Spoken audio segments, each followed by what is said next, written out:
Equestrian Live SA brings you the 2021 Western Shop Gauteng Show Jumping Championships, proudly sponsored by the Western Shop. Live streaming sponsored by Rubber Sealant, Kuda Insurance, iPharma, Mark Whitenisson and Country Life Property.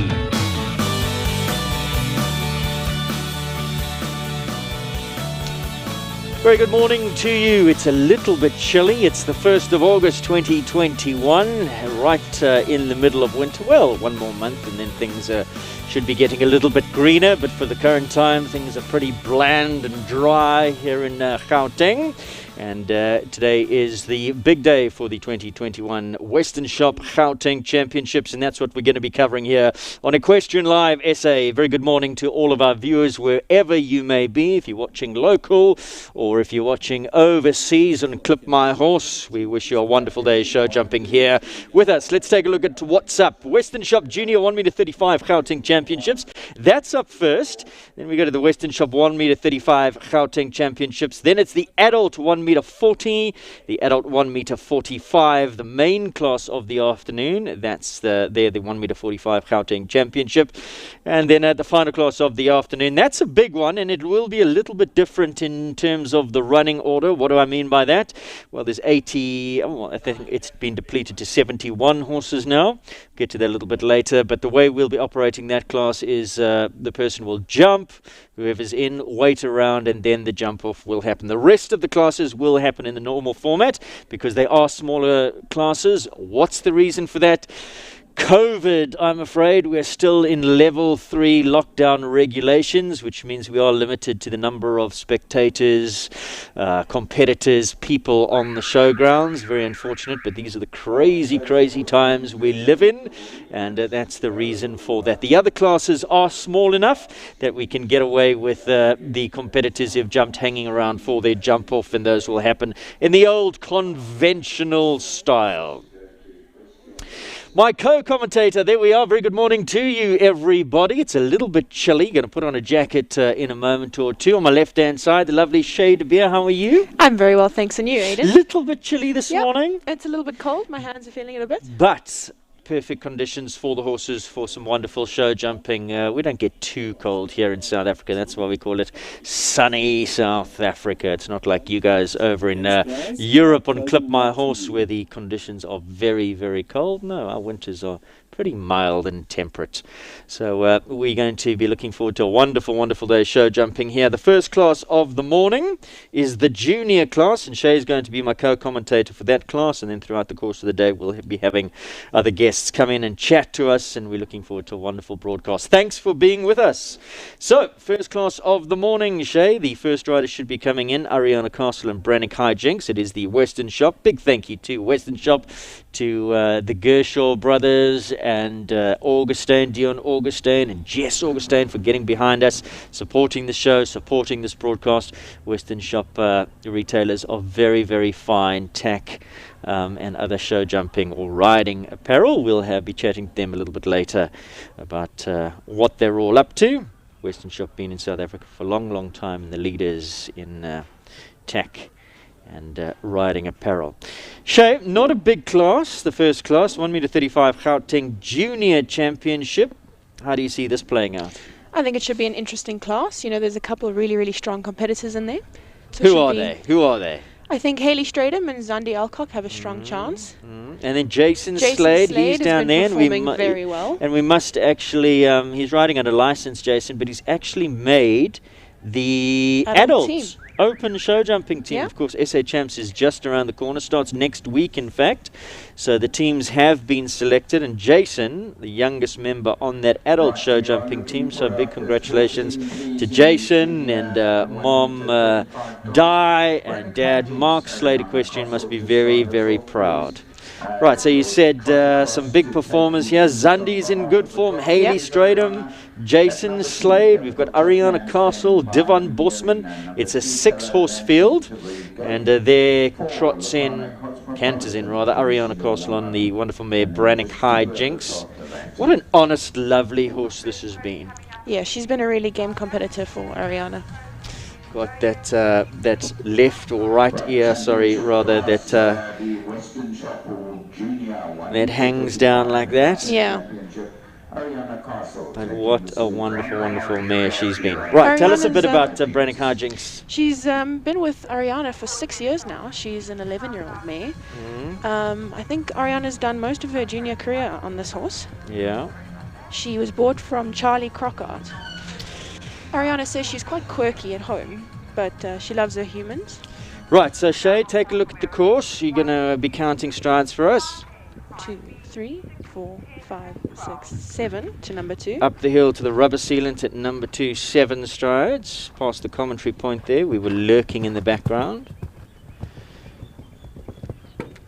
While Shay casts her eye over Ariana, I'm going to look down at my course plan here and give you some information. The length is 470 meters. Time allowed is 81 seconds. That's for the first round. Jump off 12B, 7, 8A, 8B, 9, 1 and 2. And the time allowed there, 42 seconds. So as we said, it's a small field. An unfortunate stop there at number 5. What happened? I was looking down. It looked like she just tried to pull her for an extra one, and the mare wasn't interested in the extra. Go forward. Rhythm and balance. Comes around the corner here, up to number 6. Finds a rail. 5 to 7. 5 strides up the hill to number 7. Balancing around the corner. Just in front of us she comes. Tight turn. Yeah, got a bit deep there. Number 8A comes very quickly off that turn. I think that's going to be a little bit of a problem. I think they'll have to stick quite wide, keep to the fence for as long as possible. Horse just wasn't balanced coming into 8A. It's very close to the side of the arena here. So riders are going to have to watch that. And close on landing as well. So total, retirement in fact from Ariana. So not her morning this morning. She'll go away, have a coffee, regroup. So unfortunately a retirement for Brannick Hijinks and Ariana Castle. Capital Chatman now, Jacob Peach. That's a bell for number 2. It's Jacob Peach. Tell us about this combination, Jacob. Jacob initially from So take a look at the replay quickly before we go to live pictures, and there you see some lovely replay pics brought to you by Equestrian Live. So here's Chatman, Jacob Peach, Shay was saying from Zimbabwe, now relocated, I think permanently in South Africa. I think he's here permanently. Rides with Chad. Jacob Chatman. from a very horsey family, the Peach family. Granny Nolene back in Zimbabwe, if you're watching, very good morning to you guys. Parents really get behind the Peach brothers, support their riding. Jason, in fact, a very good violinist as well. I've been telling him he's got to come and play some violin for us here on live stream. Oh, that'll be nice. Yet to get him to sit down with his violin. This has also been a super horse for him. Tell us about him while he gave that some air, jumped that He's super. a 11-year-old now by Conlank, out so of a landlord mare. Oh, got a bit deep there. Yeah, he was holding him off with the right rein off. You know, you got to watch that they don't fall in around the turn there. And was holding him up, and for me, one too many. Could have just gone a little bit forward off of the turn. This is the trickiest ride, I think, on the course. Yeah. It also makes you want to fall left to number 9.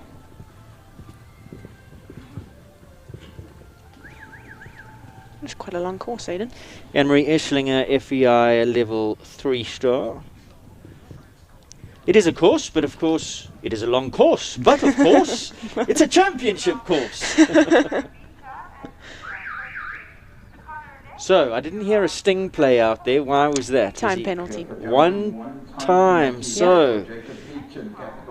But I think they'll have their eye on that because it's not a big class. So Anne-Marie Eschlinger will be up in the judges' box having a look. What is this time allowed? 81 seconds. And Jacob's time there? 82. 82. Zandi quite a forward rider though, so 82 seconds. So we'll have to see if they're going to review that time. Zandi Alcock now.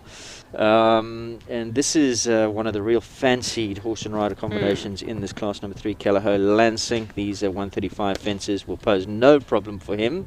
Zandi's still a little bit green to the 1m35 level. She has jumped the 1m35 championship before, and that was earlier in the year at the Rio Net Championships, and I think she was second in that championship. That was her first class. 135. It was her very first 1m35. So she'll have had even more training by Rainer Korber, who she rides with. Now she comes to this tricky. She's leaning in, holding my. There you go. Forward. Lovely ride. Perfect ride through that. Zandi's a super competitive person, but she's been working really, really hard to get where she is today. Yeah, she's got a strong mind. Yep. She's set her goals. She's gone for them. Real competition rider. And this is a fantastic horse. Yeah. He's going to win lots and lots of championships on this course. I think jumped up to the 1m45s or 1m40s with Ray. So he's been around. He's been around some bigger tracks. Yeah. And he's super fast in a jump off. Super easy clear. Yeah. 3 seconds under the time. 3 seconds. So what are they going to do? They're going to watch one more because, of course, the judges and the course designer get to watch. Well, in fact, they'll watch another one, right? Because Jacob and her. So they've got one more to watch, and then they'll evaluate. We'll see if the time has changed. So I'm not sure if they will. I think Jacob might have been actually a little bit slow. Yeah. I think that time will stand. Let's see what happens. Oh! He's a bit flat over there. Shame, not the way she would have wanted to start this. This is Lucano Cosmopolitan and Hayley Stratum, who's another super competitive rider. Very competitive, always fast in a jump off, and has won some good championship classes he's fast with in this a jump horse. off. So she's already sitting on the 4 penalties, I'm afraid. So there go her chances, just like that. Out of the Gauteng champs. She's not going to be in contention for the win today. She'll be prepping Super for next week. SA champs, as we said, just around the corner. Oh, what a pity. Yep. She's such a good rider, Hayley. Puts the horse into a super, super rhythm. I wonder what happened there. What was the reason for that mistake? The horse just one of those. The horse just jumped a bit flat. Just jumped slightly too low. Too low, too flat. Maybe coming off the curve. I'm sure our wonderful producers, Scott Seward and Mike Domain, are queuing up a replay as we speak. So what was that time? That time was 76 faster than Zandi. 76.61, so that was quicker than Zandi, and I think that time is going to stand, which means that Jacob Peach. Well, keep your eye on the time. I don't think they're going to change it. I think Jacob's going to land up with the 1-time penalty. We didn't have time for a replay there, unfortunately, maybe just now. Devon Bosman, a rider that has improved so much, and he's found a wonderful pairing, a wonderful combination with this horse. And this is Cornerstone's Midgard Zakira. This already is the penultimate horse in this very small 1m35 junior class. Devon's riding has come on leaps and bounds in the last year or so, and he's become very competitive. And like I say, just has found the right horse for him. Yep, I think so. In Zakiro. And tell us about him. He bought Zakiro from Kelly O'Connor. And Devon's been riding with Anton Hook now for at least 10 years. I'll tell you a bit more about Zakiro shortly. Well, Zakiro is a brother to Caroline Cholchinsky's horse, the Big Grey. Zingaro? Zingaro, yeah. I'm not sure if it's the full brother or the half brother. You'll tell us up. You're the breeding aficionado. Zakiro by Consuelo out of a Glucks Cup mare. Zingaro. Going so well. Also by Consuelo out of the Glucks Cup mare. So they're full brothers. Yep, full okay, brothers. Well there you go. Well done, Devon Bosman. So we have a jump off, ladies and gentlemen. 2 clears now. Lansing was clear. Yeah. Zakiro is clear. At the current time, a 2-horse jump off as we go on to number 6 Data Sciences. G-Duff on the hit Elkenhoff and young Jason Slade. for data sciences and Slade equestrian. Oh, Jason. So unfortunate. So that's the second time now that fence has come down. I think just clipped it behind. Haley, of course, on Cosmopolitan also had that down. So Jason won't be joining the jump-off. We've got a 2-horse jump-off here in this first class. Lansink will go against Zakiro, and both of them are pretty speedy. This is going to be interesting here. Yep. Battle of the sexes it is.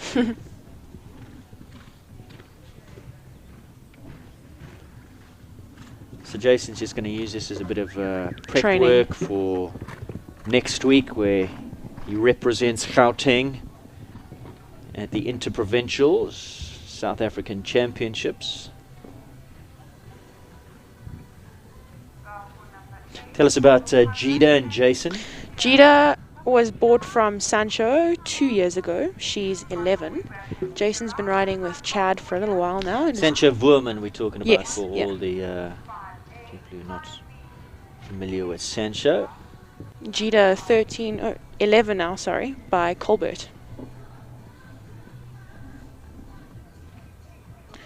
Well-ridden course otherwise.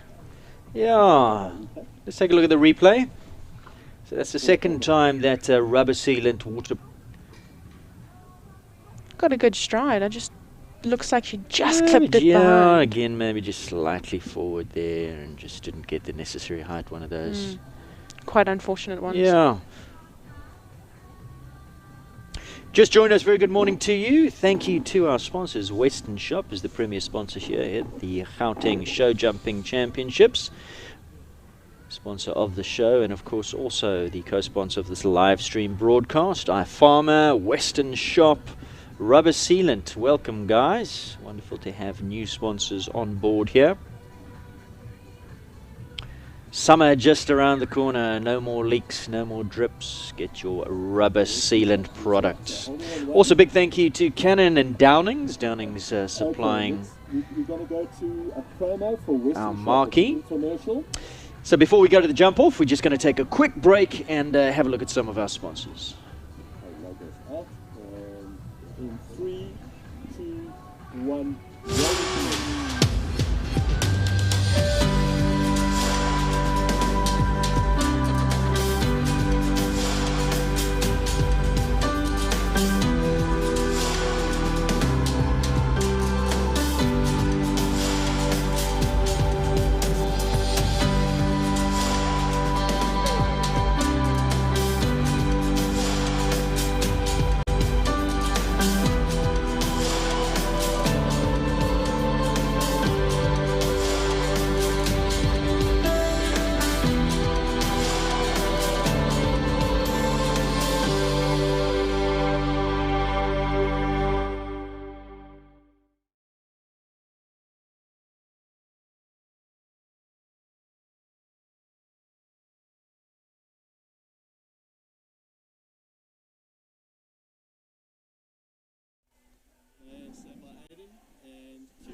Big thank you once again to the Western Shop. Wonderful fine tack available. I love that shop too much. It's one of those dangerous places because you always spend money that you don't have.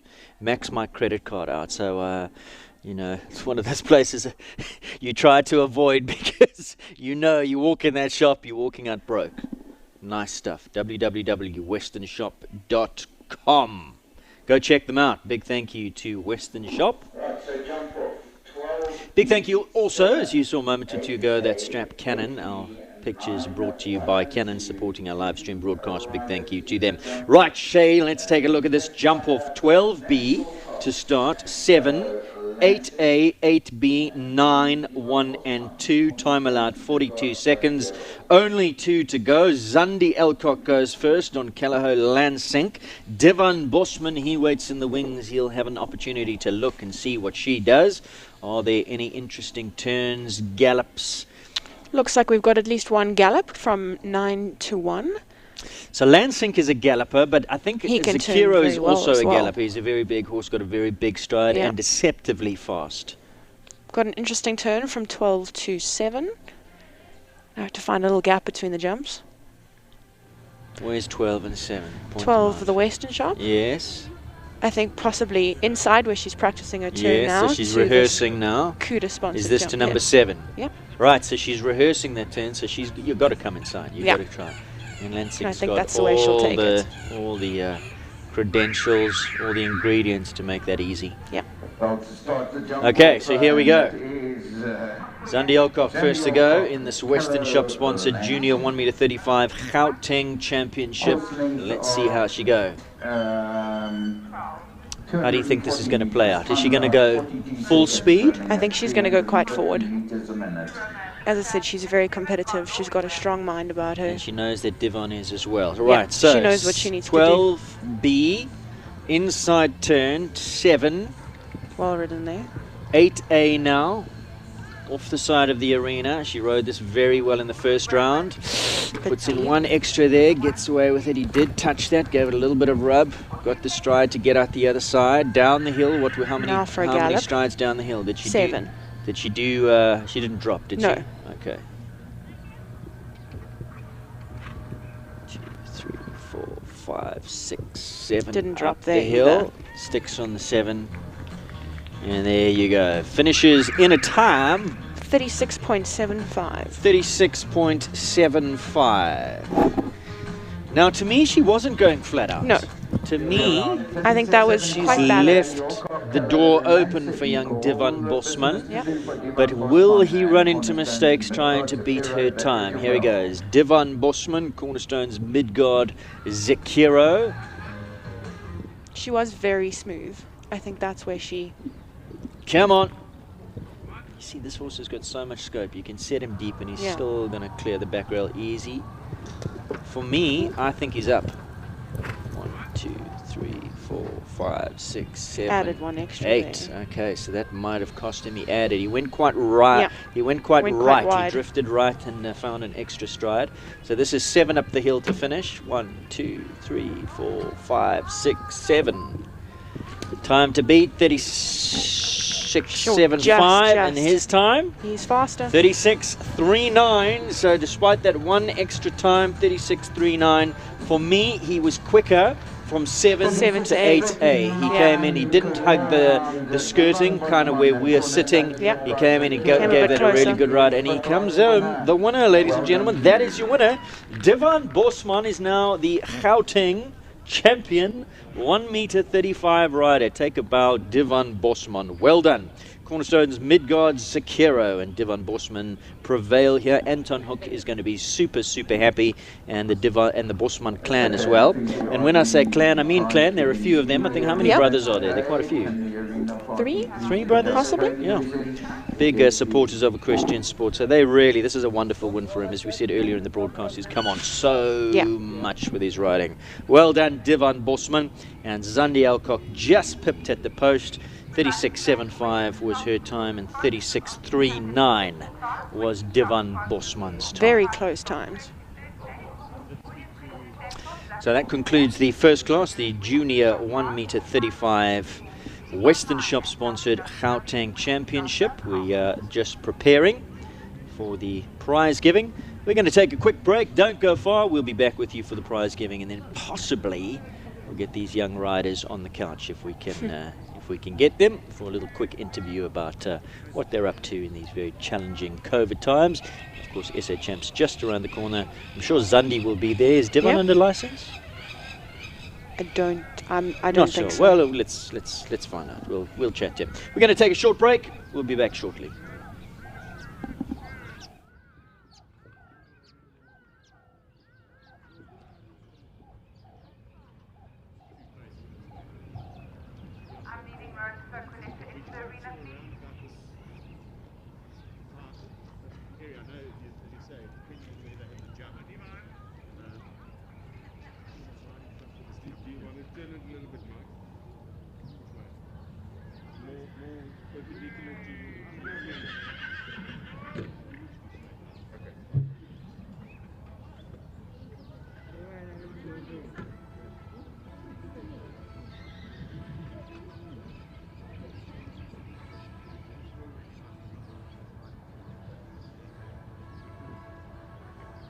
I think for this afternoon we might need to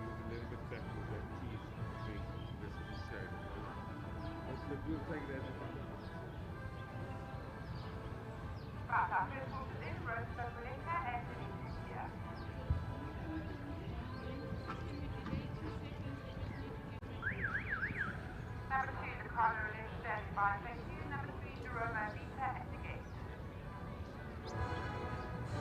Obviously, there's only 3 stations and 3 competitors will start, so all 3 of you riders will come in mounted, please, and you will please also bring your groups with you.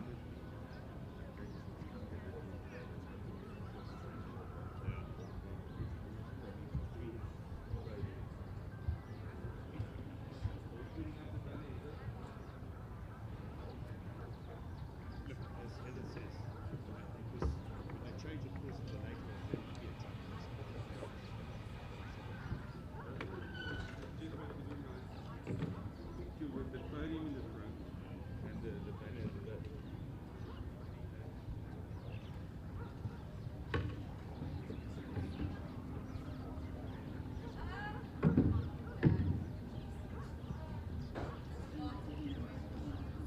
Just for the prize giving, I will need a mom or a dad to see someone who stands in the box to sign a consent form for me, please, for 5 minutes.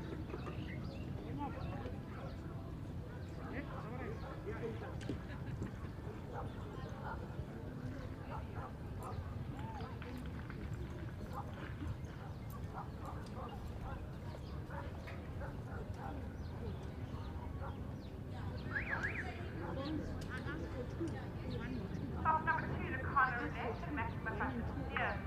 First clear to clear out, 45.58. Number 3, Jerome Vita to stand by.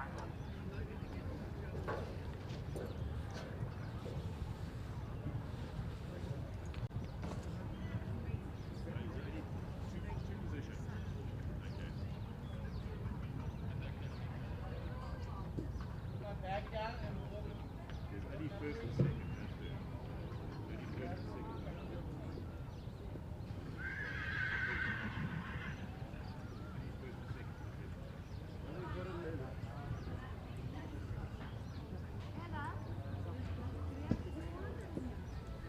Hello, beautiful. On you. You jumping. Nice start. Especially podium, any banner. We've got Elmo and Atmo in this. Magic Boy and Cornet Mandarin in the 140. Yeah, I'm a step up now. And did you jump from 148? No, I jumped 135 yesterday, clear, easy. Yeah, I've entered him for the 140s, well, like first day 135, 140s at SA Champs. You know, next thing, let's get going. I've been patient and yeah. So, and he feels ready. He's getting better and better at rideability. That I really enjoyed that Michel van Eck, and he works so good with him. So, I mean, it was supposed to have been a bit early. Like he was ready for it for. He was going to jump here for COVID, and then onto Shangweni, and then SA Champs. You know, so. But it is what it is. You know. But he's been jumping. Yeah. So I thought, let's see what he does today, and then. And he jumps well here. Yeah. He does jump well here. It doesn't look too big. A little bit too big. Welcome back to our pictures here on Equestrian Live. Yeah, and it's still Peter very- Mini Arena here at Kyalami Equestrian Park. Yeah. Kyalami. Gauteng Show Jumping Championship sponsored by Western Shop. And the winner of the first class of the morning is in picture, the grey in the background there, adorned with that wonderful Western Shop blanket and sash, and it's a wonderful win here. Devon Bosman, Cornerstones, Midgard, Zakiro. You do first 10 because up till Terry Bryson, she's 13. In second place, Callagho Lansink.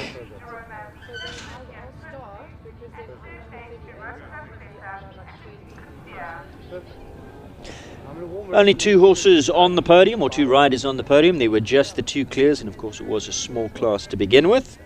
But a wonderful, wonderful win here by Devon Bosman. Big scopy horse, and he's going to have a lot of fun on that horse. Well, he's already had a lot of fun on that horse. He's jumped in some nice 1 metre 30, 1 metre 35 championship classes. And with the photographs, if we can please ask our two riders to dismount and go on to the podium. While we have a moment, Aidan, I'd like to say congratulations on the birth of your little girl. Ah, yes, thank you. Two placings in this class. Life's about to get real. Yeah? Thank you very much. She's a treasure. Factories and more. And there the two climb up onto the podium. Divan Bosman puts the gold medal around his neck, and Zandi gets the silver. Of course, there was not much in it. Zandi went first, her time 36.75, and Divan's time there 36.39 comes home as the winner. Big thank you again to Western Shop for their very generous sponsorship of this show and of this class as well. Sure, Divan going to be a happy camper, going to be visiting Western Shop tomorrow morning bright and early with some nice vouchers and walking away with some wonderful Western Shop goodies. Certainly won't pass up the opportunity. No. Zandi as well, I'm sure. And a big thank you to Arco 360, generously sponsoring all the grooms hampers. The grooms, you the guys behind the scenes. Don't give nearly enough credit to the amount of work that they put in. Big thank you to all of them. So they'll mount up once again, and off they'll canter for their lap of honour. That's the first class of the morning. Done and dusted, Shay. I'm going to take this opportunity to thank you for being with me. Thank you, Aidan. Always a pleasure having you here. It's been a good morning so far. And let's take a look at what's coming up next. We move on next to the adult 1 metre 35 Gauteng Championship, also sponsored by Western Shop. And the course will remain exactly the same. There will be a course walk. I see a few of the adults have already walked this walked this course. But there will be another opportunity for them to walk. So there are our pictures. Divan Bosman cantering away as the winner of the class on Zakiro, and Zandi in second on Lansing. He looks very, very calm. When Ray rode that horse, he was always worried about remounting the horse in the... Zandi said she's done a lot of horsemanship with him. Yeah? She's worked on him a lot on the ground to try and get that anxiety away. Oh, looks like it's working. Yep. Well done, Divan. Well done, Zandi. There is the final result for you. The Western Shop sponsored 1 metre 35 for the juniors. Divan Bosman prevailing there. Congratulations to the Bosman. Congratulations to Anton Hook, Cornerstone's stud. And Equestrian Centre. Breeders of thoroughbreds as well. Anton Hook also involved in the thoroughbred scene and the racing scene. Horseman of note. Cornerstone's Midgard Zakiro prevails, and in second place, I'm afraid it was definitely not Ariana Castle, so apologies for that. In second place there, Callagher Lansink and Zandi Alcock, so we will correct that. I'm afraid that not correct. Ariana retiring in the first round. Lansink in second with Zandi Alcock. All right, just recap that, Aidan, now that we've just changed it. And there you go. Sorry about that. Somebody, you know, it's cold here. The fingers get a little bit brittle in the cold, and we push some wrong buttons from time to time. Who's that? Cole. Has he been whipped? Has he been scolded? No, it's Matthew. Matthew. Matthew's being whipped and scolded as we currently speak. Zandi Alcock second, Callagher Lansing. Thanks very much to Shay. Shay is going to jump out, and my next guest, who I'm not going to reveal at this current time, will be getting into the hot seat here next to me. We're going to take a quick break. We'll be back shortly.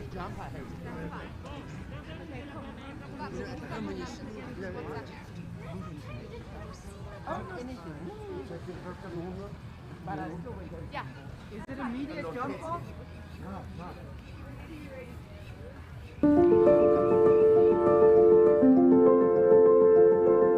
It is said a great horse will change your life. The truly special ones define it. A true horseman does not look at the horse with his eyes, but with his heart.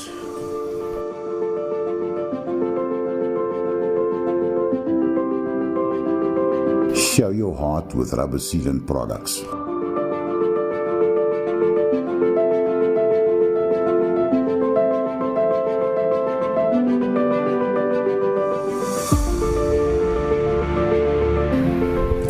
non-slip surfaces, seal roofs and leaking areas, horse boxes, walls and surfaces for a cleaner and a warmer stable, cut on maintenance cost, water jumps, ponds and water crips.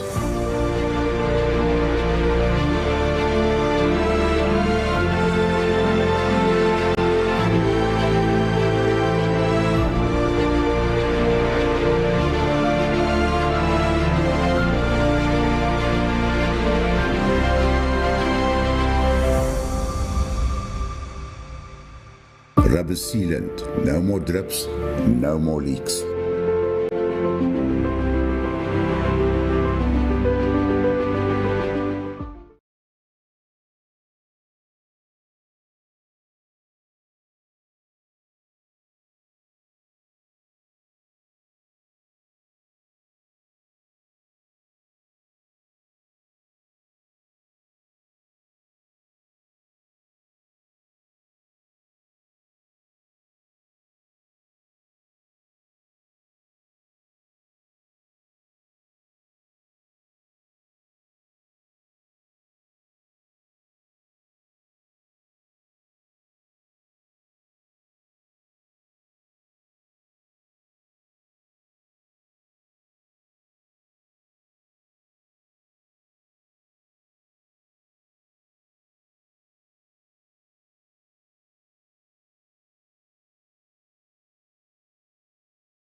Country Life Properties, a boutique real estate company specializing in the sales of equestrian properties and country lifestyle estates in the Greater Kyalami area.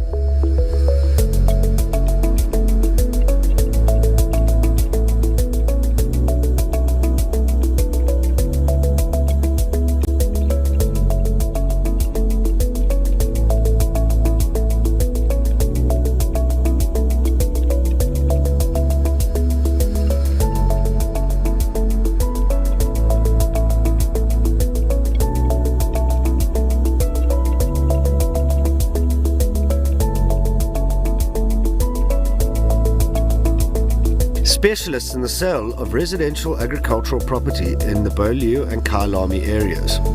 Professional property consultants reside in the area, demonstrating commitment and accountability with years of experience in promoting the country lifestyle.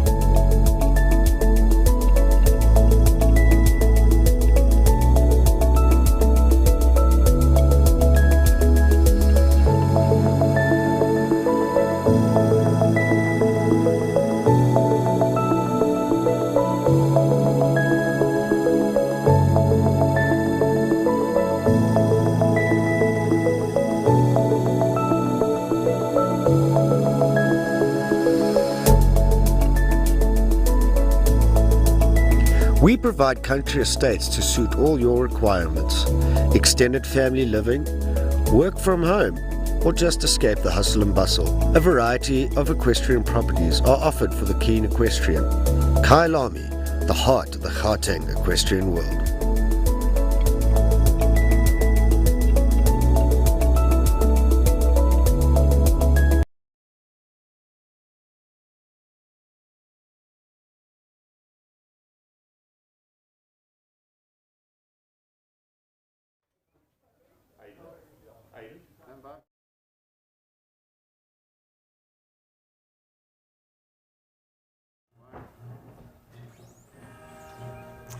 Welcome back here to Question Live SA, Peter Mini Arena, and on my right-hand side, the winner of the very first class of the morning, the Junior 1m35s, sponsored by Western Shop, Divan Bosman. Put it here.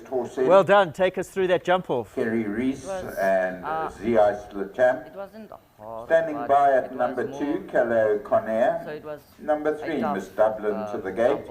And 4, Moonzapper finishing your warm-up. Actually jumped this big of a jump off because I haven't. You've never jumped the 135s? I have, but not this big. This was. So this was a testing course. You thought it was quite a testing course, and Zandi went. She didn't, for my money, go flat out. Did you think you had a chance? Did you even watch her round?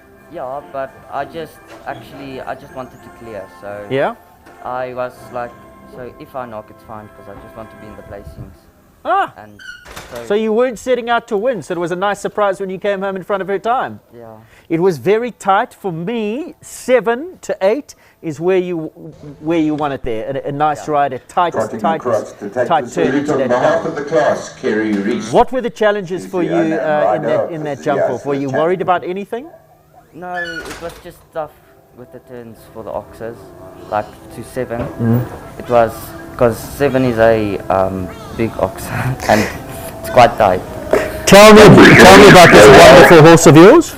The start of the Western Shop Adult 1m35 Gauteng Championship. So he jumped in the 135s with Kelly before, but then she sold it to us, but I don't know.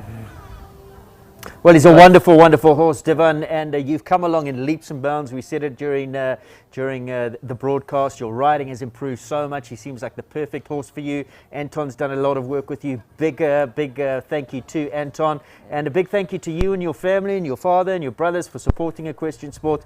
Congratulations on this wonderful win. We do have to move away. We've got horses already on track for the adult 1m35. Once again, give me a fist pump. Thank you. Divan Bosman, the winner here. Well done. You are the Gauteng Junior 1m35 champion.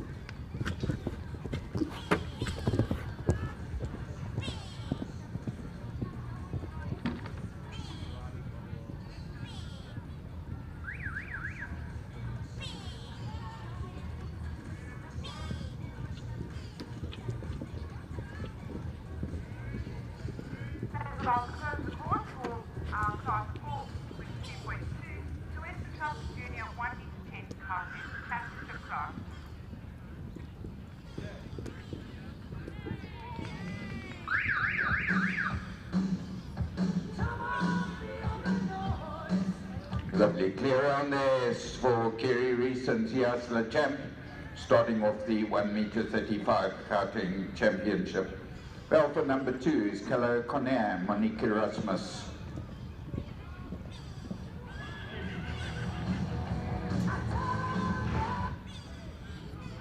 Could I please ask Maxima Fantasia, your mom or dad, if you could please go to the show office? Right, if I can have on standby, please. Number 3, Miss Dublin. Number 4, Moonzapper to the gate. And 5, Inferno de Emma, finishing your warm-up. Second horse on track now, Monique Erasmus, and this is the Western Shop Adult 1m35 Gauteng Championship. And a nice way to start the class, Zias Lechamp with Kerry Reese, giving us a lovely clear and a pretty swift time, 74.87, time allowed 82 seconds. Calais Conair is currently on track. This is Monique Erasmus, and Monique, I believe, also in the Gauteng Adult Open team. With SA Champs just around the corner. She's just made the interprovincial team, if memory serves me correctly. Kirsten Wynn is on my left-hand side, joining me here this morning for this class. Kirsten, good morning. How are you? Good morning, Aidan. Are you well? I'm good, thank you. A little bit nervous. It's the first time I'm doing a live stream. That's all right. That's all right. We'll be. It's pretty easy. You know your stuff. Am I correct in saying Monique? Yeah, so Monique's from the south, so she is quite competitive in the 135s. She's relatively new, but showing that she's in the Gauteng team this year, she has really stepped up in this level. Now, I didn't hear any sting play out. I was looking at some notes. Did she have any faults there? Not that I can see. Let's have a look here. Kelleher Con Air. No, nope. Clear. Oh, let's see. Commentator just a little bit late on the cue button. So 2 from 2. 2 have gone in this class in the first round and 2 have gone clear. This class remains exactly the same as the previous class. And so far, so good. Of course, pitched by Anne-Marie Esslinger. Did you watch any of the class? The previous class, the junior class? Yes, I watched the juniors. It was really interesting. This number 2, this waterproof jump, seemed to be a little bit of the bogey fence of the track. I went now and walked the distance to try work out why maybe they had that rail. 7 up the hill. Did they get a little bit forward, I think a little bit flat? A little bit forward, and I don't know if maybe this tens and judges box has played a little bit of. Are you blaming me? Are you blaming us? I don't know. I suppose jumping a little bit into the darkness, maybe. All right. Well, I promise I won't stand up and wave and shout with my pom-poms anymore. Emilio Ugliotti, Miss Dublin, a little horse there. Really, really enjoy watching. Full of scope, full of beans, fire in her belly. I don't know a huge amount about Emilio. Italian. I don't know what the story is when he came out here, how long he's been in the country. He's jumped at quite a few shows. Got a hell of a nice string of horses. Yes, to be honest, I've seen him here at these KPC shows. I saw him walking now with Domini, so I don't know if Domini Alexander's helping him a little bit. Yeah, but it looks like a lovely hot, flighty type horse. Yeah, she's just got such a beautiful style.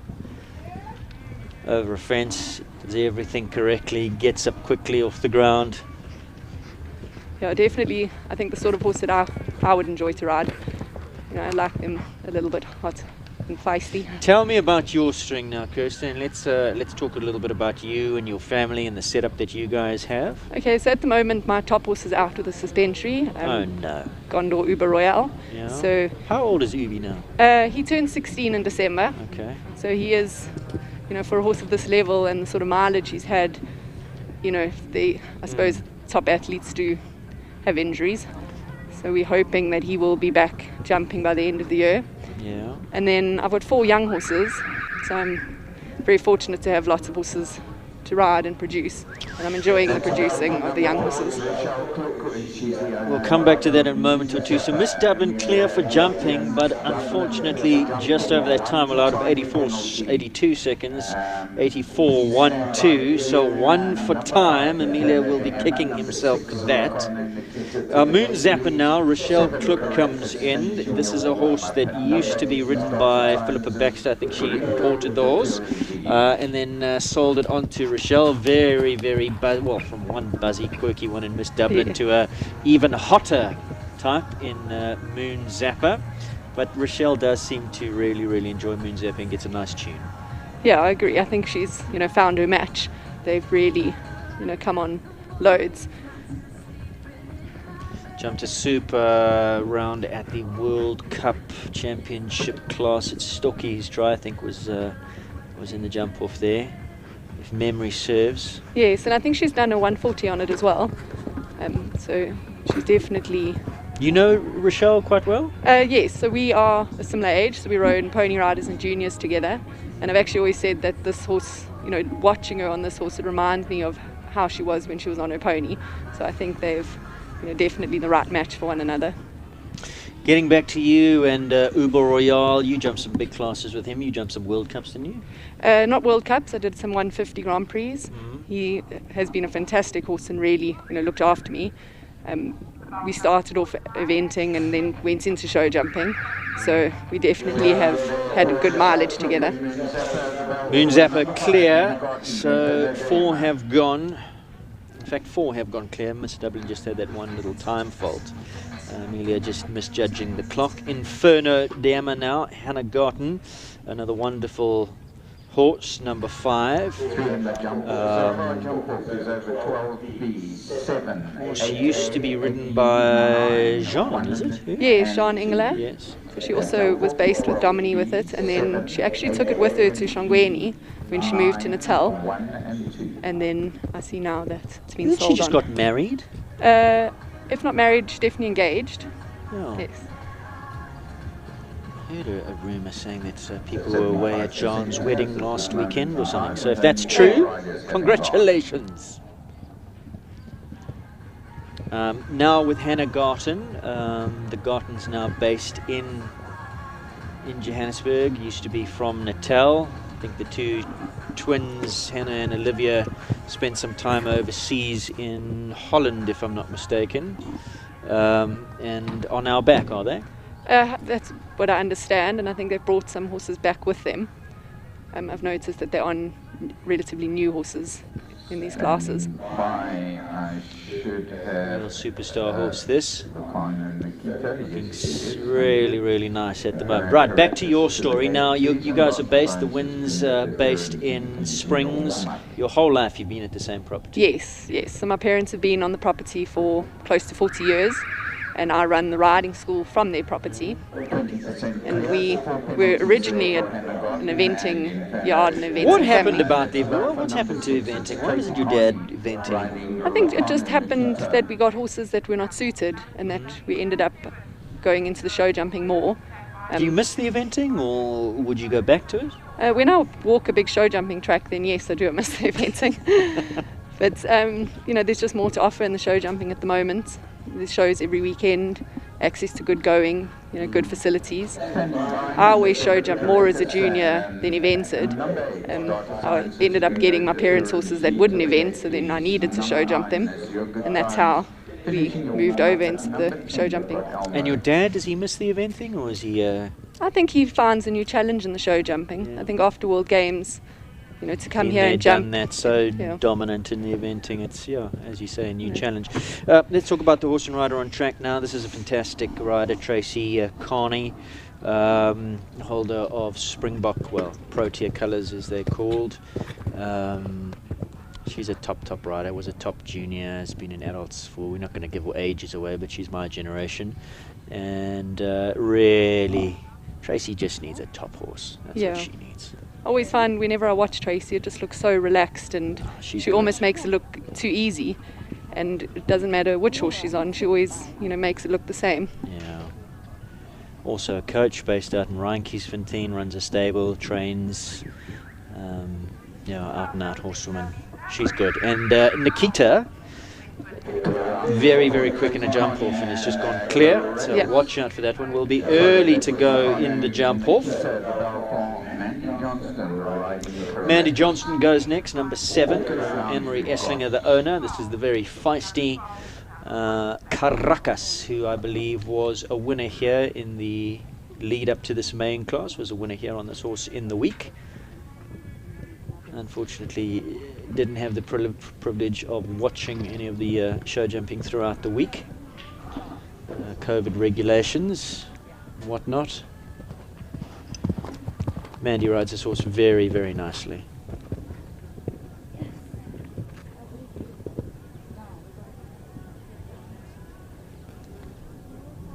Mandy been around for a long time as well. Top rider, professional, trains, students. She's won lots and lots of big competitions in her time. Derbies, Grand Prix, World Cups. Really getting a lovely tune out of Caracas. What do you make of this horse? No, he's also, Mandy makes him.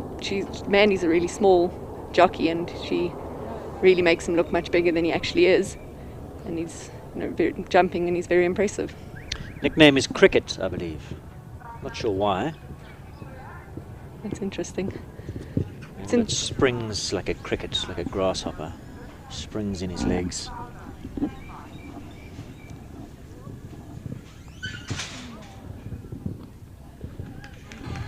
And there you go. Holds the form, was a winner in the week, and through to the jump off goes Karaka. So this already shaping up to be a very, very nice class. Lovely. Looks like it's going to be a good jump off. There are some changes. I see we've just been given another running order. So Coleman at 20 is replaced by Athena, and Franklin will come a little bit later. Into the arena now, Jonathan Clark, Data Sciences, Gringo. Is for Slade Equestrian, and the master himself. We use that term to describe Jonathan. We've said it many times before, but it's so true. He really is a master of his craft.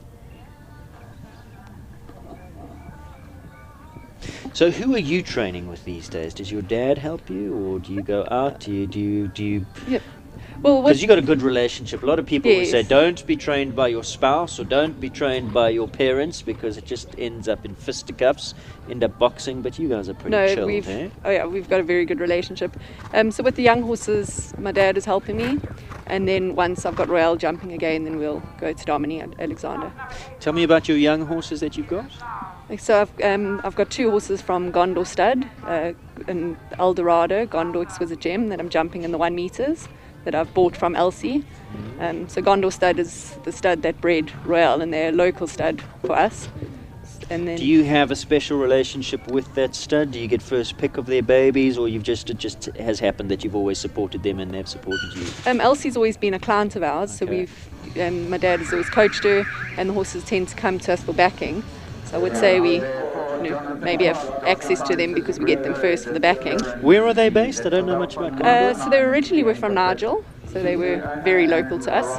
And Elsie now has her young horses standing at Rivervale Stud in Nottingham Road. Okay. And then when they're ready for backing. So did they have a stud in Nigel? They had a sold stud. it now. They sent their mares to. Yes, that's correct. Okay. Yeah. All right. But they still trade under Gondor. They still trade under Gondor.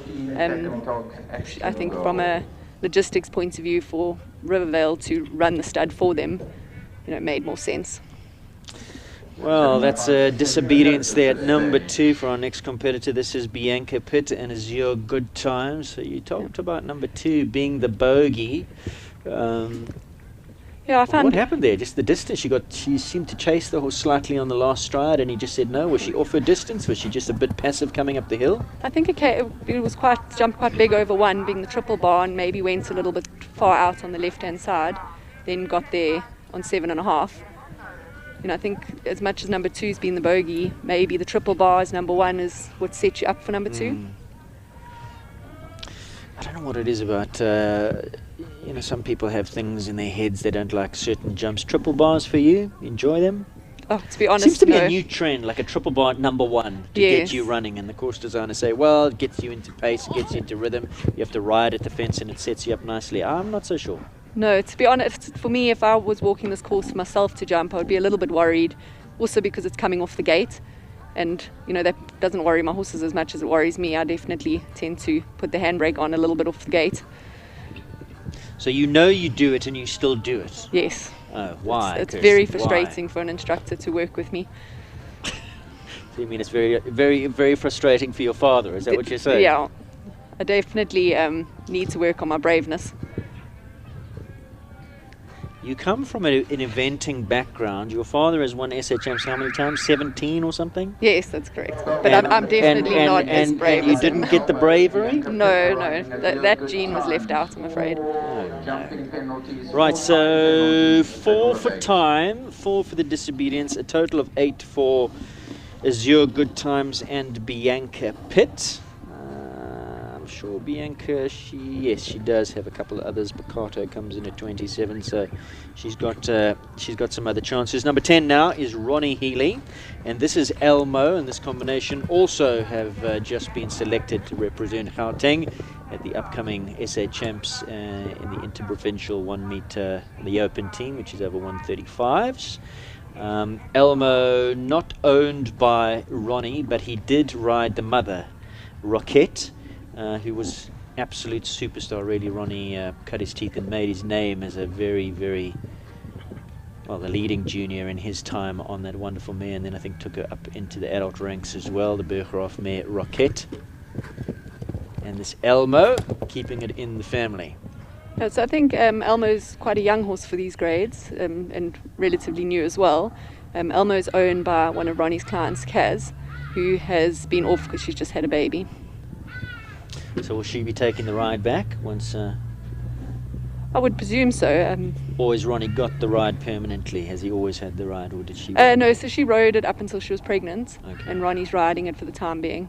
Well, she must be pretty chuffed that he's in the team. That'll be fun to watch. Yes, and I think he's, taken it from the 120s into the open grades for her, which is, also really nice to be able to come back onto a horse that, has had the mileage with Ronnie. Making that look pretty easy. He's not the most conventional horse with his head. He's a little bit up in your face with his head. Can invert slightly, but Ronnie just doesn't get involved, and that just keeps him cantering forward. And another clear there. So, how many clears do we have now? 10 have gone, 7 have gone clear, sitting on a percentage of 70% clear rounds. As next to go is number 11, Carlson, 113, and Bronwyn de Santos, and this is a very, very speedy sort. He goes into a jump off. Yep, he'll be right up there. I think this is definitely one of my favourite horses in the class. He always looks so keen, and why do you say he's your favourite? What do you like about him? I just like, I mean, there's lots to like about him. Yeah, I do. He just seems like a nice character. He looks, fun to ride. He looks quick. I've come to realise that I actually prefer the smaller horses. You like them a little bit electric, Yes. taking you to the fence, so you can just hold them off slightly, and that's exactly the feeling that I, you know, that I like. kicking and scrubbing them to the. Yeah, and that's what he looks like. He looks fun.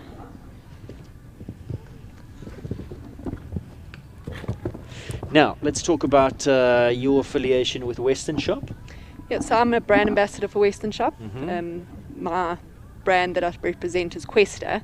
What is Questa? So Questa is a riding brand that they've brought on themselves. So it's it's affordable, it's comfortable to wear, and it's very exciting. I've been part of Western Shop now. So what do they? Is it breeches, jackets, the whole shirts, the whole shebang? Yeah, breeches, jackets, everyday riding gear, show gear, and what I like about it is it fits me well. I've always battled to find breeches. You're a skinny malinky. Skinny and tall, so it definitely helps to find a brand that works for you. So Questa are based where? They're brought in, or they're local? So Questa is their brand that they've made themselves, so I think they do bring it. So Western Shop's personal brand, yes. their own brand is Questa? Yes. You know why Questa? Why the name? Oh, to be honest, I'm not 100% sure on that. Okay, so what does a brand ambassador do? What does that mean? All right, so do you have to go to photo shoots and pose in the Questa stuff and go on posters and? No, not that level of modelling. But I ride in the brand and I give feedback on the brand, and then, I think by being seen in the brand and encouraging people to buy the correct clothing for shows, especially for my level where I teach. My business is Sinisa and riding school, so yes. Let's talk about Calaho Libra on track now with Lisa Rahman, 11-year-old mare, Hanoverian bred by Lissabon, out of a granulite mare. I don't know anything about Lisa Rahman, do you? No, to be honest. Well, this is an interactive broadcast, ladies and gentlemen. If you're watching us on the YouTube platform, hit that subscribe button, and do feel free, please, to comment, make suggestions. If there's any information that you do have, we'd love to hear it. So I'm not too familiar with Lisa. I'm not going to lie to you and say that I am. I'd rather you tell me a little bit about her. So if there are any Lisa Rahman fans or family out there, do give us some tidbits of information. This is number 12, Calaho Libra. Has had a rail. So far this course is riding pretty well. I thought there were some little tests. Number 8 off the fence here I found a little bit tricky. The juniors found a little bit tricky. We only had 2 clears in that class, but so far in this class all riding it pretty well.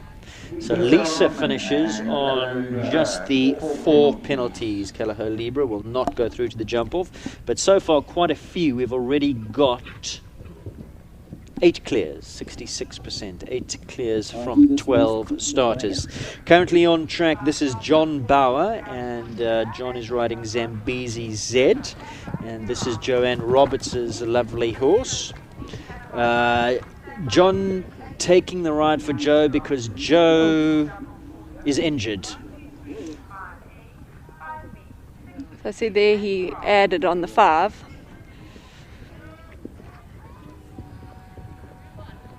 Did you walk that distance? Did it ride an easy 5? Or? No, so that distance I seem to think was 4. I'd need to double check that. Oh, so he added to get to the 5. Okay. He added on there. You. I think he came off the corner a little bit slow and then added.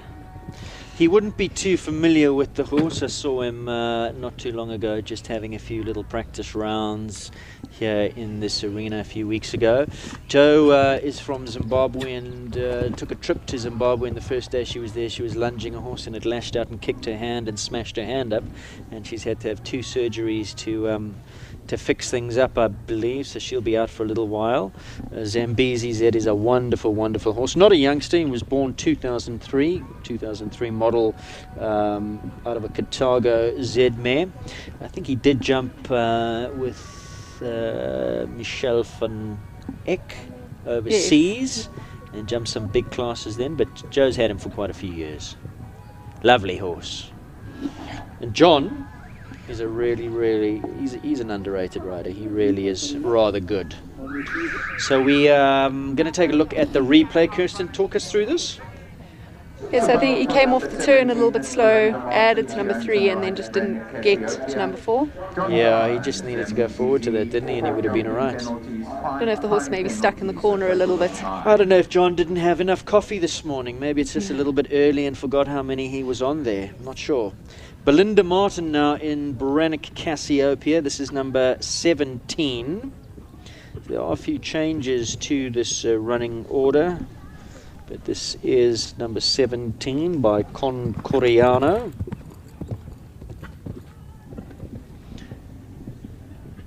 You know Belinda quite well, based out. You support her venue. I've seen you guys there. Yes, so she's at Penbrit in the south.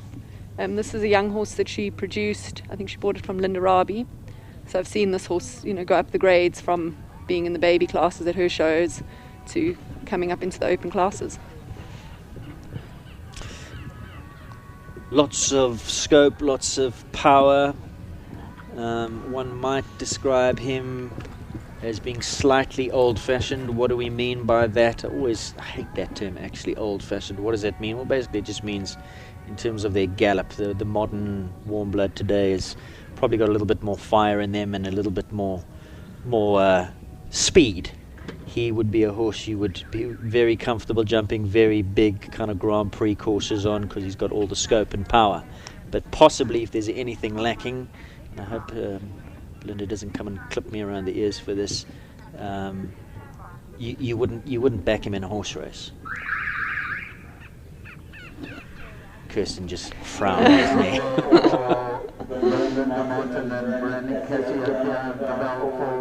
And a lovely clear. And I hope I have egg on my face when she goes into the jump off and comes and takes the win. Brannick Cassiopeia and Belinda Martin. Well done, Belinda. So Robin Shaw goes next on number 18.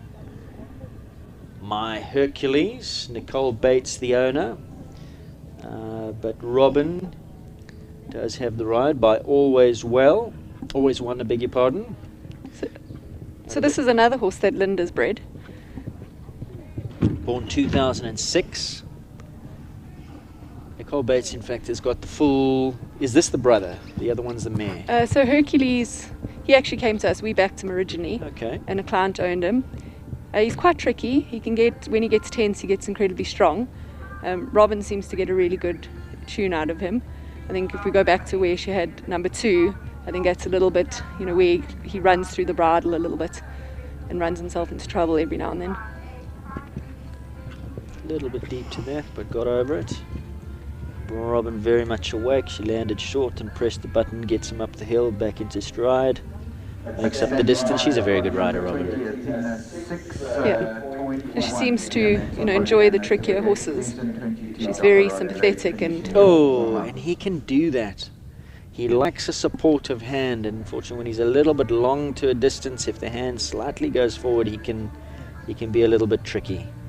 Yeah, he seems to be more comfortable on the, the closer distance. Yeah. I don't know if she fell out a little bit coming out of the combination and went a little bit long in the 8.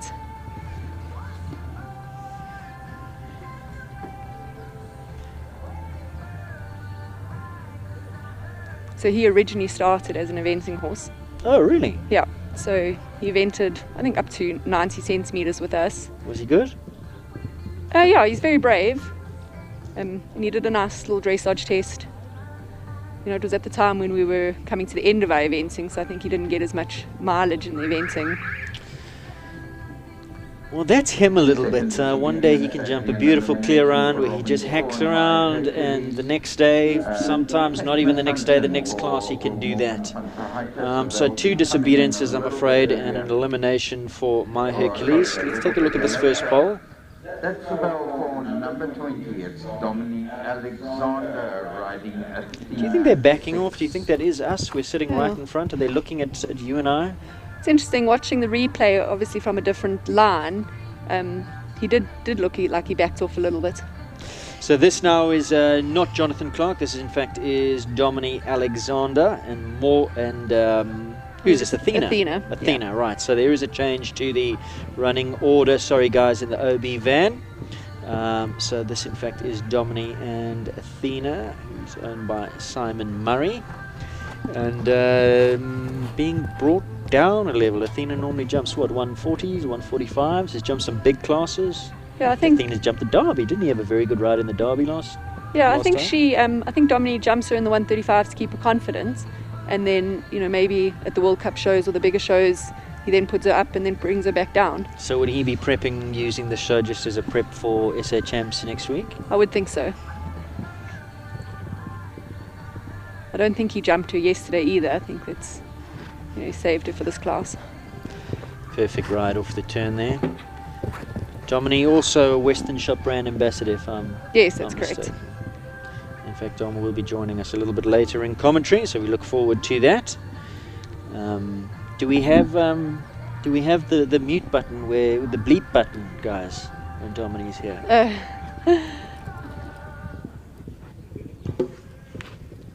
It'll be interesting to see what his time is. He definitely seems to be a little slower than the other riders.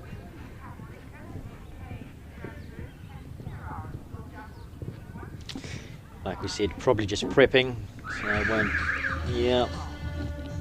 80,45. So just in, time allowed 82 seconds. So in fact, is clear. Time to perfection, 80 point something or other. So Dom just making it in Well there. done, Dominique 21, Alexander. Hannah Garten, PMH Pollyanna. That was your bell. Hannah Garten next, number 21, Pollyanna. You were talking about some horses that they brought back with them from the Nederlands. Would this be one of them? I would think so. I haven't, to be honest, I haven't seen this horse jump before.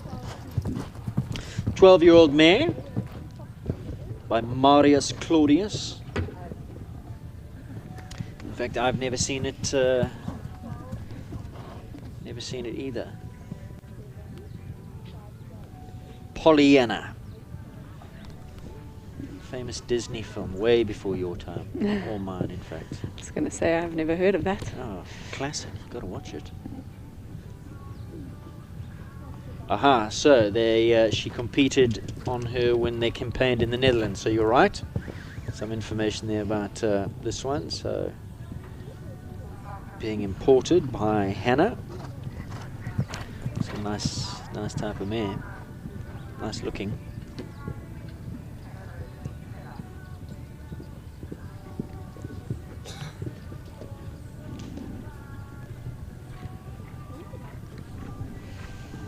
And also riding with the South African flag on her jacket, holder of Protea colours.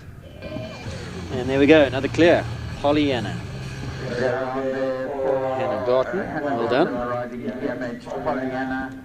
And that's a bell for number 22. It's Amanda Moore. She rides Christel Vandermerwe's Daggerad. Right, Amanda Moore goes next, number 22. This is Daggerad Blade. Born 2006 by Daggerad. Out of a Northern Guest mare. Northern Guest, obviously the famous thoroughbred stallion. Stood many years at Summerhill Stud. Built Summerhill Stud, in fact. Northern Guest was one of the real boom stallions of South African racing.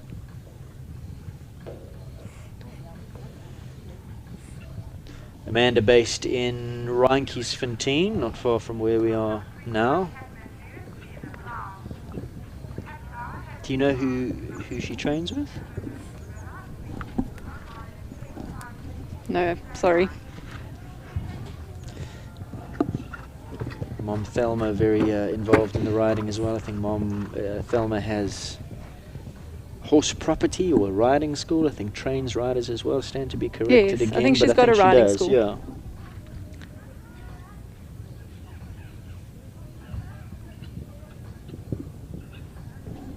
So far, nice solid round.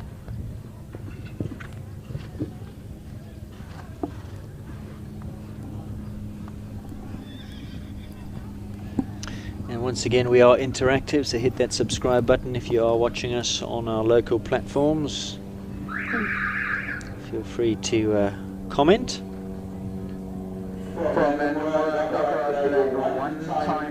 One time penalty, I'm afraid. I was wondering why we didn't hear the sting ring out, but one for time just over 82.90. That's a pity. One for time, 82 seconds the time allowed. Right, so Tracy Carney's back. This is her second ride. She was on Nikita earlier on at number 6, gave us a clear. And this is her second horse in this class, number 23, Caliho Lamour, that she's produced all the way from being from a youngster. And once again, Tracy, with her special skills in the saddle, has done a wonderful, wonderful job with this mare. She's by Lisbon out of a contender mare, Chocolate. Lovely expression on her face as she goes round. The horse I'm talking about.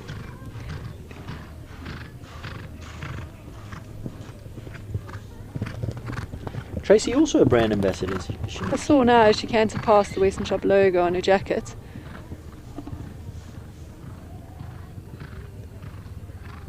She really does ride with such, confidence.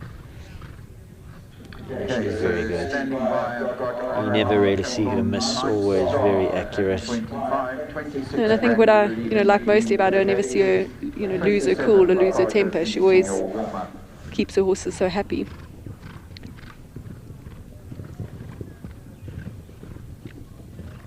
Very nice. 80.45 and clear.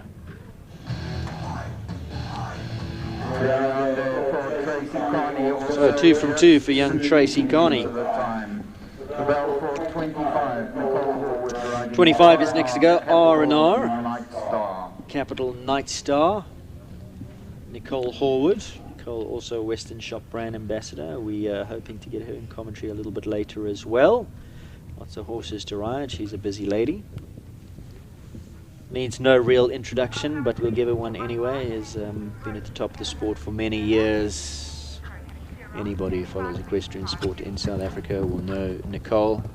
Multiple winner of the Derby, 4-time winner of the Derby on Don Camarco. Multiple winner of World Cup qualifiers. Has won the World Cup Series. In fact, I don't think there is a title that Nicole hasn't won. President's Cup eluded her for a long time, but I think 2 years ago, or was it 3 years ago now, she took that title, and that rounded off every major title in South Africa she has won, most of them on multiple occasions. And she's good. She's very good. This is a lovely horse. Tell us about him. So he's owned by Natalie and Ross Robinson, bred by Capital Stud. He's quite a young horse, but really he just looks amazing to ride, and he's really showing lots of scope.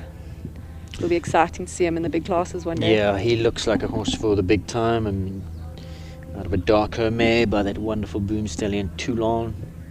Bought on, I think, the very first Capital Stud sale a few years ago by Ross and Natalie, and has been produced by Nicole and going the right way. And you can just see she's got her eye on the big classes. She's not... No, yes. It'll be exciting to watch him. I really do think he is. All the right ingredients. Nicole Brits is up next on Brannick, I believe. Right, Nicole Brits in picture now. Brannick, Believe in a Dream.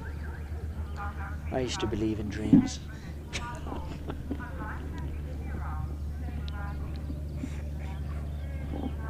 Bred by the Brannick stud by Belmondo. Now, what do you know about Nicole Brits? I don't know much, I must be honest. Yeah, I've always seen her in the classes. We've jumped together lots. She also seems to enjoy the smaller stamp horses.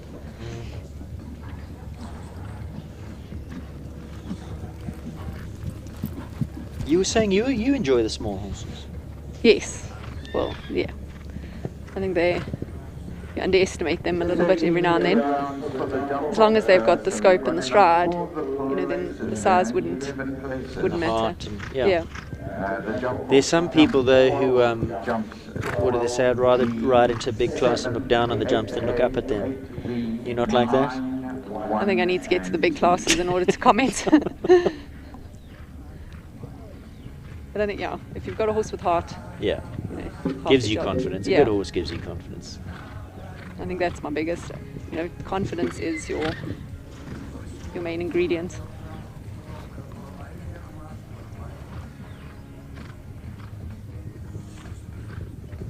That was a lovely round. Very, very nice. Just the one down, 4 penalties. Brannick, Believe in a Dream. Right, Bianca Pitt goes again. She went earlier on her first horse, and unfortunately things didn't go according to script there. Finished on the 8 penalties with the stop at number 2. I'm sure she's not going to make the same mistake on Bakato here. Let's see how she goes. So the mistake came between 1 and 2. 7 strides up the hill to that rubber sealant jump. Let's count. 1, 2, 3, 4, 5, 6, 7. No mistakes this time around. Forward up the hill, Bakato. 1 and 2 clear. Bianca, former South African junior show jumping champion. Talking to Nshongwene, says her plan is towards the end of the year to immigrate to go and study in the States. Clever young lady, very, very bright, has been accepted to a college, university overseas. Do they call them universities or they're all colleges? Potato. Very stylish rider, trained for a few years now with Chad Cunningham, and has got lots of titles, lots of wins under her belt, got lovely horses. She rides in such a lovely forward rhythm.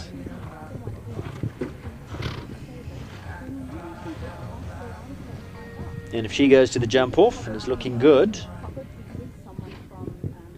Jinx, yes, that's 77.42. Go. That's one thing about the 135s. It's a very competitive class when it comes to the jump off. You definitely will see the fast horses in those classes. Bakato is going to be fast, that's for sure. Right, so Ronnie Healy's back. He's already gone clear on Elmo a little bit earlier on. This now his old faithful Blue Turtle Atmore by Indoctro out of Consuelo Mare. Lovely, lovely horse. A horse that has jumped in big classes, jumped in World Cups, he's jumped in derbies. He was off for a while. He was in the wilderness for a while. Do you know why? Was he injured for a while, or did he just have a break? I think he had an injury. He jumped in the 150s, had some time off, and I think Ronnie's building him back up. I think maybe this is a run before SA Champs next week. Okay, I should have for the connoisseur on Not a youngster standby, anymore, he's 16. 28A. 2005 model. Okay, there, Nicola is there. Thank you, Nicola. Ronnie also riding under that Western Shop banner, Western Shop Namna. Another one of their sponsored riders. Oh, it just finds the back rail. That's, I think, the first time that's come down. Not too sure what happened there. Maybe we'll get a replay. Look nice and forward through there, so not sure about why the back rail. Just clipped it behind a little bit. It's really nice to see the Namibian horses in these classes as well. You know, we originally eventing got quite a few horses through Namibia from Volkskrug Stud. Yeah, Consuelo has been a potent sire. Take a look at that replay. He got a good shot in. Just seemed to swerve to the left in the air. Fell left and maybe just, that's why. Right, so Nicola Syme Riley.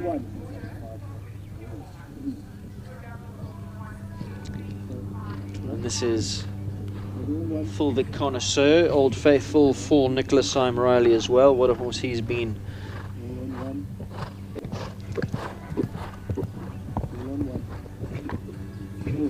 Tell us a bit about Connoisseur.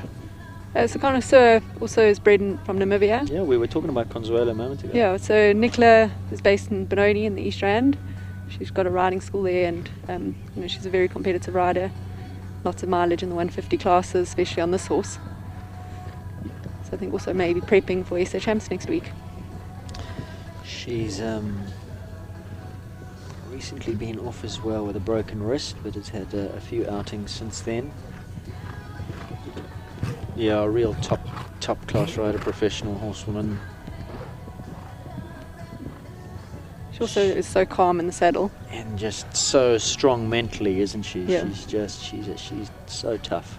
She's definitely got big match temperament. Funny that though, because I did an interview with her last year and she said she didn't start off like that. It took her, developed as she got more we were talking about confidence earlier, and as she went up, I think Sharp Colt was the horse that gave her confidence that she could ride in the big classes, and she's never looked back. But she said it took her a while to get that belief. And sure, since then she just hasn't looked back. She's just won just about everything there is to win. Clear? One for time, 83.36 for the wonderful Connoisseur. 135 is easy for him. Yeah, as you said, just using it as an outing, a prep for next week's SA Champs.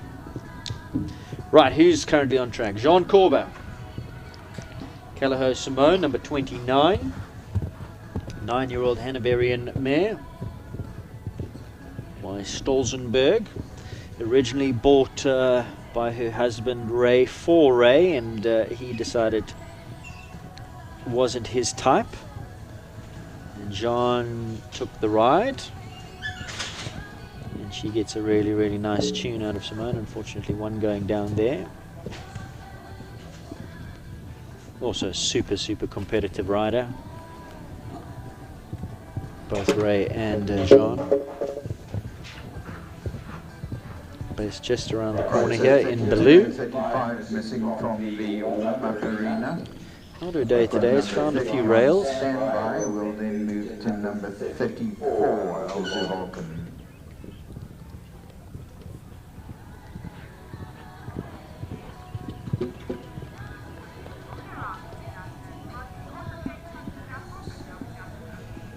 So 2 down, I'm afraid, at this time. Cuts the beam with 8 penalties. 79.10 the time. Not good enough, I'm afraid, today to go through to the jump off. Kirsten, take us through the replay. The first fault, the first pole coming down. I don't know, maybe a little bit tight off the turn. Horse jumps across the fence slightly. Yeah, maybe wasn't quite straight off the turn going to that, perhaps. when I was walking the course, 9 is a little bit in the line coming around that turn, the purple oxer, so I don't know if you cut in a little bit to avoid that. So Marlene Sinclair now. This is the lovely stallion Douglas M. Dutch bred. 13 years old now. By Douglas by Darko. Marlene rides him super well. Also been off for a while with injury. Douglas, that is, and coming back and building up very, very nicely indeed. Marlene has had a fascinating life. American by birth, now living in South Africa, but has lived in India, has lived in deepest Africa. Was a top young rider in the States. And a winner not so long ago of the World Cup Series here on her wonderful horse Camaro, who's now retired. Marlene just absolutely loves the game, and a nicer person you will battle to find anywhere.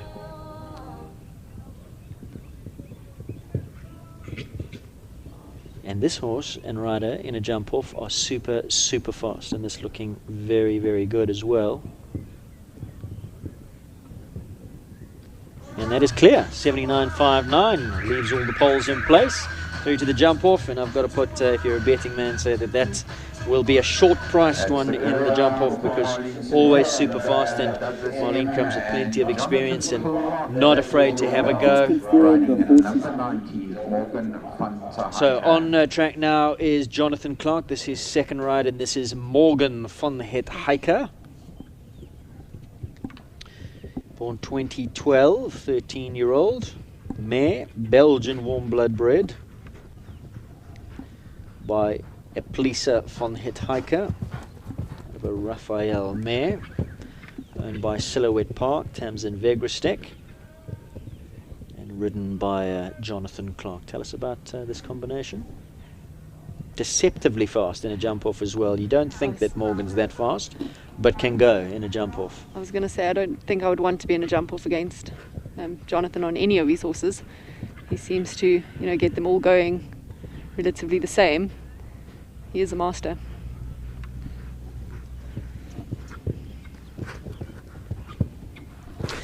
How, I wanted to ask you earlier when we were talking about the family and your dad's string, Obi.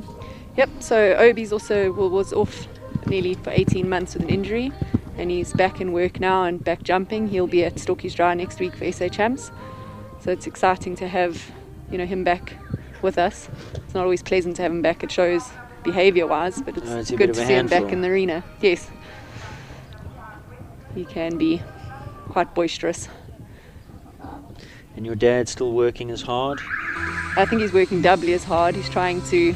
How is that even possible? I spoke to him a year ago and he was saying during lockdown where everybody was taking a break, your dad was on 17, 18 horses every day. Still the same? Still the same. I think he's trying to... How do you keep up? No, we can't keep up. But he wants to try to get as much riding in as he can. Fit as a fiddle.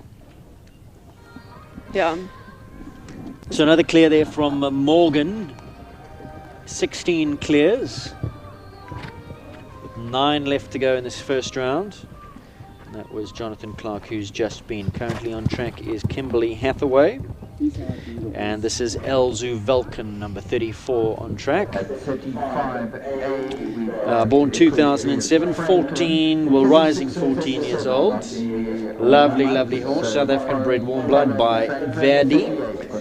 Out of a Bambix mare, Elzu Broadfield. Absolutely love this horse. Big striding horse. He's deceptively big. You don't realise how big he is until you stand next to him. Unfortunately, he's just found a rail there at number 7. Come on, Kim. Oh, a little stumble there.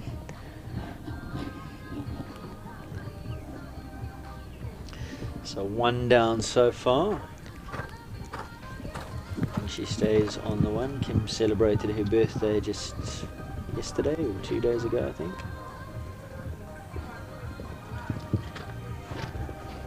Trained by Mandy Johnston, Mandala Stables. One down coming towards the end, and this horse owned by Louis. Morning, Louis, if you're watching. Take a look at the replay, Kirsten. You can talk us through it. Back rail of number 7. Franklin.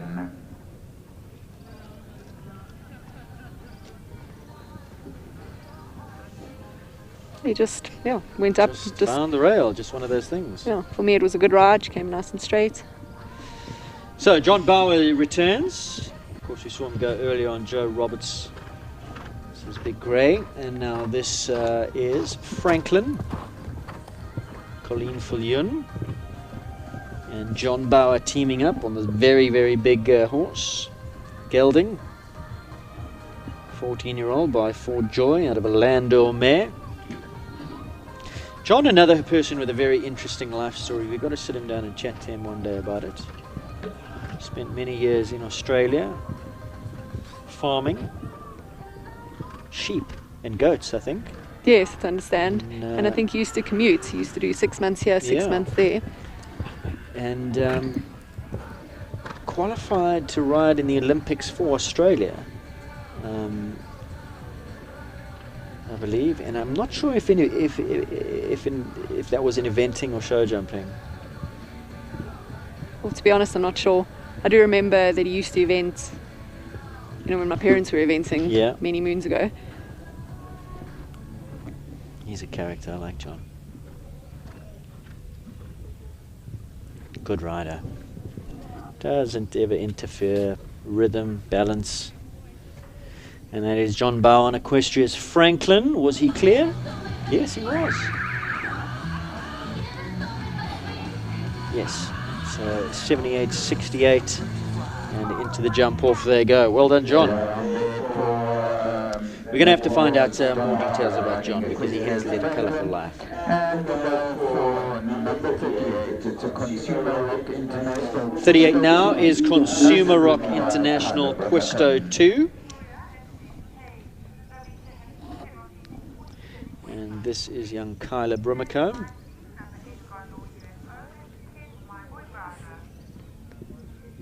Born 2009, Holsteiner bred, gelding. Imported by Cuvados. I think Kyla's another rider that I definitely wouldn't want to be against in a jump off. Yeah, she knows one speed, doesn't she? And that's and she can turn. Yeah. Very, very ballsy rider. Super competitive. Trains with Ronnie Healy. Got some lovely horses. Floyd. This one, Quisto, and all of them very, very fast in a jump off.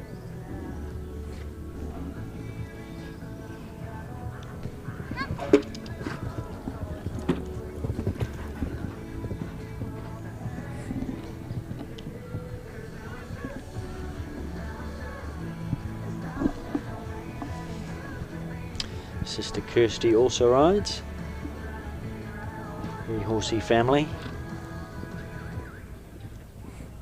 Oh. Just looked like she drifted out on the apex of the turn there. Horse just chips in a little quickie, gets away with it. And there we go, clear round. Leaves them all up. That is going to be very, very quick in the jump off. Puts herself into a lovely position.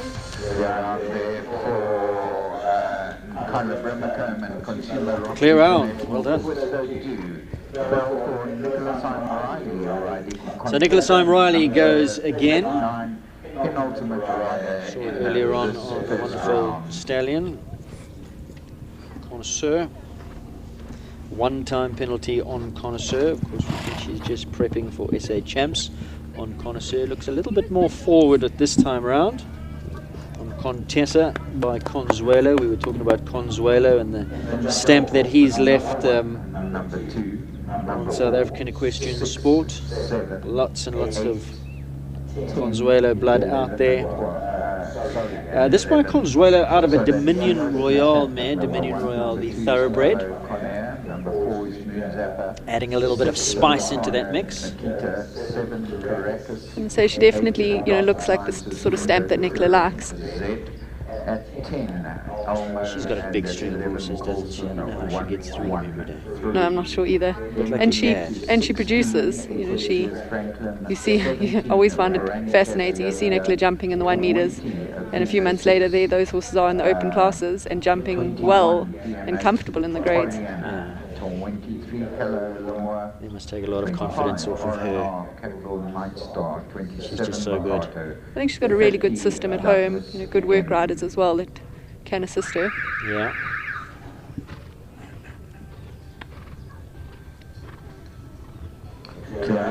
And another clear. Well done. Little Simon Riley. Contessa. Ashley Healy, Hausberger's Capital Madly. And Ashley Healy goes next. Number 40, Hausberger's Capital Madly. And I think this is the last combination to go. Capital Madly bought off the Capital Stud a few years ago. Yep. 9-year-old, up and coming by the wonderful stallion Numero Uno. Darko Blood, the dam line. He's a lovely horse. He really is. I think he's, the perfect stamp coming from his dad's side. When I saw him as a young horse, I always, thought he wouldn't be as athletic as he is. And it's just amazing how he holds himself in the air. Because he always, he looks a little bit stumpy, and he just isn't. He's an athlete. Yeah. Still up and coming, still relatively green. Went through the 130s pretty quickly. I don't think he had too many 130 classes before stepping up into the 1m35s. Maybe he needs a bit of a challenge. Stallion, and you would never say so. He just seems so chilled. Yeah, it just seems like such a nice guy. He looks very much like his father if I look at the quality. Yeah. Numero Uno we're talking about. Ashley ridden at top level for many, many years, made her name on Quincy, on World Cups and pretty much everything else there was to win, and has maintained that level. And recent winner of a World Cup qualifier as well at Stockies Dry. Take a look at the replay. I think he's just a little bit green. He's just learned to respect that front rail maybe a little bit more, get a little bit sharper. That'll all come. Yeah, he was so good coming in, so I do think it's just a young horse. Yeah. Right, so that wraps up the first round. So let's take a look at those stats. How many clears did we have there, Shay? Are you counting? Once again, the same jump off track. 12B, 7, 8A, 8B, 9, 1 and 2. We're going to take a very quick break. When we come back, we'll be with you for the Western Shop sponsored 1 meter adult 35 adult Gauteng Championship. So from number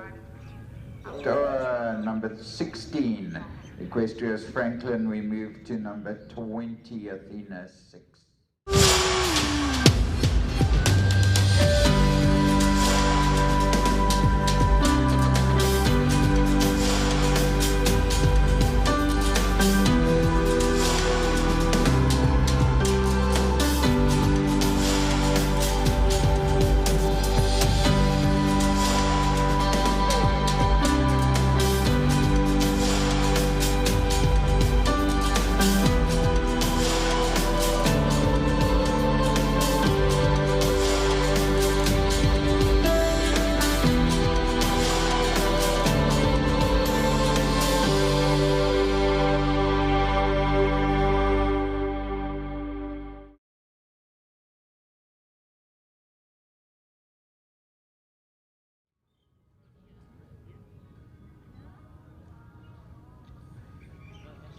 Rail.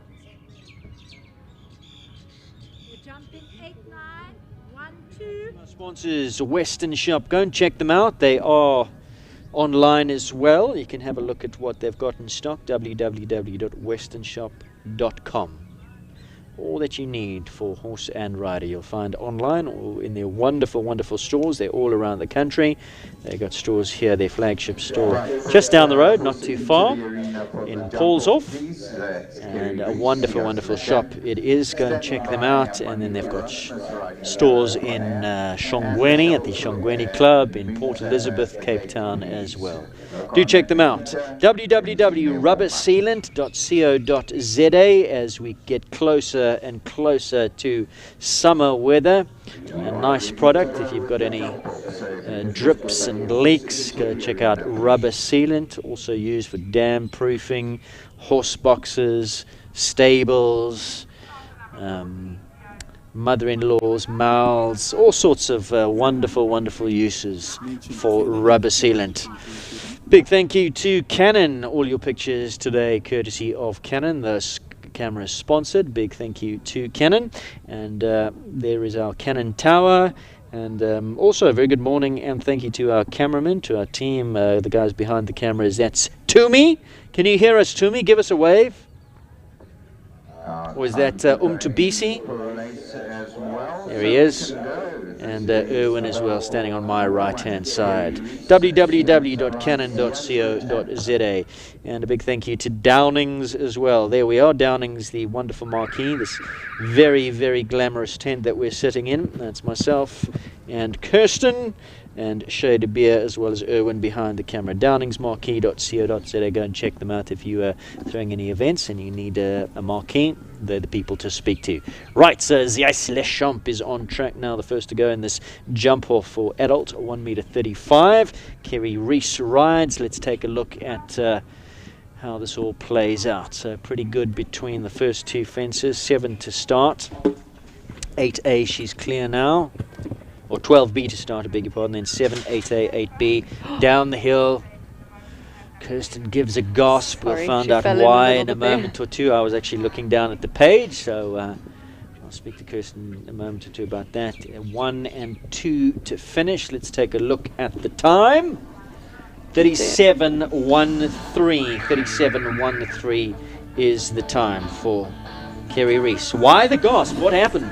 Do we have a replay? I don't think we got a replay, but like amazing footwork from the horse. Was he 7 down the hill, or did he chip in? I didn't count, but she fell in a little bit, and he, chipped in right in front of number 9. Got away with it. Amazing, getting his legs out the way. Right, so this now is Callao Con Air and Monique Erasmus. This is not, in fact, Rochelle Kluk. Rochelle will come up next on Moon Zapper. This is number 2, Callao Con Air, one of the riders who have made the Gauteng Interprovincial Open team. This is also a lovely horse. Yeah. Big jumping, and it covers the distance. Yeah, look how quick she's going along that side. Raking stride, deceptively fast. He's moving those legs pretty quickly and he's covering plenty of ground. So this for me should be up. That was quick. 38.03. In fact, not. Kerry leads. 38.03. Did he go round something? Kerry was really quick between 12B and the Kuda Oxa. I think Monique went a little bit wider there. Good effort. Puts her into second at this stage with plenty speedy ones to come. Moon Zapper goes next with Rochelle Kluk. Now this can turn on a ticky. It's like a little spinning top.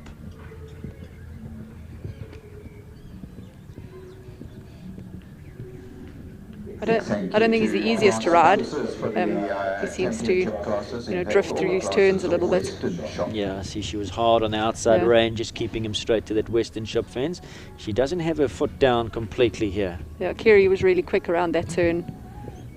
Super scopy jump over that second fence, that Kuda Sport Horses fence.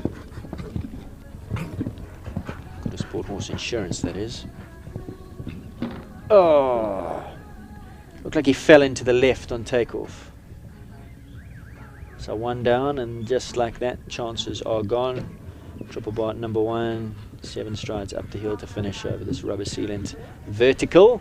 What was that time? 36.48. She would have been the quickest. Yeah, and she slowed down. Definitely slowed down. It's deceivingly fast.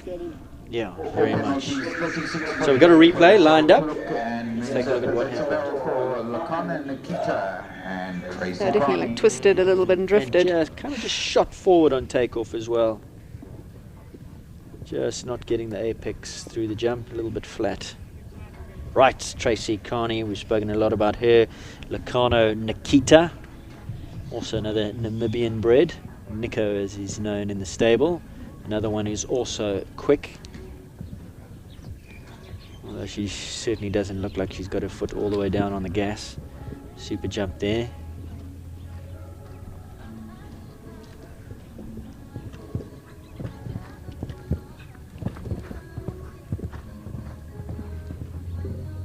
Eight down the hill. What was that riding from 8 to 9? Was that 7 or 8? I think it walked 8. 37.50, and that is good enough to go into second at this time. Time 37.50. Mandy Johnson goes next, number 7, Caracas. Tracy Carney. Cricket. Nikita Cloud. 37.50. Leader's time. Second place. Leader is Le Champ. 37.13 is the target. Just a reminder, please, our first week cases, you will need to come in on your horse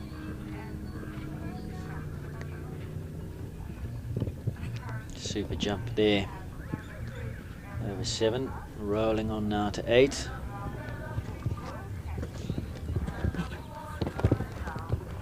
Four, 5, 6, 7. 7 down the hill. Leaves one out.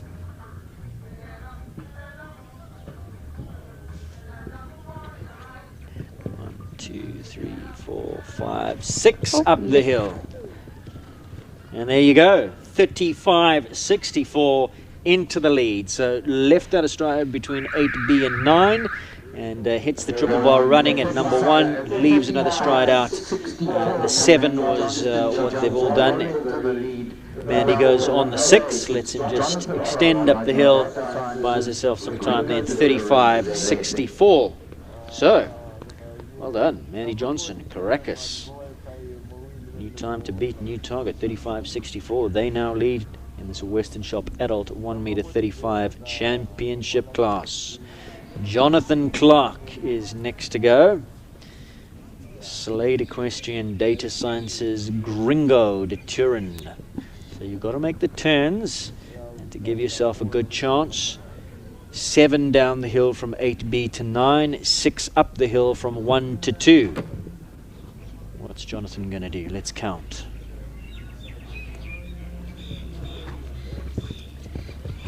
Lands 1, 2, 3, 4, 5, 6, 7, 8 down the hill. So you would say that Mandy's up on Jonathan.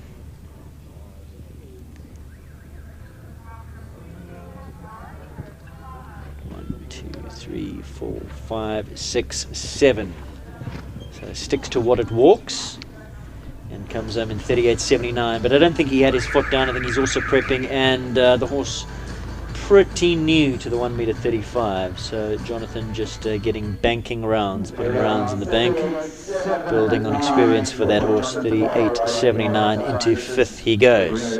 Right, Kirsten, I feel like I'm doing all the talking. Talk us through here. Elmo, Ronnie Healy, he'll know what he has to do. He's super fast. Time to beat Caracas, Mandy Johnson, 35.64. Kirsten to commentate. Yeah, I think Ronnie will definitely put his foot down. This is a very quick horse. So let's see how he goes through this turn, because I think this is where, the first horses were quite quick. A good shot. Gave it lots of air as well. Yeah. It'll be interesting to see if he goes down there in the 7 strides. He'd have to come onto the left-hand side.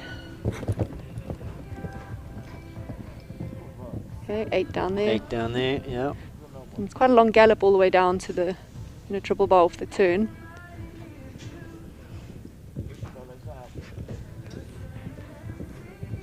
And then 7 there as well. It was a good round. 36.97. Good Almost enough there. to go. Yeah, good enough to go into 2nd place.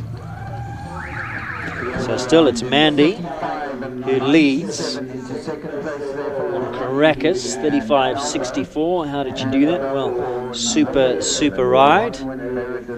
Dropping the 2 strides, as we said before, between 8B and 9. Went down there on the 7.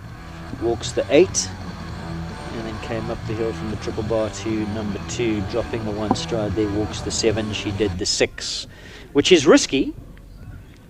But Caracas made it look easy. Yep. Here's another fast combination. Yeah.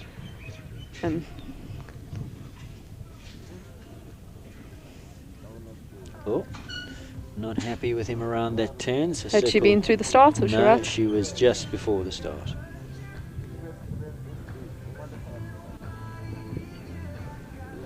Yeah, tight in there.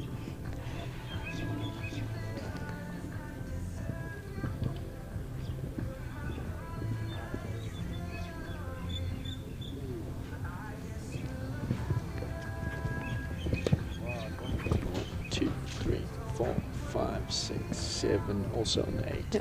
I think it's quite a risky distance in 7. You can flatten them going down the hill.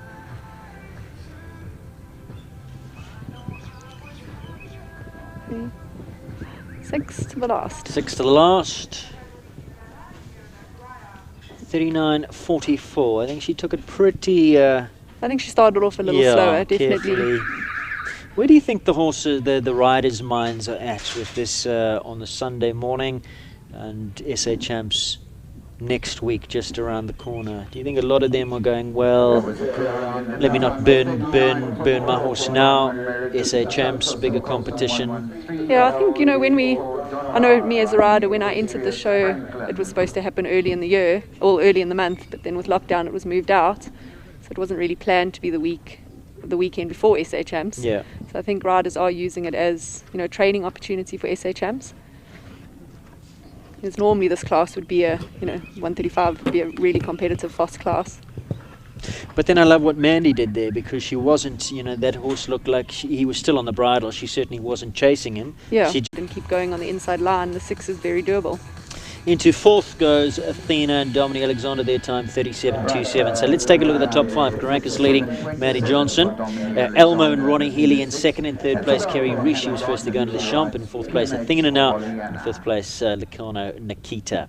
This is now Hannah Garten and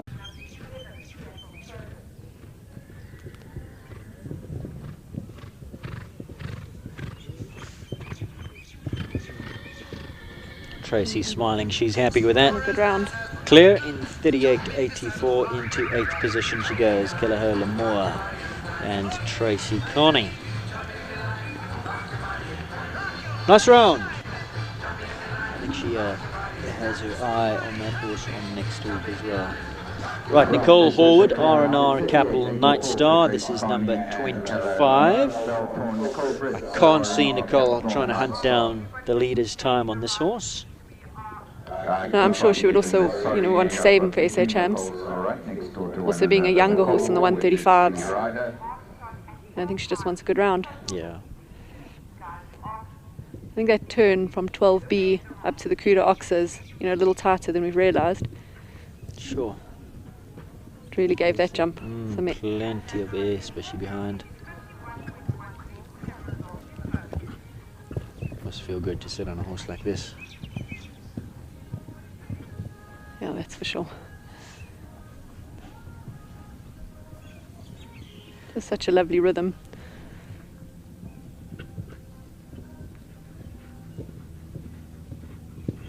Seven up the hill to finish. Yeah. Nicole Horwood cuts the beam in 39.81. So like we said, was just putting rounds in the bank. Plenty to come from the up-and-coming Night Star. When we say plenty to come, we're not talking about 1 meter 35s, we're talking about big stuff. That is a superstar in the making, being produced the right way by Nicole Horwood. 27, could this now be a horse that's going to challenge Caracas and Mandy Johnson, because Bianca Pitt does like to go for it.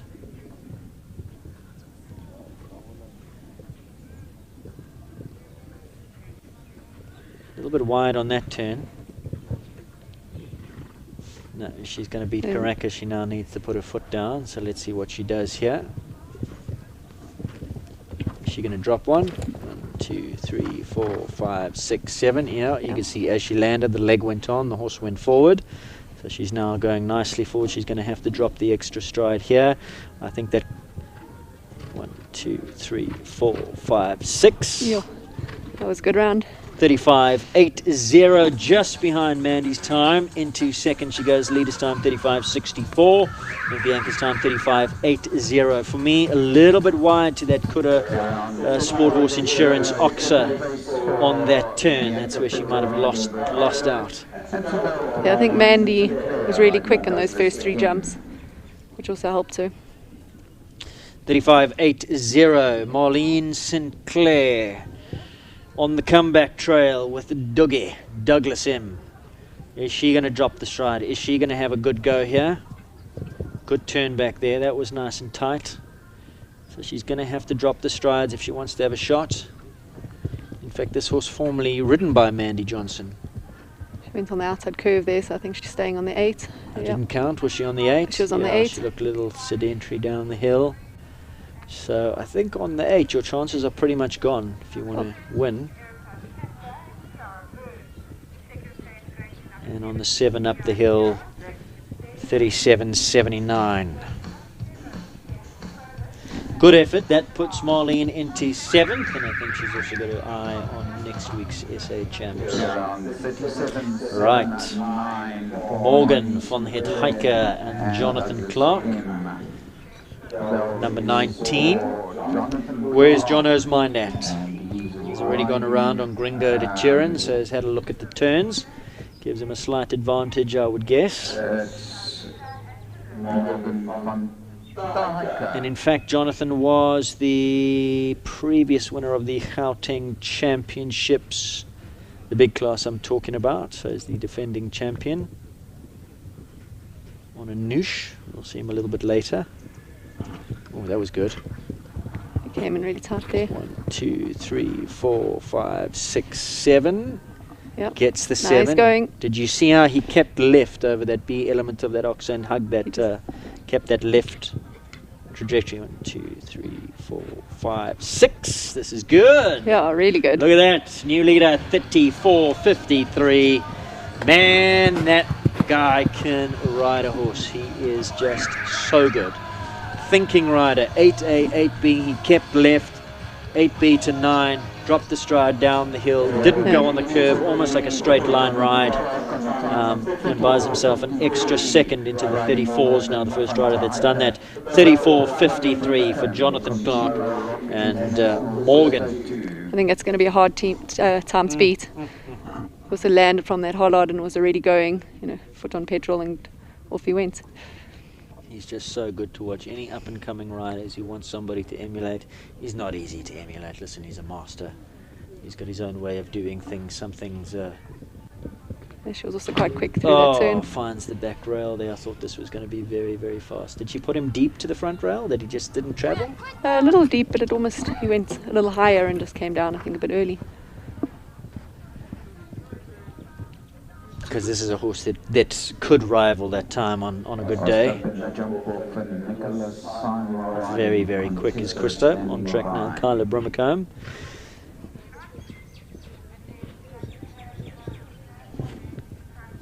.40,19 after taking that rail. I think we're going to have a replay. Let's take a look. Kirsten's going to talk us through it. She came in quite tight there. Yeah, a little, I think just... Drifted slightly towards the left-hand upright. Got slightly deeper, line kind of compromised, and just didn't travel to the back rail, as you said, just went a little bit high. I must be honest, and this is no disrespect to any other riders. Jonathan is going to be very, very difficult to beat, and this is the last horse on track, is it? Yes? Yeah. Contessa, Nicholas Syme Riley. She was quite quick over the first jump. She angled it slightly. So Nicola can beat anybody, but she's going to have her game face on if she's going to challenge Jonathan's time, 34.53. She also went down there on the 7. She's moving. She's going. She's got her eye on the prize here. Yeah, inside 1, line and 2, 6. 3, 4, 5, 6. 37. That was deceiving Now, because where it did she looked lose really time? That did look quick. She dropped the stride going down the hill, 8B to 9, and she did the 6 coming up the hill from 1 to 2. Where was she wide? quick. I think maybe from the CUDA coming to this combination at the end, well, the combination here in front of us, because she was, quick between 12B and the CUDA Oxa. Maybe she just gave herself a little too much space coming into this combination. Well, that concludes the class. The preliminary result, provisional result, Jonathan Clark wins on Morgan. Von Het Hiker for Silhouette Equestrian. Mandy Johnson in second on Caracas. Bakato Bianca Pitt in third. Ronnie Healy Elmo in fourth. Contessa Nicola Syme Riley last to go in fifth. In sixth place, Zeus Lechamp and Kerry Rees. Those are your top 6. We'll have the confirmed result for you in a moment or two. I'd like to take this time to thank Kirsten Wynn for being with us. You riding today? You've got rides in any of the classes? Yeah, you are I've got dressed in your Questa. I'm all dressed and ready to go. I've got a young horse in the 120s. You even have bling socks on. I even have bling socks. Wow. I am. So the 120s is where you're at today? Yes. And who are you riding there? So I'm riding Max Dosarobi, which is out of my dad's stallion Obi. So it's exciting to be riding a family horse. Obi-Wan Sarobi. Yes. Nice. Well, all the best for the 1m 20s. They're up in the May Foxcroft. Thanks very, very much for joining me on this slightly chilly Sunday morning. And go well. Thank you so much, Aidan. That's Kirsten Wynn, one of the Western Shop brand ambassadors, who's joined me in co-commentary. Big thank you to her. Coming up next is the Western Shop Adult 1m 40 championship class, not that 1m 35, or that's the prize giving, of course it is. Our next class will be the 1m 40s, but coming up next is the 1m 35 Gauteng championship prize giving. We're going to take a short break. Don't go far.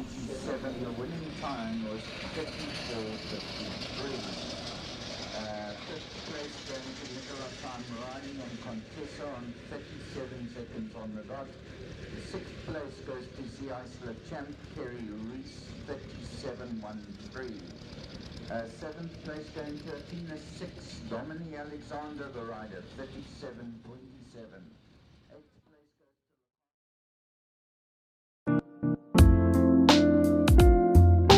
goes Country Life Properties, a boutique real estate company specializing in the sales of equestrian properties and country lifestyle estates in the Greater Kyalami area.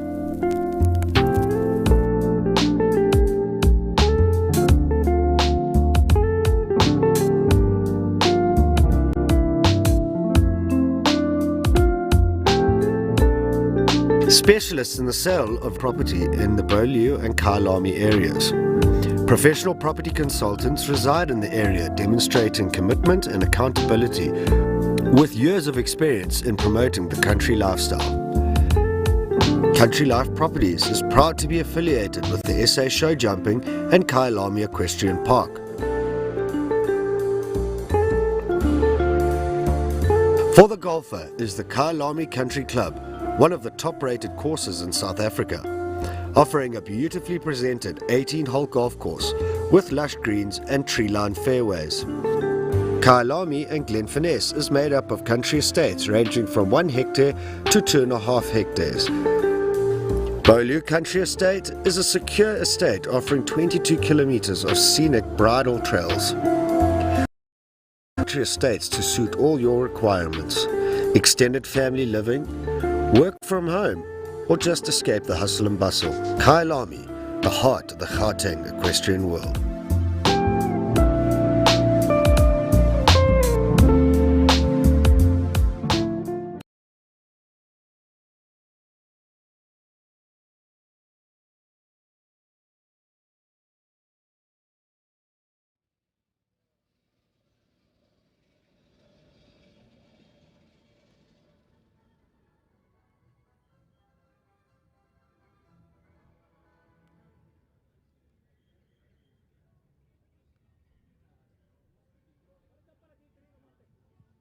When it comes to treating pain and fever, what medicine do you trust to bring relief? My first choice is Dr. Dutoit's Pain Expeller tablets. They contain aspirin, which has been voted as one of the top 100 inventions of all time. For over 100 years, aspirin has effectively expelled moderate pain and treated fever. It stood the test of time and it stood its ground against pain. Dr. Dutoit's Pain Expeller tablets, your first choice in pain relief at pharmacies countrywide.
Welcome back to our pictures here, Equestrian Live SA, and there the rider is about to climb onto the podium. It's another championship win, not for the first time in his career, certainly not for the last time in his career. Jonathan Clark, the master, prevails here in the 1m35 Gauteng Championship, sponsored by Western Shop.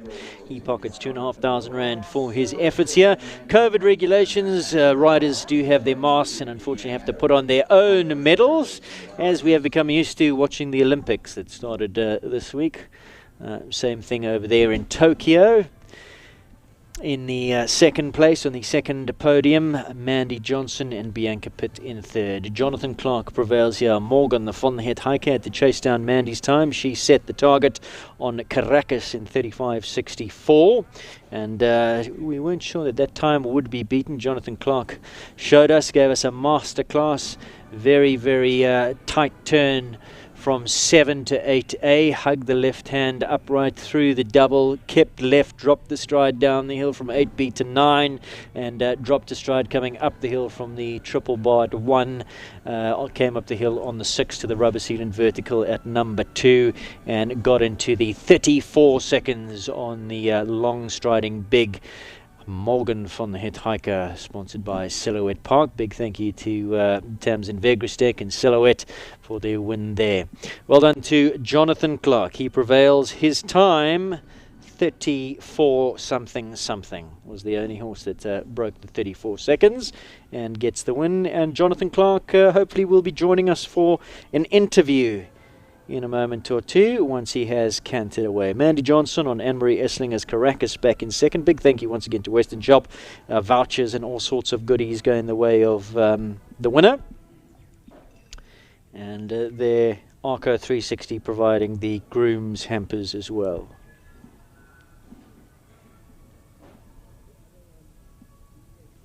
Jonathan, as we said, is the defending Gauteng show jumping champion.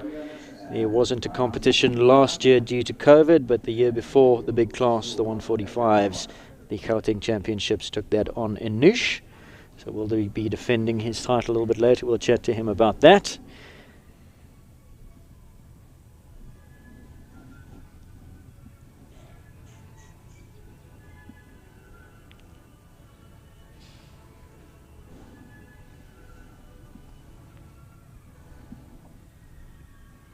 Don't forget, we are interactive. Hit that subscribe button.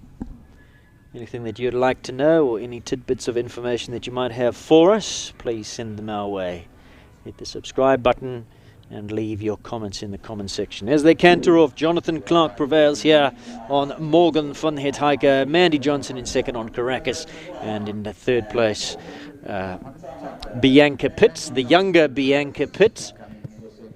Jonathan and Mandy in the same sort of generation. Bianca Pitt, half that. Joining me for the next class, which will be the adult 1 meter 40 championship class, Dominique Alexander.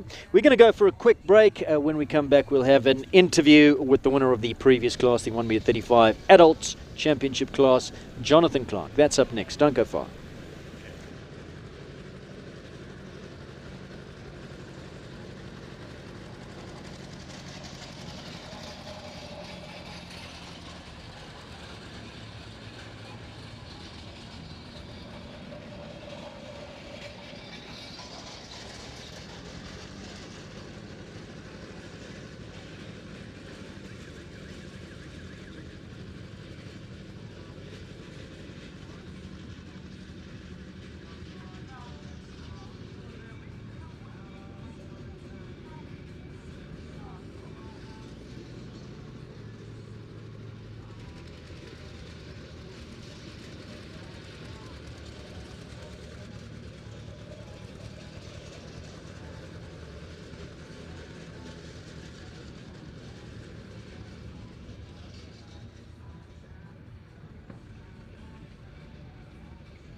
Reminder that the official photographers are Denford Studios. You can find them at www.denfordstudios.co.za. They have got a photographer as well as a videographer here, and I think that is the same for all three arenas. So yeah, lots of memories. You can find them, as I say, on their website. That's www.denfordstudios.co.za. They do have that great online shop.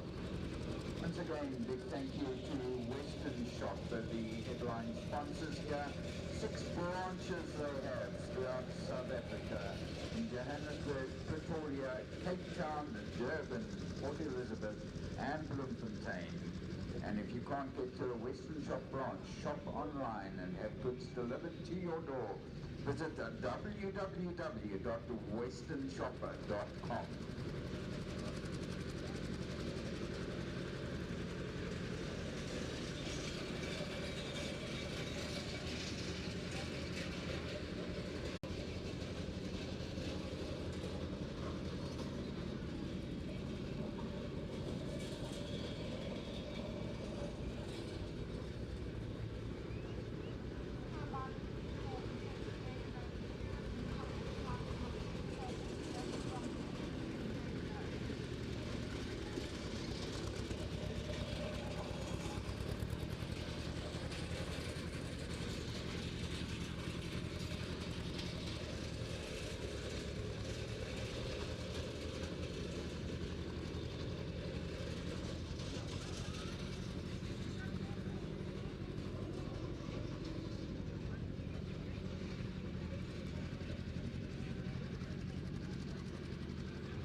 Another superlative championship class win for the master himself, Jonathan Clark, who joins me here for a quick interview before we move on to the adult 1 meter 40s. Jono, where is your head at? Because I believe you had a wonderful, wonderful preparation for the show. So tells me Dominic Alexander. Thank you, Aidan. My head's in a very good space. Just got back from an amazing 5 days in the bush. Dominique's son's 18th birthday. So luckily I have support group that can keep the horses ticking over, and they all feel great for today. Tell me about this class. Lovely first round. Mandy went into the jump off very, very quick. Dropped a stride from 8B to 9 down the hill. Dropped a stride coming up the hill from the triple bar from 1 to 2 to finish off. Were you aware of what she did? Do you have spotters telling you that it is there for the taking if you can drop those strides? I was absolutely aware of it. I watched her round. I must admit I did think she was going to be the winner. I knew the 7 strides to the Hollard jump was doable. I wasn't sure about the 6 to the last. But Morgan's got such a big step, and I had such a good shot at the triple bar. I actually got the 6 easily. Very, very close. You hugged the left hand upright from 8A, 8B, and then kept on a straight line trajectory down the hill. Was that always the plan, to be able to drop that stride, or was that just the way it panned out for you? No, I knew I could get that, drop that first stride quite easily. I wasn't so sure about the second one. And both Mandy and Bianca were quite far off the last one on the 6. But I think having that good ride to the triple bar made the difference. You are an absolute master of your craft. You say you're in the bush for a week, you come back here, you've taken the 1 meter 35 championship. Now, you are the defending, last year was COVID, so there was no, or there was a Gauteng championship last year, but it was in the main class. But you won it last time on the 5er in the Peter Mini on Anush. You've got her in the main class today with Hummer. How are they going? Hopefully well. They both jumped well yesterday. I had one down on each horse. But hopefully good for today. Now, with the show moving dates because of the COVID complications, we're shut down once again, coming so soon before SA Champs, which starts next week on Thursday. Where does that put your mind? Do you use this class, this show, as a warm-up for SA Champs, or are you just an out-and-out competitor, competition rider, and it's another championship show? Are you here to win it as well? Aidan, the timing's worked out quite well for me. I am using it as a warm-up for next week for SA Champs, but I am competitive by nature. If I think I can win the class whilst building for next week, I'm going to try. Always a joy watching you ride. Absolute pleasure. You're a master of your craft. I said earlier in the broadcast, any young riders looking to emulate somebody, you'd be the one. So we wish you all the very, very best for the big class. The 1 meter 45s coming up a little bit later. Can those who are betting people, can they have a flutter on you? I'd like to think so. Jonathan Clark, thank you so much. Thank you very much.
is said a great horse will change your life.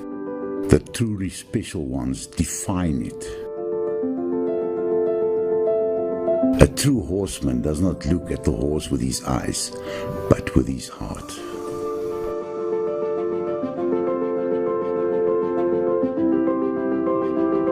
Show your heart with rubber sealant products.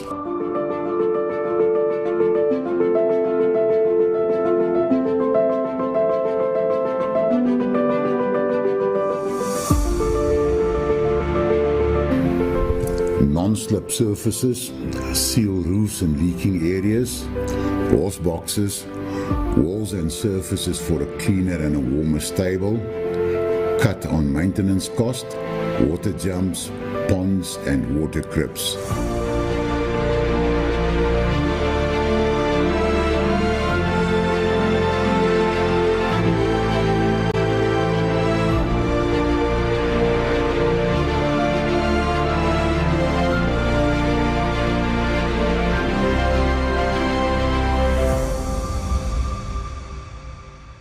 Rubber sealant, no more drips, no more leaks.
Number one.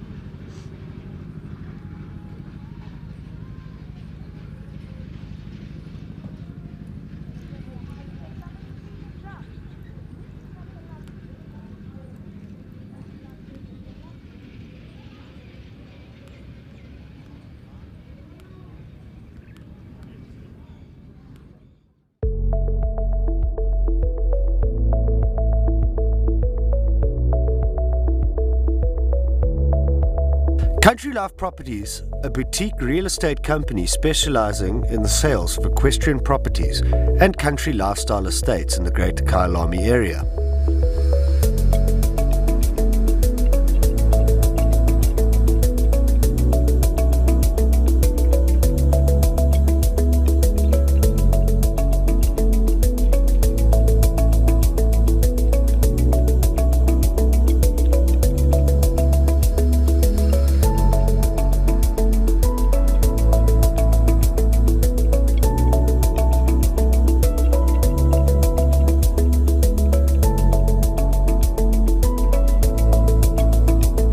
Specialists in the sale of residential agricultural property in the Beaulieu and Kyalami areas. Professional property consultants reside in the area, demonstrating commitment and accountability with years of experience in promoting the country lifestyle.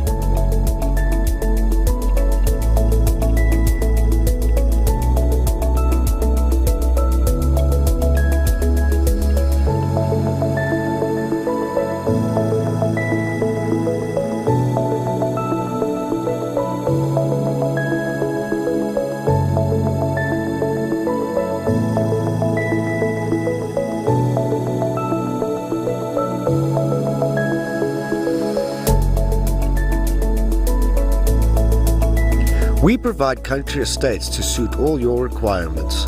Extended family living, work from home, or just escape the hustle and bustle. A variety of equestrian properties are offered for the keen equestrian. Kyalami, the heart of the Gauteng equestrian world.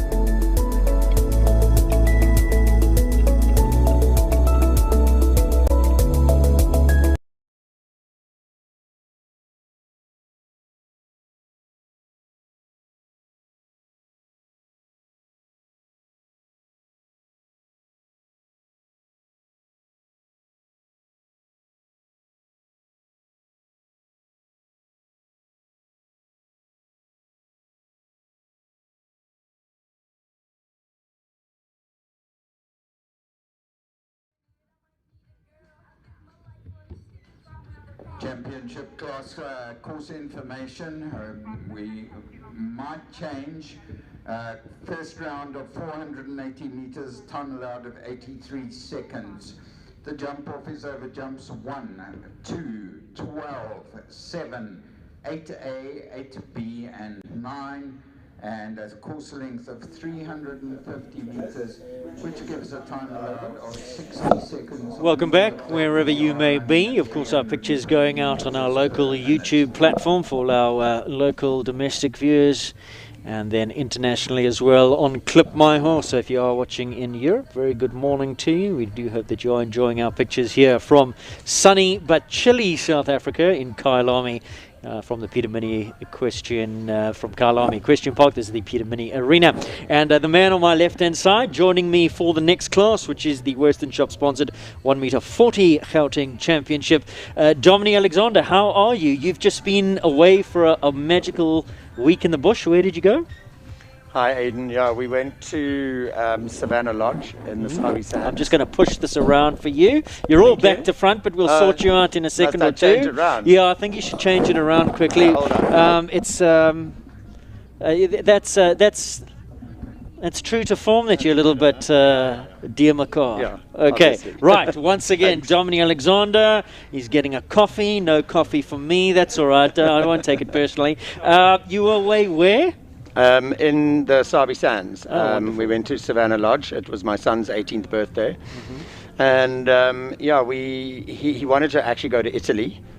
He's a big football fan, and of course he just missed the Euros. Yeah, so well he couldn't get in there, so so we decided to opt for a closer venue, so we went and did that for a week.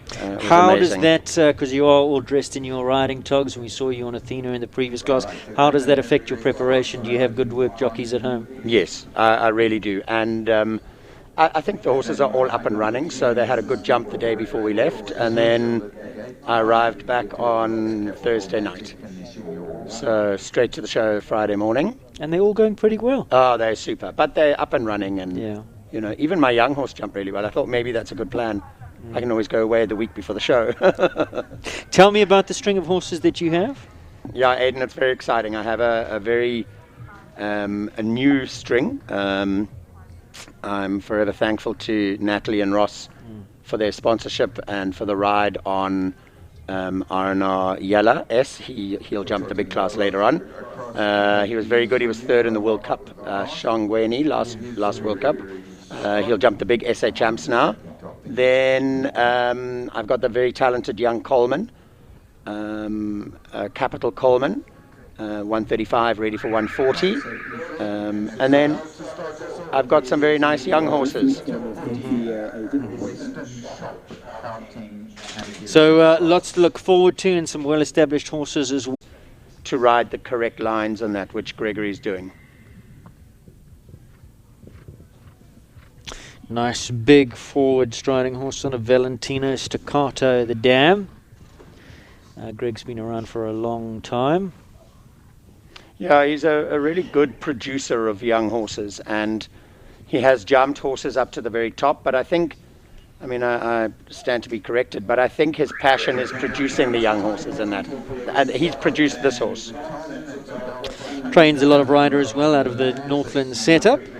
And that is just over the time allowed, 85.33. Let's take a look. What is the time limit in this 83 seconds is the time allowed, so it's just over that. So lands up on the one-time penalty, but of course I'm sure Anne-Marie Esslinger and the judges are sitting upstairs having a look at what's going on. So next to go, number 3, this is Tanya Chellin, and Lambus, number 3. He's a lovely horse, this. Oh, he's a super 2, horse. 3, 4, 5, 6. A little wobble in on the way in, but finished out really well. Not the youngest anymore, a 2007 model. He's a previous winner with Mandy Johnson, his previous rider of a World Cup qualifier at Stockies Dry. So he's tried and tested a top-level competition here in South Africa. He was imported a few years ago by Landos out of a Limbus mare, and he's like a warmed-up squash ball for me. He's just so full of ping and pong. Shame he's had a few injuries, a colic surgery, a torn suspensory, and it's good to see them come back, When they're good horses like this, it's horrible to see them injured. And in a run-off, also one that's super fast. I think he's cantering around here in 3rd gear, really. He's got a lot more jump and a lot more step if she needs it. Right there, he's reactive. He's a lovely, lovely horse. And what did you say the time allowed was? Time allowed, well, they'll be watching that because time allowed is 83 seconds, and that's the second to pick up a time penalty. Comes home in 84.47. It did look she was under the pace, though. Yeah, so 1 for time as well. So, of course, the course design and the judges, they get to watch 3 before they decide whether they need to change the time. So this would be the 3rd. That's 3 uninterrupted rounds. So, of course, if there's a stop, then they get to watch another one.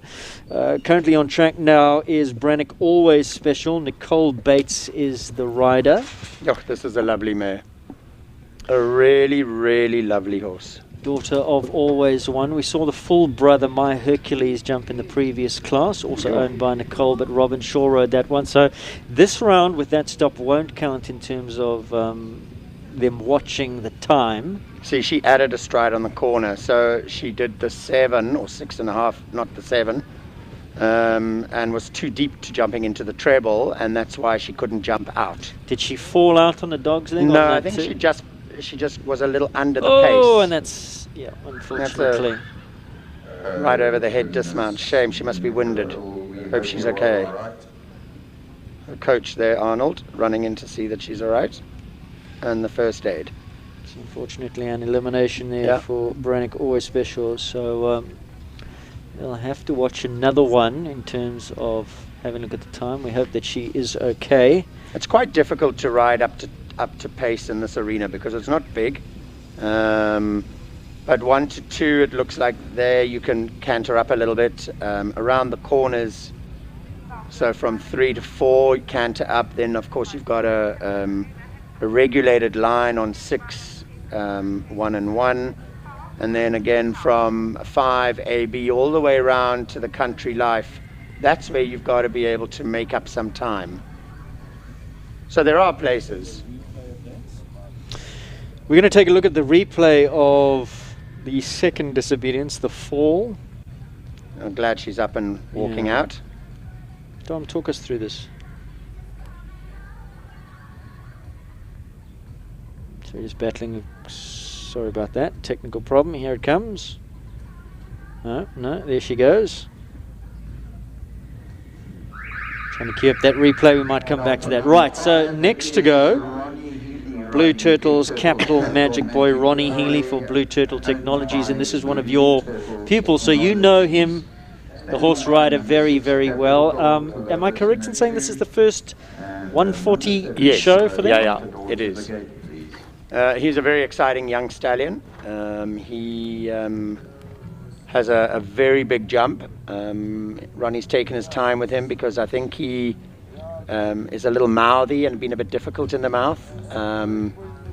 But with all the jump and all the quality, Ronnie, of course, is a good enough rider. So...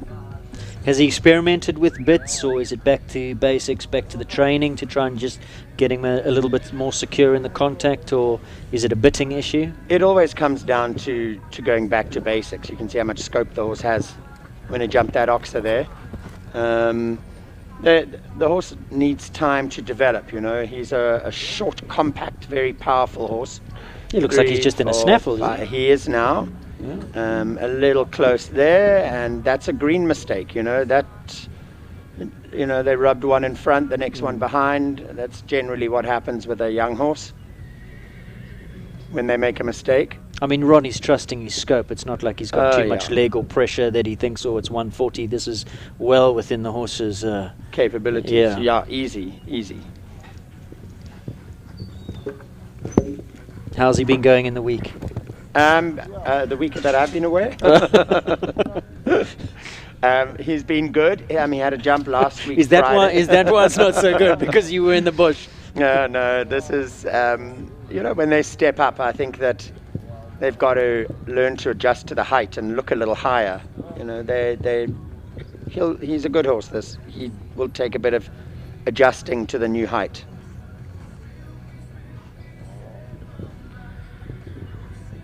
Yeah, he's definitely a talented horse for the future. And of course, you know the brother as well, Kelly overseas. Have you heard from her? How's she going? Yeah, she's really well. And Moonlight is, as you say, the full brother. And he's doing very well. I mean, he's acclimatizing and traveled well, arrived very fit. When does she have her first outing? 35s. Lovely jump. You know, very scopy, very easy.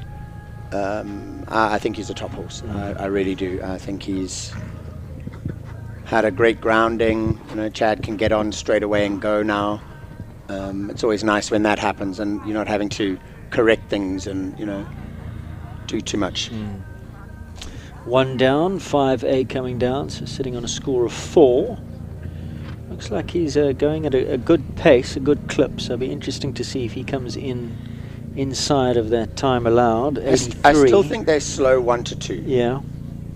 You know, watching from here, you can see that they're a bit slow 1 to 2. Yeah. 84.95. Yeah, I think that's where they're going to get the time faults or be able to make up the time. So that'll be a total of 5. So still looking for that first elusive clear round. South Africa, I mean, of course, we're being watched by Clip My Horse. Is that still something we can certainly say it was something that we may be a bit just lacking our ground pace? We're perhaps a little bit slower than international. You know, overseas you take a pull, you get a time penalty. Here we're a little bit more relaxed than that. You were talking about just under pace from 1 to 2. You really need to be up to pace as you go through the start. See that there again, I mean, she just added in front of there, and that adding a stride, like you say, you know, that puts on pressure on your time allowed.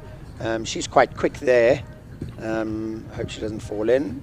3, 4, 5, 6. That was well ridden. This is a good horse. This is a top horse. Yeah. He's been owned by the Sana family. He's jumped some big jumps. He's previously ridden by James White. This is the and look how good he is there. He helps her. He chips in. He makes mistakes. He just says, I got this. And economical as well. He can jump a big jump, but he's not going to. He jumps them well. Yeah. Without being extravagant. And some people go, oh well, the horse, but he will jump a big jump, but he'll jump it economically and get to the other side. Yeah, and he's carefully. And actually, this is what makes horses fast against the clock, is that they don't have to jump too high, but they know where the poles are.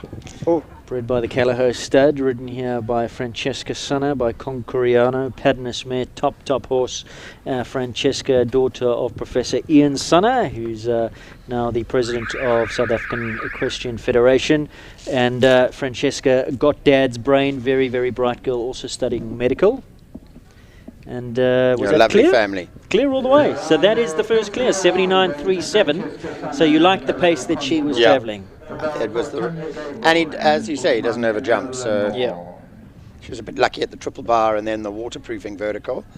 He wasn't quite taking her. She wanted to stand off and he chipped in. Super ride there. So the first of the clears. We now look for a second to force a jump off. Currently on track now, Bachman, Eleanor, Tanya Gable.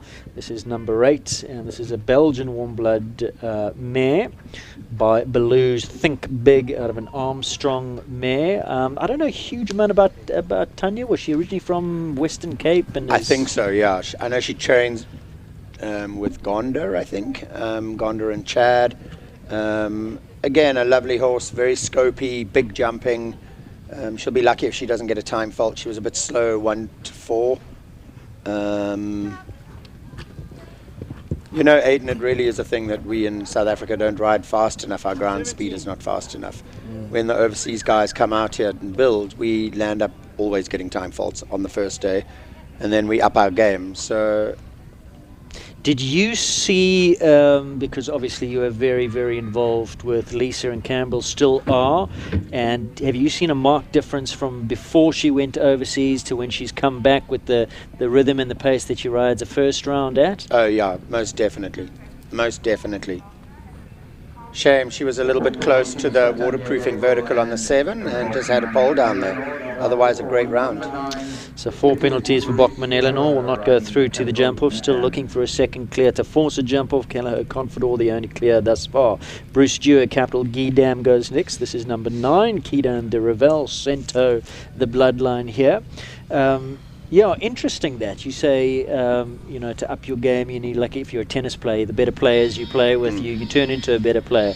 And I've noticed just how remarkably fast Lisa has become. Yes, yeah. Yes. Yeah, most definitely. I mean, otherwise you just get time faults, and you know there are lots of clear rounds. They're not. You won't get a prize on a time fault. So why don't we just ride faster? What needs to happen? Because I think our course designers are too kind to us. They need to start. The courses are fine. They need to just make them a little bit shorter time allowed. I don't think this horse has jumped too many 140 classes. Been produced by Bruce, capital stud horse. Bruce has jumped a lot. Jumped some big jumps. Lived in, him and his wife Tiffany lived in France for a while. Correct. This horse doesn't look like it's very forward going. Bruce has got a strong pair of legs, because I think he's got a couple in his. He wouldn't need to go and do a leg day at the gym. No, he wouldn't. Oh. The other one, Cherokee, makes him work. Yo. It's hard to ride lazy horses. What do you prefer? Prefer a blood horse takes you to a fence, or do you like to ride them to a fence? I like them not to run to a jump, but I like them to have their own engine. So Guidam comes home in 83.89, just over that 82 seconds. Another one who finds a time penalty, finishes on a score of 5. So we've already had 8 left to come. So we sit at the halfway mark here of this first round with just the 1 clear. Tinus Grissel now for the Schweiker warm blood stud, and he rides number 10, Schweiker Bogina. This is a mare, very big, scopy power jumper by Indoctro out of a Nimador mare. This is when you have to, with this, I mean, so much to like about this mare, but when we talk about blood, electricity, are we putting her in that category, or more one that you need to generate a little bit of go No, forward? I think this needs a bit of generation. Yeah. Generating. You know, she loves to jump, and she's been fantastic with him. I think Tinus's mother rode her in the beginning, and a wonderful, solid, safe jumper. Here it looked like he got a bit slow, and that's where they would lack a bit of natural blood.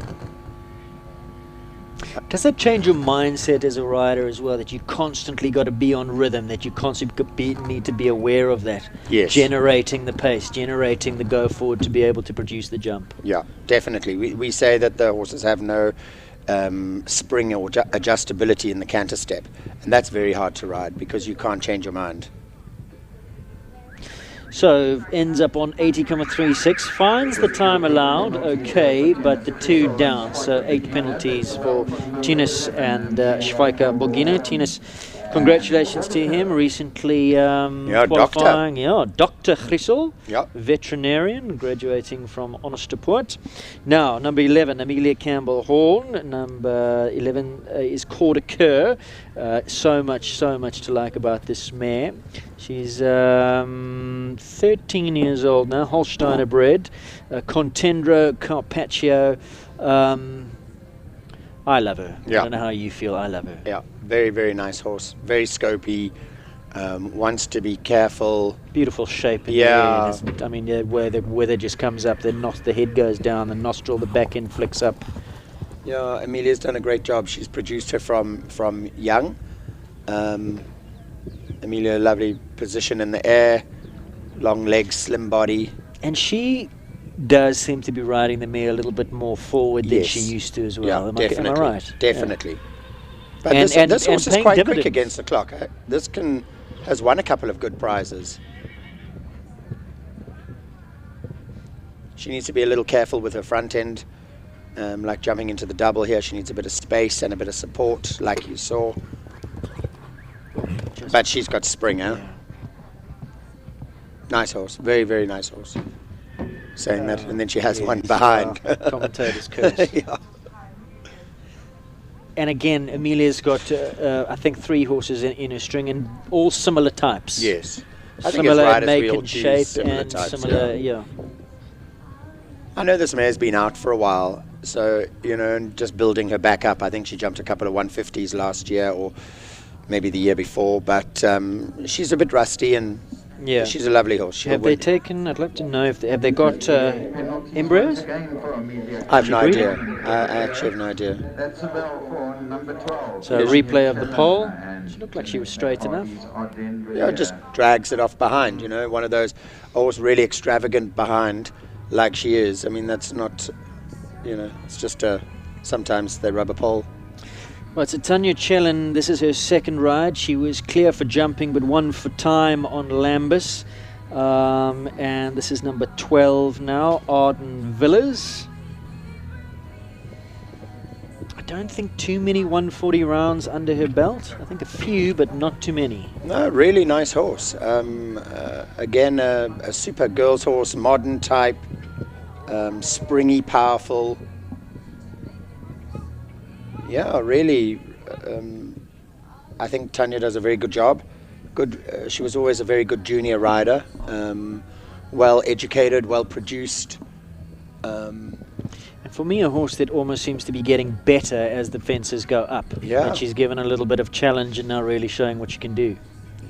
You say that. The other day I had to ask someone who the horse was, because I think it was a very fat horse before, and it's lost a lot of weight, and it's really looking fantastic.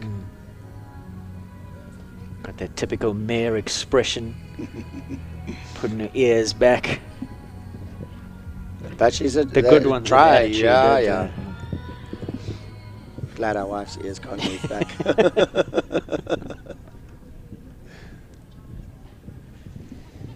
Yeah, there's a really that must be a solid clear round, yeah. Really easy inside the time, And Ray makes no mistake, second time round with that time, 78 seconds, so well inside that 82. And that means that we have a jump off at the second of the clear. So Callagho Confidor, who's super fast in a jump off, was going to have to go some to beat Arden Villas. Jonathan goes next. No, he doesn't. It's Lamina Z. John Corber who's currently on track. I beg your pardon. Jonathan standing by in Macchiato. He goes at 14-13 on track for Your Perfect Africa. And this is Lamina. This is a fantastic little horse. Pocket rocket. She has won so many good fast classes. Sean was telling me the story of how they acquired her, and they went on a buying trip to Namibia, and she was really put into the pellet to fill up the space that they had, because they may as well fill up a truck if they're coming back. She wasn't the first pick. She was very, very small. Really like a story of that ugly duckling turning into the swan that just blossomed with time, and she is such a little fighter. She never says no. She's got a great attitude. Jean quite forward off the turn there. Yes. You see, that's what happens. The minute they start thinking about the time, they start having rails down, because they start overriding like off the turn, instead of the ground speed just being faster. Yeah, and constant. Yes. And, yeah. So 8A goes down, 9 goes down, so 8 penalties. And she's normally I think the other people will be very happy that, not very happy, but a big sigh of relief that she's not in the jump off, because Jean's very fast. Wins a lot on all her horses. Yeah. Just say she's a super competitive rider. Jonathan Clark, winner of the previous class, goes next. We're going to take a quick replay. I think this is at 8A. So you see, she's a bit slow and then a bit fast. Yeah, you can see as she came off the turn, she saw a forward one, pressed the accelerator. Just got a little bit flat to that, didn't she? Yeah, a bit long. Jonathan goes next, Poland's Macchiato. You know Jonathan so well. Tell us about his production job on this horse, because he spent a lot of time in the baby classes and then all of a sudden came good and shot up through the bigger grades. You know, he's a very sensitive horse. You can see he's not so good with his front legs, so he needs a lot of time off the ground. And Jonathan knows just how much scope this horse has got, so he makes very little pressure on him to give him time for his front end. A scopy horse, and yeah, I think he'll be a good horse. Jonathan rides him so tactfully. Is he quirky? Is he sensitive? Very sensitive. As Jonathan was telling me, he's got to go get on the mischief. Yeah, he can buck and leap and play. And bred by Poland Stud. Pat Pole, if you're watching, very good morning to you. In the Eastern Cape, bred some really, really good horses. To see that jumping into the double, how cautious, how tactful Jonathan was. Talk about his front end to me. When you say he's not so good in front, are you talking about slow in front, or he's a bit over that shoulder? Yeah, his knees are a little bit low, so he doesn't snap them up. If you watch the vertical jumping straight towards us now, you'll have a look and see, you see his knees are a little bit behind him. So every horse has a different technique, and better hurry up, otherwise he'll get a time fault. Yeah, a time fault. 83.22, just over 1 for time from Jonathan Clark and Poland's Macchiato. It's owned by Silhouette Park. Right, so Caroline Chelchinski goes next. We talked about Midgard Zingara earlier on during the junior 1 meter 35 classes. Why? Because the winner of that class, Zakiro, the full brother to Zingaro, we spoke about. He's a cheeky, playful horse. Yeah. And what a wonderful, wonderful horse he has been for Caroline. Based out of the Burlington setup. Yeah. He just gives her so much confidence. She's also a qualified vet. And a very big dog trainer, actually. Competes her. She's got, I think they're called Shelties. What are they? The little sheepdogs. And she does all the agility classes and competes with them. Again, another well-rounded, educated junior rider. It's lovely to see her on a horse like this again. Jumps easily. Yeah, he's super scopy as well. Yeah, he jumps in beautiful form. His technique is really good. She's aware of the time, riding on around the corners. Consuelo, what a sire he's been for South African show jumping. Now watch this horse's knees at the vertical. See how tight and quick they are. Snaps them up, doesn't he? Up in front of him, not slightly behind like you were talking about the previous horse. Yeah, easy inside the time. Right, well done. 80.45 and clear. Well done, Caroline Chelchinski, Midgard Zingara. So that gives us our third clear round. Ronnie Healy goes next corner to Mandarino, and then last to go will be back on track Legato and Kylie Stain. So 2 left to come. Let's take a look at the stats. 14 have gone. Of those 14, 3 clears, just 21% clears in this run. Now, corner to Mandarino. Another horse, we're talking about horses that improve as they challenged a little bit as the jumps get bigger. For me, this is one of those horses. Yeah, most definitely. He has a very good jump. He's a little bit spooky, but he's young. And again, I think he's just stepped up to the 140s. You can see great technique. And tell me about that elevated canter that he's got. That he's very up in front, light. I like that because, you know, they carry their shoulders. When you ride a horse that's a bit heavy in front and downhill, they always seem to run deeper to the jump than you want them. Trying to kick them up in front, kick them out, just makes your life easier when much they're naturally easier. up Watch them there. canter above the ground. Yeah. You know, he jumps easily, this horse. Also, Ronnie bought him as a young horse. He must learn, you know, he must back up in the middle. That is quite short, this double.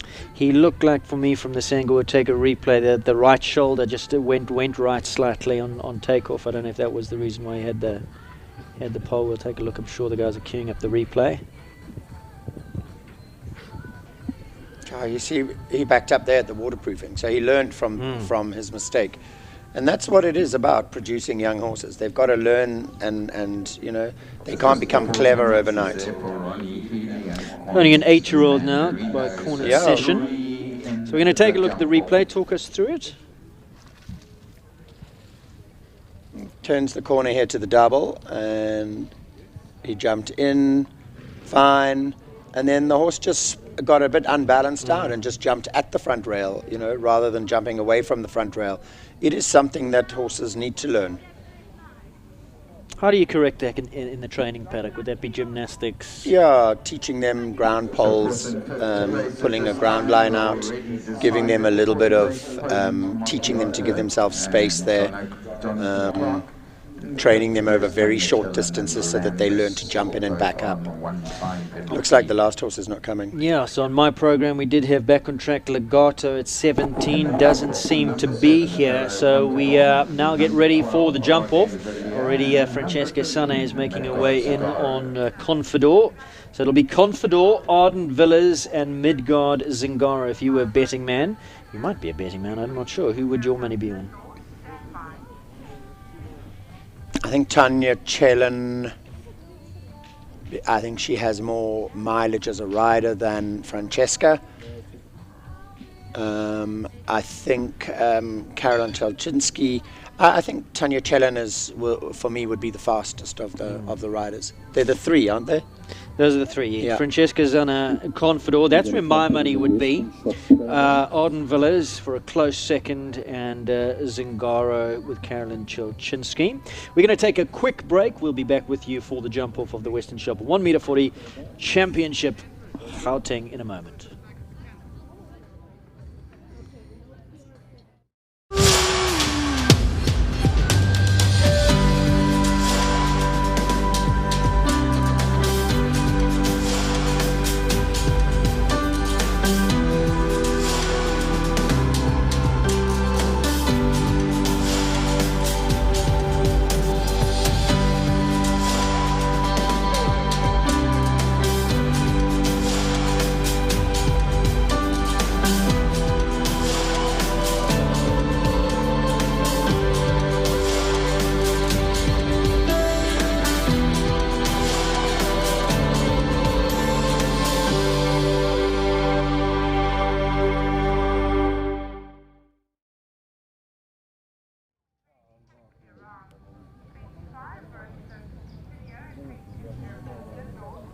Francesca Sana in picture now as we come out of that Western Shop promo. Big thank you to Western Shop as sponsors of the show and this class and co-sponsors of this live streaming, which we hope that you are enjoying wherever you may be. There she is, Francesca, first to go. Dominic, let's take a look at this jump off track. 1, 2, 12, 7, 8A, 8B and 9. And time allowed, they're not going to need the time allowed, 60 seconds. Time allowed the first round quarter for you. Won't be the case for these three in the jump off. 1, 2, 12, 7, 8A, 8B, and 9. Now, 1, 2, 12. That's a bit of a gallop. 7, 2 to 12. And then turn back to 7. 8A, B, and 9. 8A, B, and 9. So a little bit similar to what we had in the 135 class. The Western Shop Oxa to Kuda, back to the double to Hollard. That's a good line. Inside the, oops. Oh. 1, 2, oh. Right, so to 12. And then through the first A and B part of the treble. And jump. Beautiful technique, huh? Stunning. Also sharp with his front knees. And you see Tight. his canter can lengthen and shorten at the drop of a hat. Very reactive. Oh, chips one in. She was, I think, trying to go down on the 7 and then decided on the 8.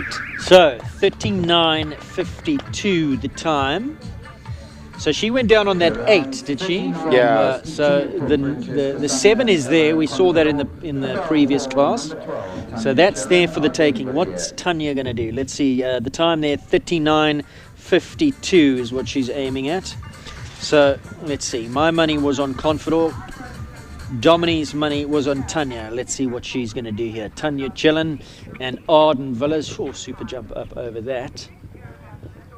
And did she go around the... I think she did. That was different, yeah. But she gave her a nice rhythm, yeah. I think that's the better choice, to be honest. Oh, how's that off the ground? Like a bullet.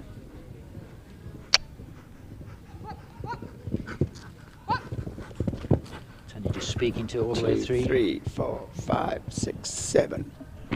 Oh, lucky rub at the last. 39.86.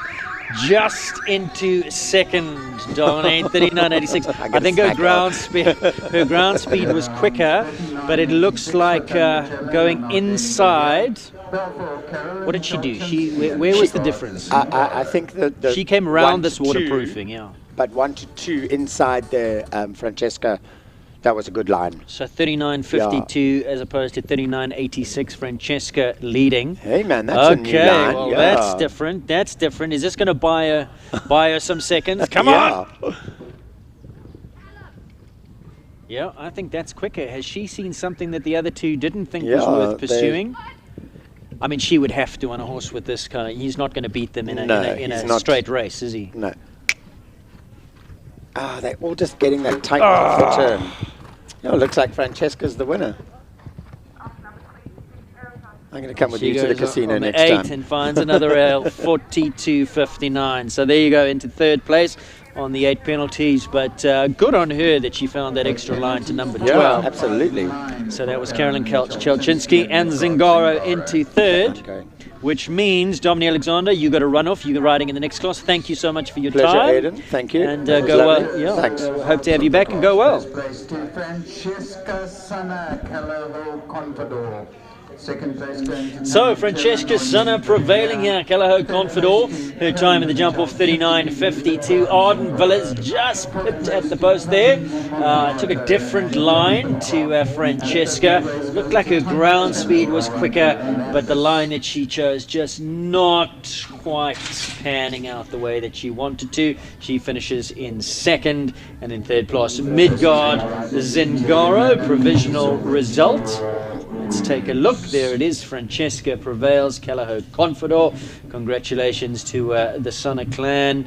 Ingeborg, Ian, Professor Sana there. Confidor that they bought off the Calaho sale a few years ago. James White, the trainer. Well done, James. Great result for the Sana family. Tanya Chillen back in second. Arden Villas. And in third place, Carolyn Chelchinski and Midgard Zingaro. We're going to take a quick break, and then we come back. We'll be taking a look at the prize giving for the adult 1 meter 40 Gauteng Championship, sponsored by Western Shop, and hope to get a little interview with the winner of the class, Francesca Sana. No, I believe we are going to be chatting to Jess Augustine. She's next in the hot seat.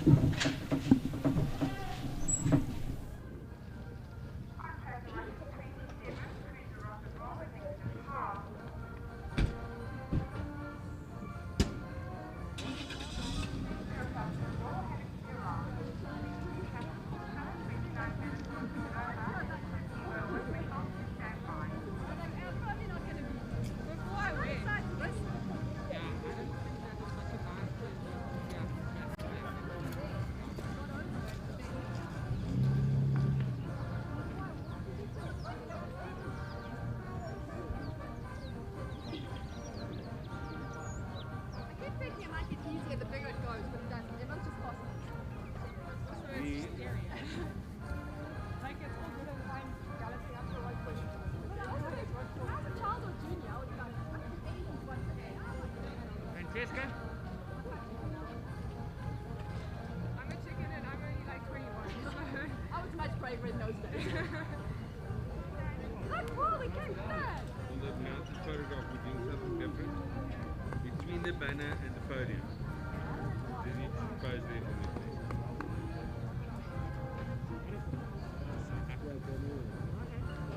So now,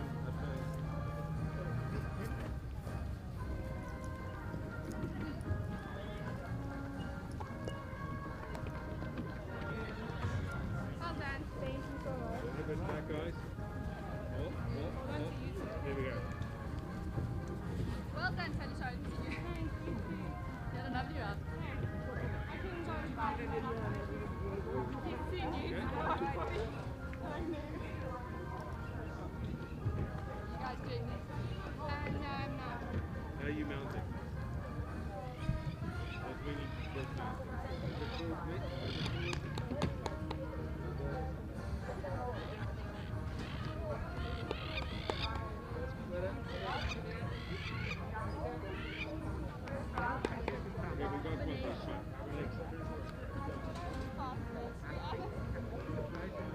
Francesca Sana winning the class, 39.52 the winning time. Second place going to Tanya Chellan and Ardennes Villiers, 39.86. So those two ladies are very tight at the top. Carolyn Chalchinsky had 8 penalties, 42.59.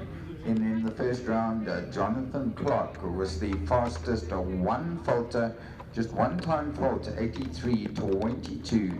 And Tanya Chellan and Lambus, the second fastest, one faulter, 84.47.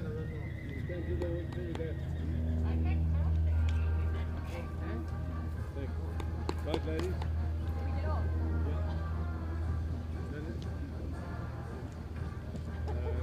Listen, Mars Francesca.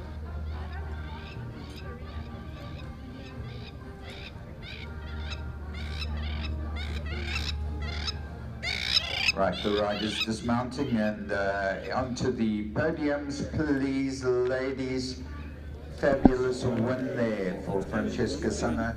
Welcome back to Equestrian Live SA, our live stream pictures coming to you from the Peter Mini Arena at Kyalami Equestrian Park. And we've just wrapped up the third class of this Sunday, the 1st of August, and that's the adult 1 meter 40 Gauteng Championship, sponsored by the Western Shop. We're going to be chatting to Jess Augustine from Western Shop in a moment or two. But first we'll take a look at this prize giving. Big thank you to Western Shop for their generous sponsorship of this class and the live stream as well in association with other sponsors. Wonderful, wonderful goodies they all receiving from the Western Shop. First place, there she is, Francesca Sana. She gets an Equiforce fleece halter set and a Western Shop voucher. Second place, a Western Shop voucher, and for third, a voucher as well. So, Callagho Confidor, he comes up trumps here in this class, 39.52, with Francesca for owner Ian Sana. Francesca's dad raises the trophy, gets the gold medal as well. Her time 39.52. Arden Villas just pipped at the post there, back in second with Tanya Chellan. Gave it a really, really good ride there. Just comes off second best, but there was virtually nothing between them. Splitting hairs, really. And then Caroline Chelchinski on Midgard. Zingaro finishes up in third place. If you can't get to a Western shopper, you can shop online. Riders mounting up for the victory parade. Congratulations once again to all of those involved. And Confidor, what a great horse he is. James White doing a lot of the production work and the formative training. Had the ride for a few years, and Francesca took it over a few years ago, I think last 2 years or so, and is doing so very, very well. Lovely horse, top class horse. Confidor wins here in this 1m40 Gauteng Championship class.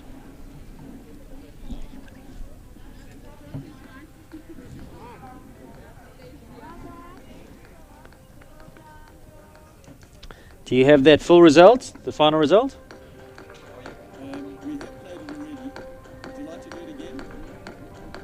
Cool. And then we'll go, and then I'll jump in the seat. Right. Ladies, if you would like to do a canter out, you're welcome to do so.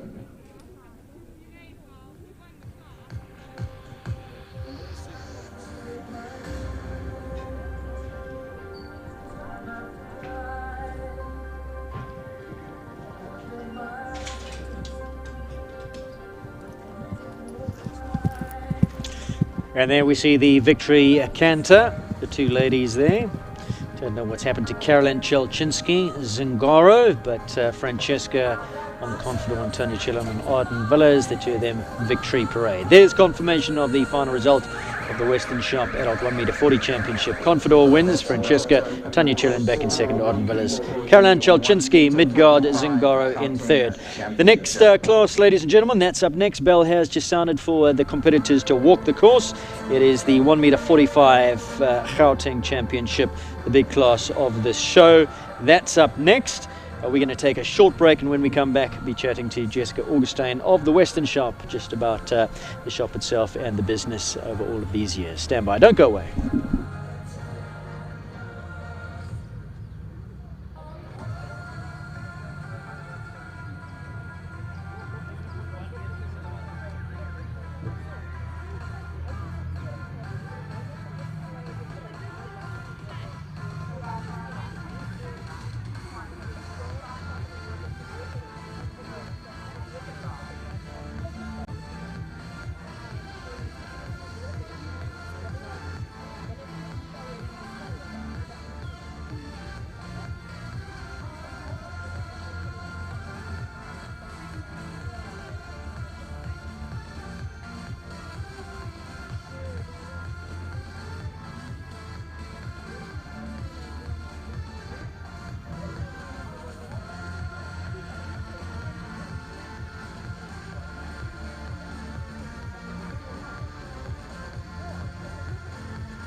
Well, the second and third place riders, that's Tanya Chillon and Caroline Chelchinski. If you can just meet Heather to sign so that we can post your photographs, please. And Heather is downstairs at the paramedics office.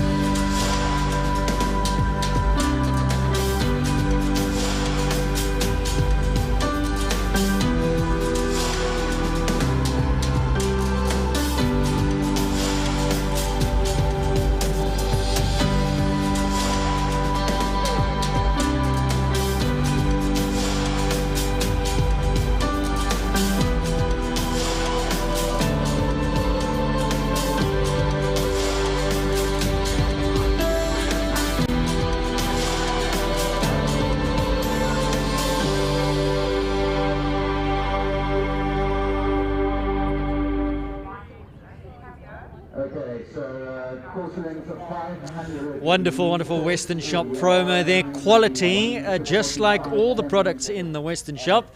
If you haven't visited Western Shop, it's very, very worthwhile. They've got shops all over the country, and we're going to chat to that about that in this interview with the guest on my right-hand side, who's Jessica Augustine. First of all, big thank you to you, big thank you to Western Shop for your generous sponsorship of the Gauteng Championships and for being involved in this broadcast. Wonderful to have Western Shop involved. A brief history about Western Shop, been around, if I'm not mistaken, since the 70s? Yeah, 1975, so that would make us 46 this year.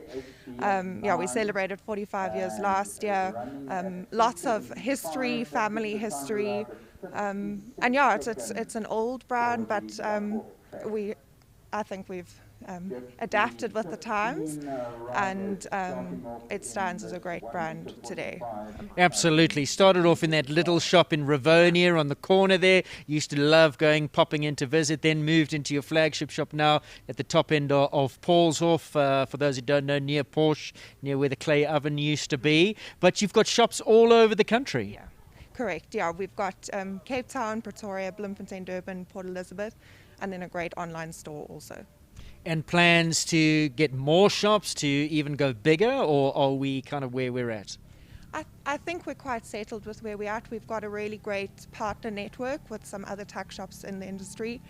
And I think our online store really reaches all corners of the country. We've got a great web team and delivery service, and even delivering locally in Joburg. We've got a great team on the ground. I mean, online is great. It's the way where we're now digital, but there's nothing quite like walking into that tack shop and smelling that leather and just breathing it all in.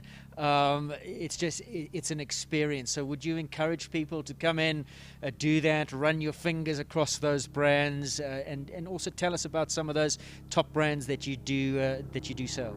Absolutely. I think there's nothing quite like the store experience, and you might be walking in thinking you need one thing, but our sales team, they're really experienced and knowledgeable. They sort of walk the journey with you and guide you to what actually might be a better alternative for you.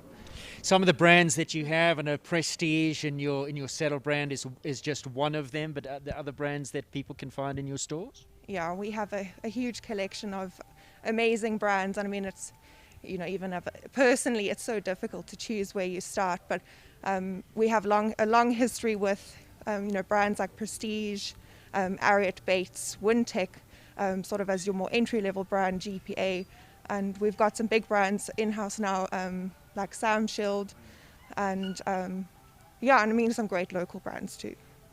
The team behind the Western Shop experience has grown hugely over the last couple of years, from those days when you were just that little shop in Rivonia to where you are now, all over South Africa. Tell us about some of the main players, the big players in the Western Shop story. So Daryl Gershow founded Western Shop with his father in 1975. And sort of his family history involved through the business. I think my dad might correct me, but it was probably about 9-10 years ago that my father joined the business also as a shareholder. And today they stand as a great partnership. And we've got other little family units and teams within the business that have been part of the team for several years. And it's just a great family part of us. Yeah. And Jessica, your role, marketing, taking the brand out there to the people. What's the strategy behind that, other than the show sponsorships?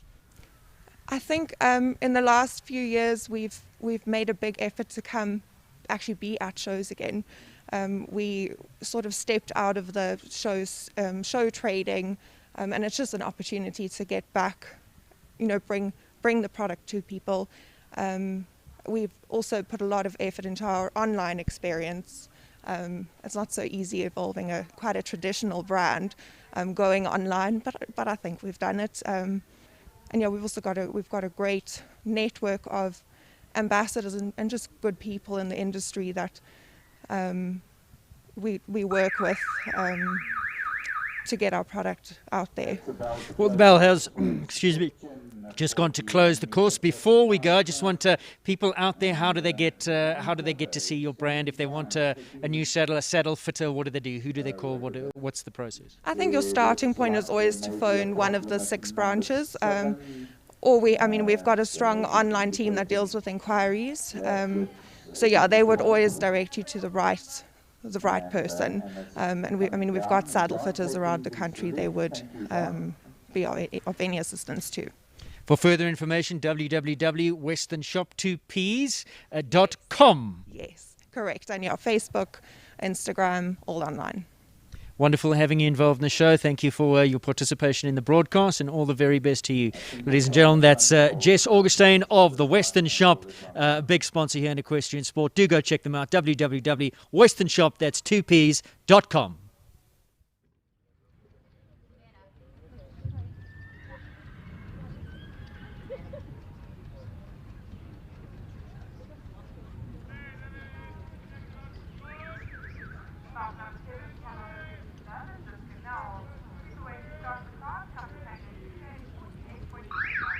Right, off we go. Jean Corbett and Style Fragrances, Hello Lexington.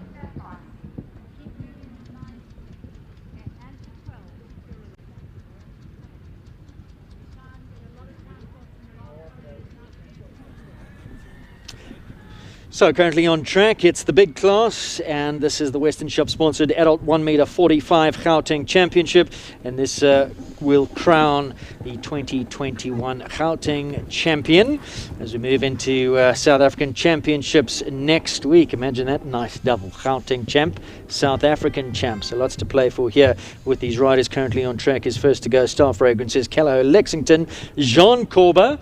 We'll stay on these pictures, and the man that you'll hear co-commentating with me on the left-hand side. It's a great pleasure to welcome Stan Muchner. How are you, Stan? Good, thanks to you, Aidan. Thanks for having me. Why are you not riding? My horses have had quite a busy season, and I opted to train. Gondor was up this last week, so I've been doing a bit of training instead in preparation for SA Champs next week. Who will you be riding in SA Champs? Because you've got quite a formidable big string. A formidable string, but nothing in the bigger classes. Yeah. Mostly all in the 135s and 140s. Right, so on track now, Style Fragrances, Callao Lexington, Jean Corbett. Tell us about this combination. Yeah, Jean's always been a very speedy competitive rider, and the son of Lissabon is another careful example of how he just breeds horses with great technique. A lovely round to start. So I was looking down 81.29 at my scoring sheet. Clear for jumping, 1 for time. Let's take a look at this track. You walked it. We saw a few battling with the time in the previous class as well. Stand 83 seconds time allowed. And it's been shortened now to 80 seconds, so they're going to have to Is really it now move 80 along. seconds? Are we running at 3:75 or are we at 3:50? I just heard Anna saying that the time had been shortened to 80 seconds, so I think they're going to have to up their ground speed. Oh, so we saw a few battling in the previous class, so this is a little bit more of a challenge. So 1 for time there for Callao Lexington. If you were riding and you were cognizant of the clock, where would you be trying to make up the time? Probably every now and then where you have a gap like between 5 and 6, you can move along a bit, up your tempo, as long as you don't upset your horse too much. And again, coming around from 7 to 8, don't spend too much time balancing up there in the corner. It is quite difficult though. You have to really get out against the outside of the school here to this double.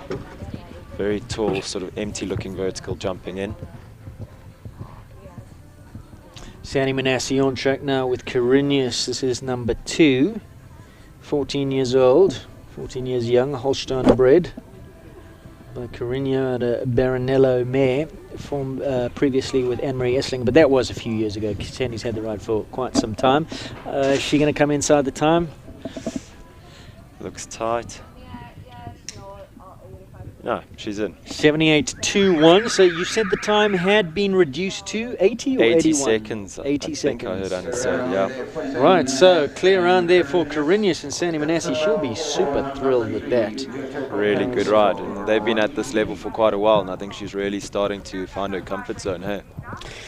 Ronnie Healy, number 3, Blue Turtle Cat Weasel. Cristello Silvio, horse that he's been jumping, campaigning in the big classes for a while now. Also a deceptively quick little horse. He's improved so much. I've said it in previous broadcasts. When he first started, he's not one that caught your eye and you went wow, but he's just gotten better and better and stronger, and I know that Ronnie rates him very highly. Yeah, and he has from the beginning, and I think a lot of us were scratching our heads. I know he sold a very good young horse to buy this horse. And you were asking why. And a lot of us asked him, what on earth are you doing? But the horse has always been incredibly brave and very keen to jump. He's a lot smaller than what he looks there. I mean, if you stand next to him, I'm a midget, and I think he's sort of, his wither's the same sort of eye level with me. So what would he be? Would he be 16-1? No, 15, really I don't smaller? think 16 hands. I don't think if he's 16 hands, it's a lot. I don't think he's 16 hands. If he is, he's just 16 hands. And I think, Ron stuck it out. The bigger jumps suit this horse. He's finally started to use his body. Like smaller fences, he could jump a bit at them, and just he didn't really respect them enough. No, he's really coming up through the wither, and I know that Ronnie played with his diet as well, quite a bit to try and get him muscled up. Yeah, I think he's been a tricky horse feeding-wise and energy-wise. Sure. Good, and inside the time. Yeah, super well right, judged 79.37, so that's clear, and that gives us a jump off. And Ronnie Healy, well done. Yeah, Ron's always going to be quick in the jump off, especially with that horse. Now, where do you think his head's going to be in the jump off now that SA Champs is next week? Are they competitive today, or are they using it? What would you be doing? I think the guys that are competing today are going to be competitive. I think the mindset for a lot of people is that at this level especially, you're not coming here to school if you're going to jump the Gauteng Champs in the 145s. I mean, you're not coming here to make up the numbers.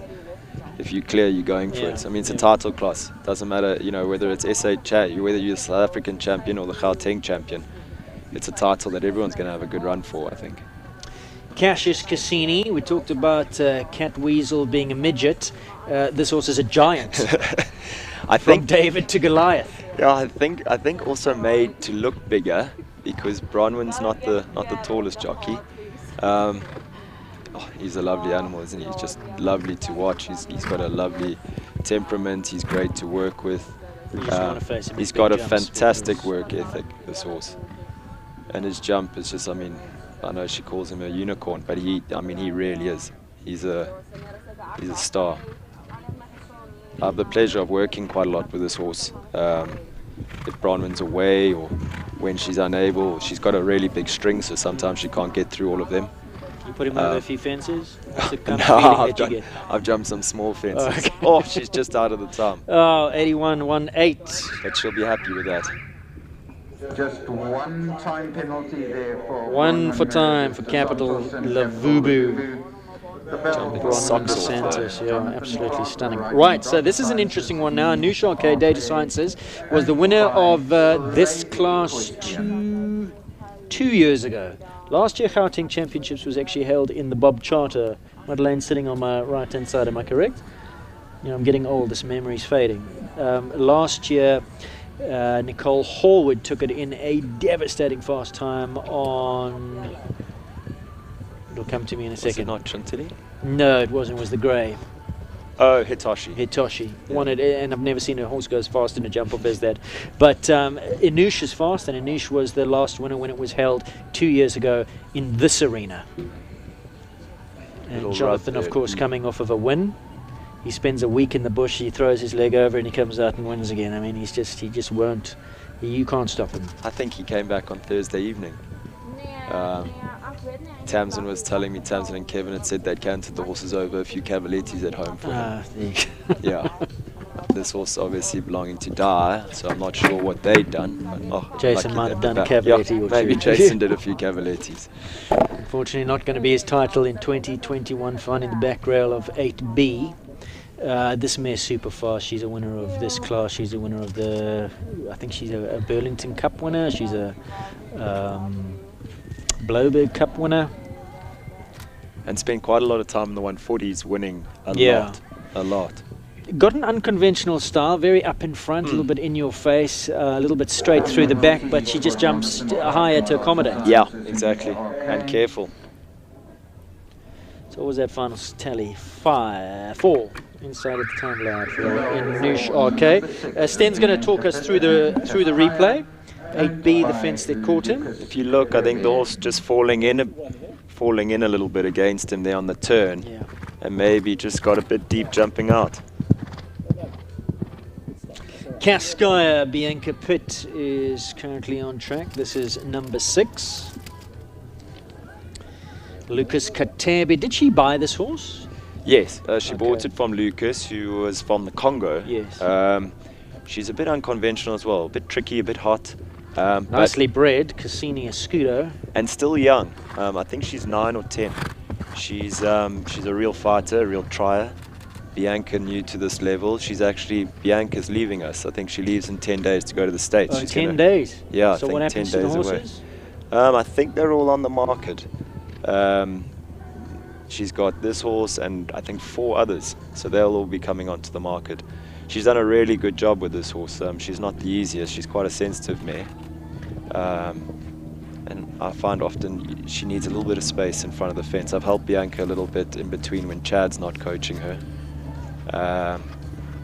Yeah, she's got a hell of a jump. Aidan, can you mute the OB to your guest?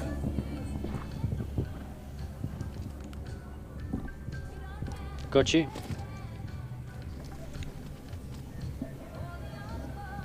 So far, so good. Oh, just touching off the back rail of was that it the triple bar. commentator's curse, as I said? I think that's at jump number 10, and I think the jumps always ride bigger coming out of that corner there by the gate, and the horses are also sort of just getting a bit tired towards the end of the track. That triple bar, just explain there what you've just said. Coming off the gate, they ride bigger. I think this arena is also a little deceptive. It's not dead flat. I think it runs down towards the gate, towards the warm-up side there. And if you look at that turn as they come round, it's sort of more than a 90-degree turn. So you're almost turning a bit back on yourself. So you've got to make sure you keep the horses cantering forward. Plus the fact that you're turning away from the gate late in the course, they can often sort of just be a bit casual. And I think a lot of us find triple bars easier to ride, so you can also see in a good distance and not quite put your leg on enough over it. Aldo the Great. Yeah, exactly. I was about to say, this is the poster child, the poster boy of South African show jumping horses. Oh. Isn't he beautiful, and isn't he just an absolute superstar? Yeah, and Ash only been back in the saddle for, 3 months or so post-pregnancy. She's just come back on fire, hasn't she? Yeah. Eldorado van Zesuk Zambuco, imported into the country, produced by Carolyn and Diane Boytis, owned by Di up until the 130s, bought over by Ashley, and what a buy he's been. Breeding stallion. There's nothing you can't. How do you fault this horse? I tease Ronnie, her husband. I always say to him, the horse even made him look good. Just a phenomenal horse. They say sometimes moms can come back from a pregnancy and have lost their nerve a little bit. If anyone saw Ash's turn at Storky's try and that jump off. Her unplanned turn. But what she hasn't done is lost her nerve, I'll tell you that. Super round. Just out the time though. 80.56. Just over 80 seconds that time allowed, so 1 for time. I don't know if she'll be too upset with that. He's jumping out of his skin, like you said, it is a title, but still, SA Champs going bigger title. into SA Champs on that sort of form, I think you'll be happy with that. Yeah, absolutely. Hard to whine about your horse having too much jump, hey?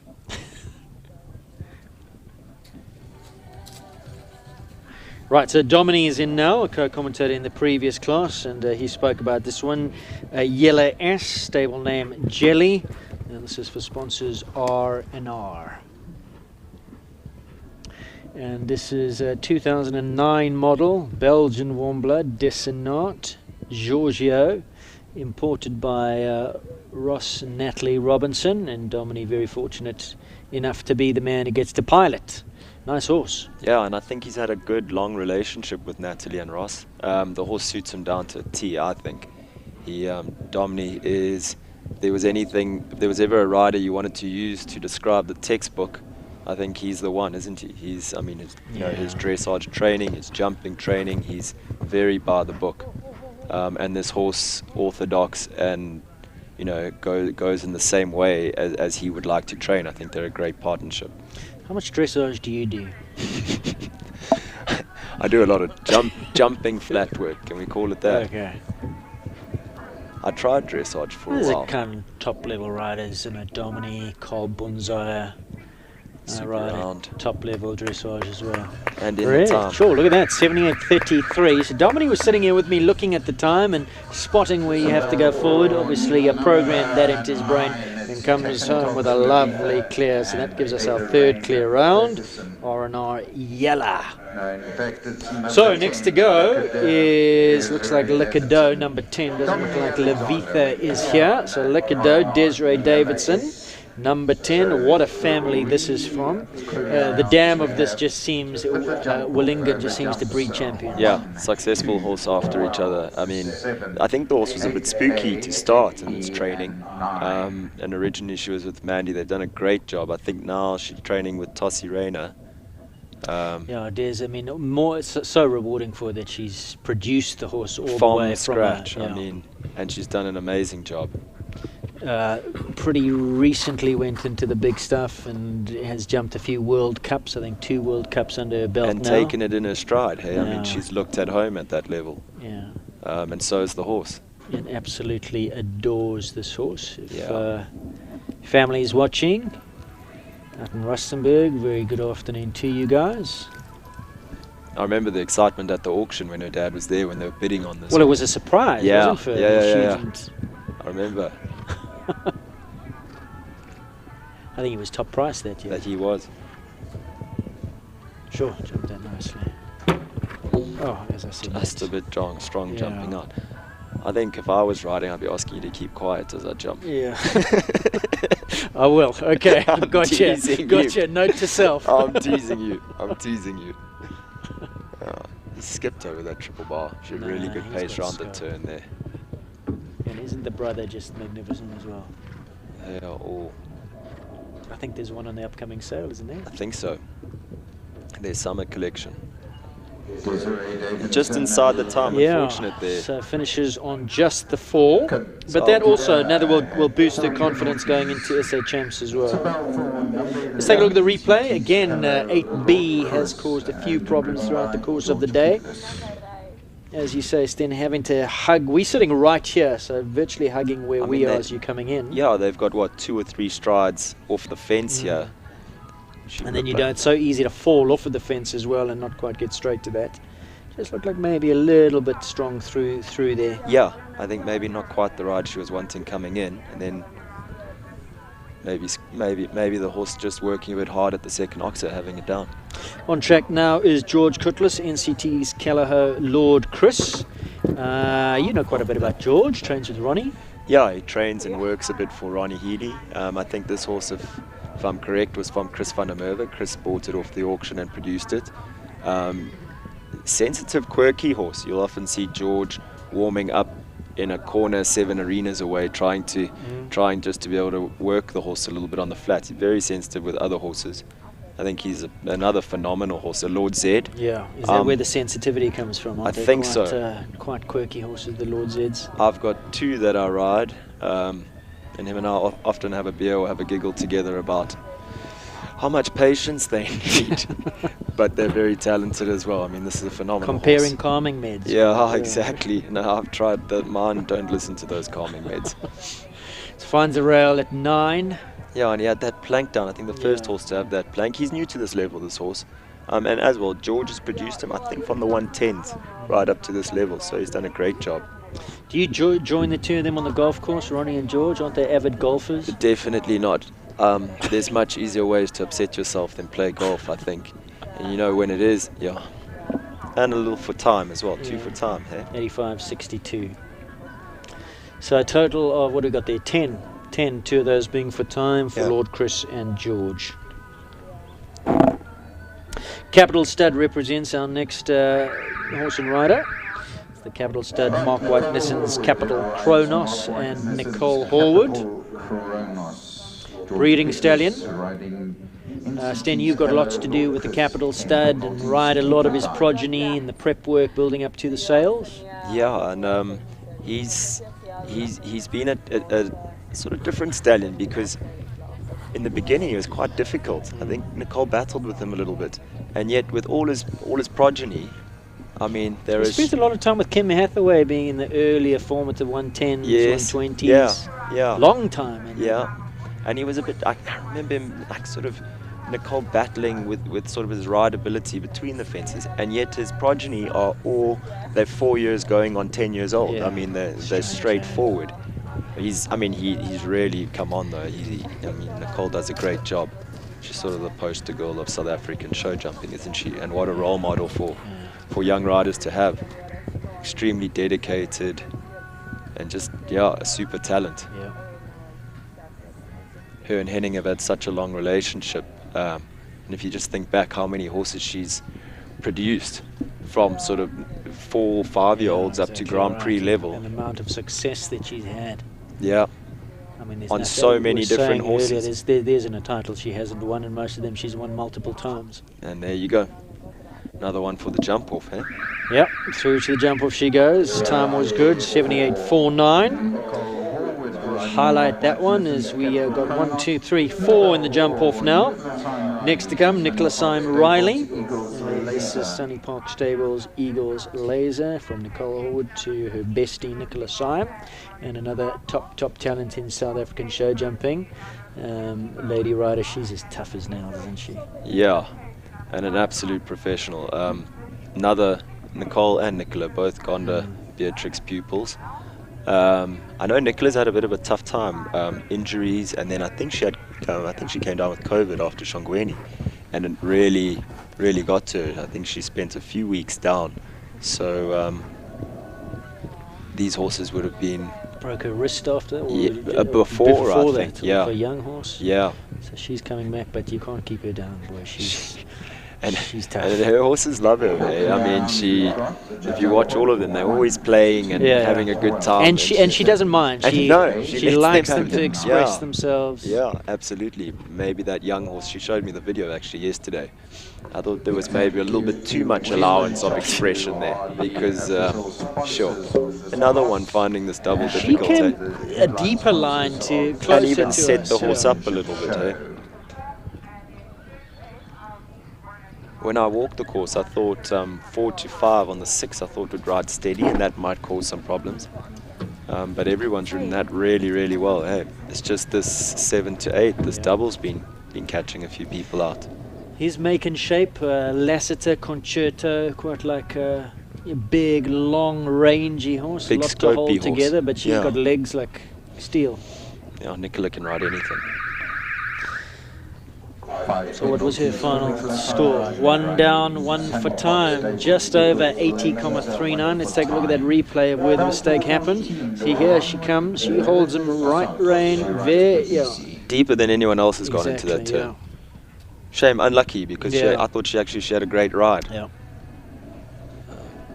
Right, so you know this mare very well, BBC. Oh, I always thought it was BBC, but she said it's BBC. Bronwyn? More affectionately known as Bubbles. Yes. And just a bundle of talent. Yeah, freakishly good. Another little horse. Oh, unlucky. Maybe that time it was my curse saying that 6 was going to be. I'm not taking responsibility. Don't tell Bronwyn. No, Don't tell Bronwyn I said that. Exactly. But yeah, she's a super talent. I think when she came in, there was quite a lot of work that Bronwyn had to do with her. She was hot-headed and quite keen. Always in the right direction, but I think there was a lot of passion to control in that horse. She really likes her job. Did she go over and ride her overseas a few times? I think the horse was based with Oliver for a while, and then she went over and rode her and just decided she loved her that much that she wanted her at home. Okay. And you see her scope there, just goes super high over that. I mean, sometimes she's almost too scopy in her own. She'll go too high, and you might lose fractions of a second up there. But she's done well and got inside the time there, and actually a great round for that mare. So one down, we're going to take a look at the replay of what exactly happened. Bronwyn's all smiles. She feels it's a job well done, prepping for next week. I know Bronwyn works really hard on her position, and that I think, you know, being a smaller jockey with the horse was such an extravagant jump. Over number 4, the horse jumped quite big, and she just was maybe one stride late in getting the horse back before that treble. But I mean, that's why this is show jumping, not motorbike riding. Hey, the horses do make mistakes every now and then. Exactly, and we've got emotions as well, and not machines. 15 Daytime says Hammer van Het Bevreithof needs no introduction. I think also a poster boy for South African show jumping. Been around for a while now, as a multiple winner of World Cup qualifiers and World Cup series as well. Jonathan Clark has already gone on in Nush RK, had 4 penalties there. This is second ride in the class number 15 Hummer. 2007, so he's 14 years old now. Cordento action breaker, beautiful pedigree, and just a superstar, super talent. Yeah, I think he's got quite a few progeny now in the sport. One that, unlucky there at number 7. One that I've paid a lot of attention to is a horse that Jonathan owns, I think, Habanero S, a young 5-year-old. And I know the biggest problem they have with her is trying to just not jump bigger jumps because she's too young. I think she just churns out clear round after clear round. She's an amazing little mare out of, I think, Elzu Spiced Up that he used to ride. Have you ridden any of the progeny? I ride a lot. I don't think so. No, I don't think so. I don't think so. So we're going to take a look at the replay, are we, of exactly what happened there at number 7? Stan, you're going to talk us through it. Unlike him. Let's see what happened. Jonathan Clark and Dr. Sciences. You touch it off behind. Yeah, front rail off behind. Yeah, like I was saying just now, I think this is show jumping, not show winning. You know, we make mistakes every now and then, and sometimes even when you make no mistake, the horses, you know, can happen. You can have an error. So that sets us up for the jump off. Let's take a look. Carinius, Blue Turtle, Catweasel, Yella, Kronos will go through to the jump off. Where's your money at? Sure. It's hard not to have favourites, eh? Yeah. Yella, Catweasel. Our money would probably, the fastest horse I would think in the jump off would be Catweasel. I mean, if right. So we'll be going to the jump off in a moment or two. We'll take a look at that jump off course. But let's take a look at some of our sponsors. Canon, big thank you to them. All your pictures that are coming to you today, courtesy of Canon Cameras. Nikki Mungle, big thank you for that. www.canon.co.za. Big thank you to our cameramen as well, Tumi Mtubisi and Erwin, doing duty here at Kyalami Equestrian Park. There they are. Wonderful cameras. And that's us in the background giving a wave. Sten and I and Erwin, Madeleine sitting on my right hand side. Downing's Marquees. Big thank you to Richard Mons and his team at Downing's. Do go check them out, www.downingsmarquee.co.za. Do you like this commentary position? It's not bad. Yeah, good spot, hey? Yeah. Front seat. Exactly. So thanks very much to Downing. So, Sten, let's take a look at this jump off track. 1, 2, 12, 7, 8A, 8B, and 9. Right, so we are ready to go into the jump. What would you be doing? Well, depending on the horse you ride. Last time I tried a very tight turn in a 145 class like this at Burlington Cup, it took me 6 months to repair the horse, so I don't know. Oh, speaking about that, how are you, by the way? I am waiting to have surgery on my groin. You're kidding. Yeah. I've just had surgery on my groin. Yeah, I believe so. It's not, so it's not pleasant. I've torn, there's an abduct. Is this from Cascade at in Durban? Exactly. So me giving advice to anyone on how to ride a triple bar, maybe just take it with a pinch of salt.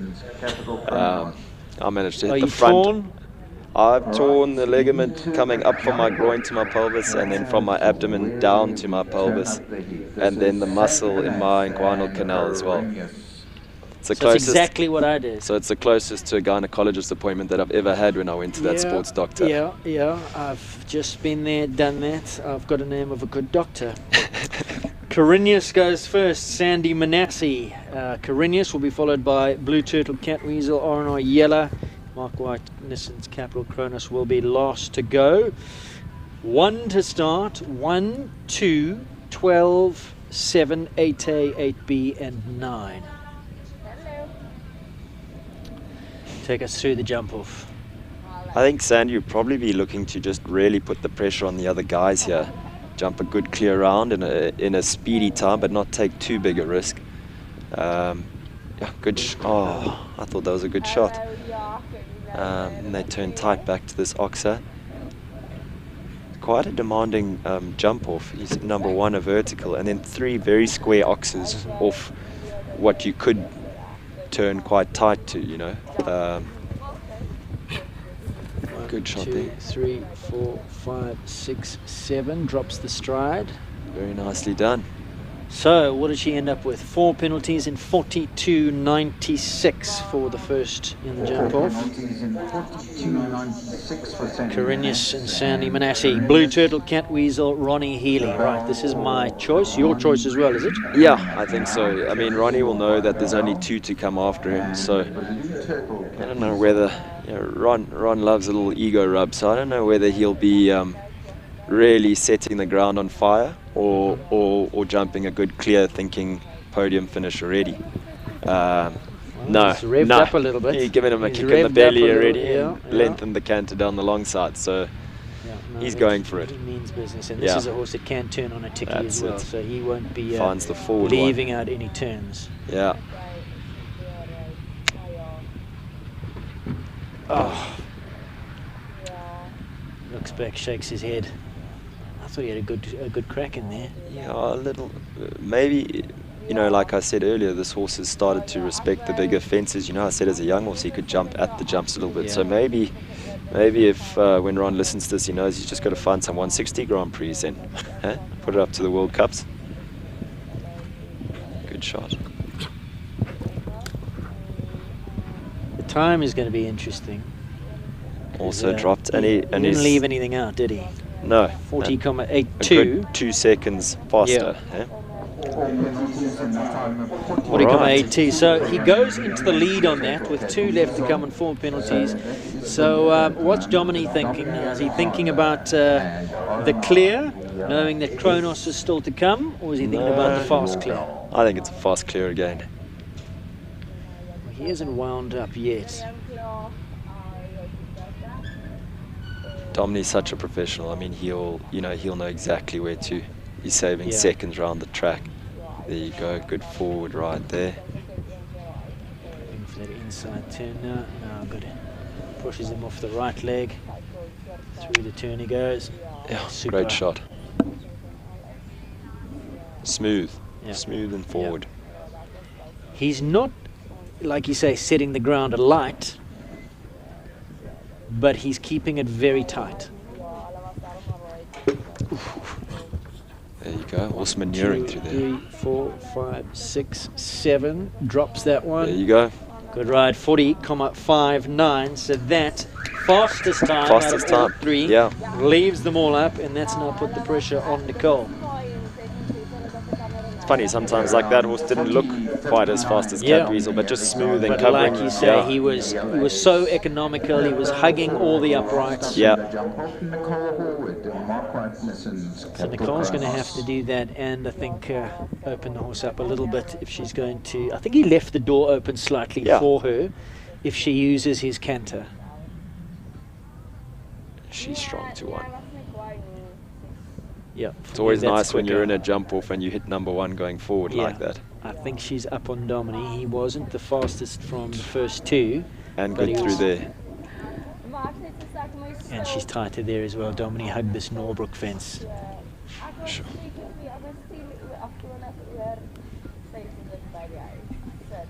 Oh, oh, oh. Well done, Nicole. Tricky moment on the turn there.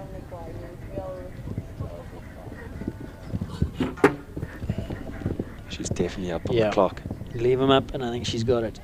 There you go. That's your 40,08, and there she goes. Nicole Horwood, Mark Whitenison's Capital Kronos means she defends her title, not on the same horse. Hitoshi last year, and this year on Kronos. So Nicole scores a Gauteng Championship double on Mark Whitenison's Capital Kronos, the winner of this class. Pockets the 5,000 Rand winner's check.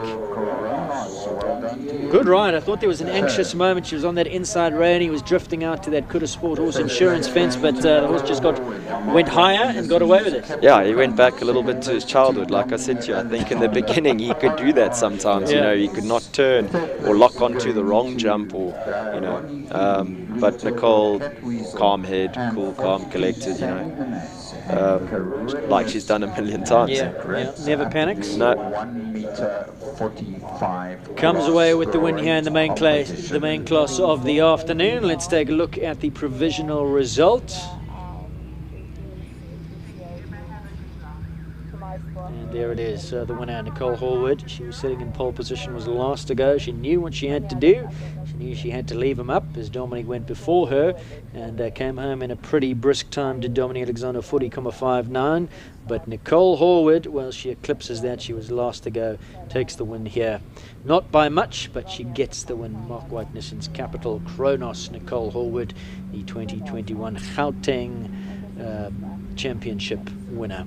Sponsored by Western Shop, big thank you to them. Yellow S, Dominic Alexander finishes second, Ronnie Healy in third on Blue Turtle, Cat Weasel, and Sandy Manassi and Carinius finish in fourth. Sten, before we say goodbye to you, looking forward to SA Champs next week. How's the string? Are you ready? You prepped? What are you jumping in? How many you got? It's touch and go with one of my horses whether they'll be at the show. And Kasky unfortunately had a colic surgery after Shangweni, so I think I've got a quieter at Shangweni. I think I had 10. I think I've got 6 at the show. But my wife, I might be giving her one more to ride, because happy wife, happy life. So you know, she might take Lord Addestraw back for the show, give her another competitive horse to jump. Yeah, so and then I'll be jumping 130s, 135s, and 140s. Armageddon going to be there? Armageddon's there. Probably just the 135s. You know, I've been taking it slowly, bringing him back. So yeah, he had a very good class, a very good win at Shangweni. But he knows his job. He's been trained enough in his life. You know, he's had great jockeys in his time. He's had Dominique, Paul Hart, Ronnie Lawrence. So he's had enough good jockeys in his time, and there's not much for me to do other than just count to 10, you know. I think you undersell yourself. No, just remember the course, and that horse pretty much knows his job, the rest of it. And then I'm very happy I've got Saint Or Renel's horses back. He So you got anything in the big classes? No, just the one up to the 140s. I'm getting there slowly. You've got them that have got the scope and I think I've got one or two that could jump the bigger classes, yeah. It's been, you know, when you don't own them yourself, it's a long road, but yeah, hopefully I'm getting there.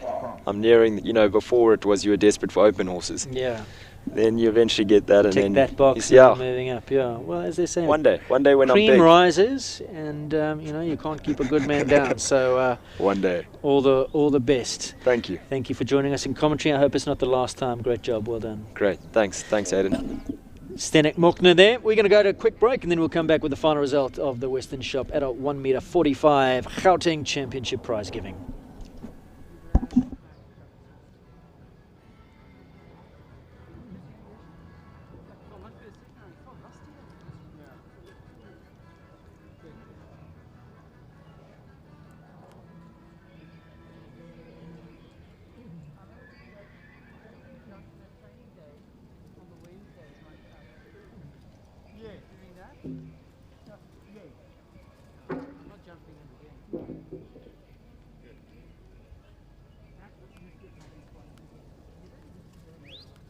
There's a black Toyota Hilux, the registration Victor Hotel VHH 347 GP.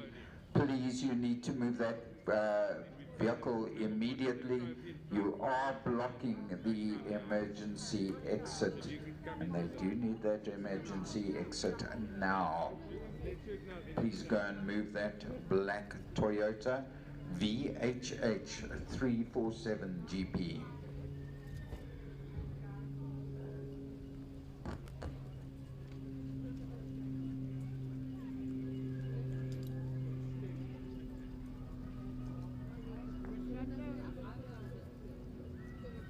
When it comes to treating pain and fever, what medicine do you trust to bring relief? My first choice is Dr. Dutoy's Pain Expeller tablets.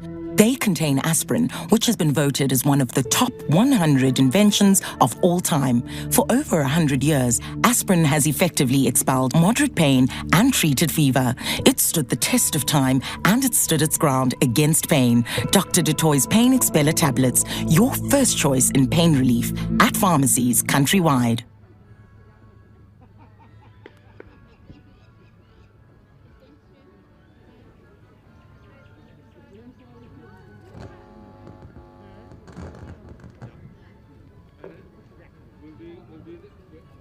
Right, so first place in a time of 40.08, Nicole Horwood, Mark White, Nissan's Capital Kronos. The riders getting onto the podium. Riders, your medals are there, please. The gold going to Nicole Horwood and Mark White, Nissan's Capital Kronos. The second place went to Dominic Alexander. He rode R&R ELS and his time 40.59. And the third place, the fastest four-faulter, Ronnie. Well, I wonder how many times that lady in picture has stood on the top tier of a podium. Many, many championship wins, Grand Prix wins, Derby wins, 4 of those, World Cup Series. And today adds another big title to her trophy cabinet, one that she's won before. In fact, she won it last year on Hitoshi von der Kruyenfelden. Today with Mark White Nissan's Capital Kronos, the 2021 Gauteng Show Jumping Championship. As we head into the SA Champs next week, what a way to get there. And that's her, Nicole Horwood. Takes the win here this afternoon. The rose amongst the thorns. Second place, Ronnie Healy. I beg your pardon, Dominic Alexander on Yella, Jelly, and Catweasel, Blue Turtles, Catweasel in third. And what a result here for the Western Shop. Western Shop brand ambassadors, all 3 of them. There they stand. Nicole Horwood, Dominic Alexander, Ronnie Healy, all representing Western Shop as Western Shop brand ambassadors. How very, very fitting that is. Well done, Western Shop. Big thank you to them. If you guys are watching, Daryl, Dion, all of you at the Western Shop, big ups to you. Big thank you for this wonderful sponsorship of the show and for being involved in our live stream broadcast. We wish you all the very, very best. Big thank you. Nicole Horwood wins, Dominic Alexander back in second, and Ronnie Healy back in third.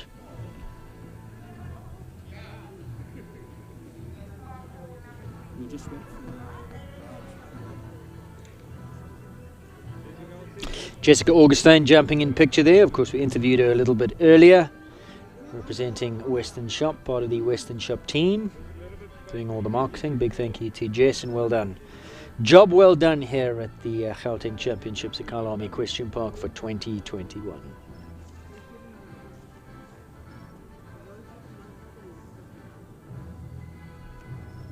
So our top winners with our sponsor Jessica Augustine from Western Shop. Thank you, Jess, and Western Shop.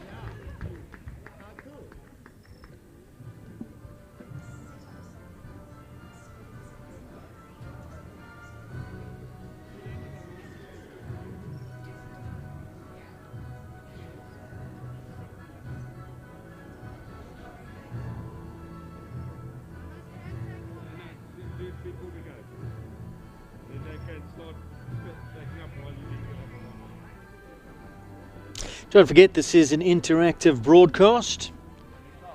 Just hit that subscribe button. Free to comment. Big thank you to Diane Bortis. Very good morning to you, Diane. And she says Eldo's half-brother has just come into the country. Talking about Eldo, the poster boy, and showing huge promise. Sent me some videos. I'm going to take a look at that in a moment or two. Di, and they're hoping for another champion. Well, if he's half as good as Eldo, he's going to be a champion. Thanks, Di. So they're off on their victory canter. Ooh. And who's that? Cat Weasel still full of beans after jumping this 1m45 plus a jump off. Let's take a look at the final result. And there it is, confirmation of your Gauteng champion for 2021. Nicole Horwood, Mark White, Nissan's Capital Kronos, Dominic Alexander, R&R Yellow S in second. Third place to Ronnie Healy, Blue Turtle, Cat Weasel. And well done, Sandy Manassi. And fourth on Carinius.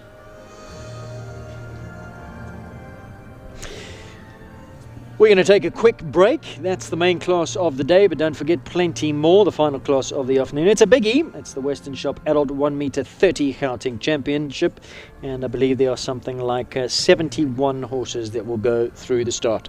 That's up next. We're going to take a quick break and tell you a bit about our sponsors. Don't go away. More to come this afternoon.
Country Life Properties, a boutique real estate company specializing in the sales of equestrian properties and country lifestyle estates in the Greater Kyalami area.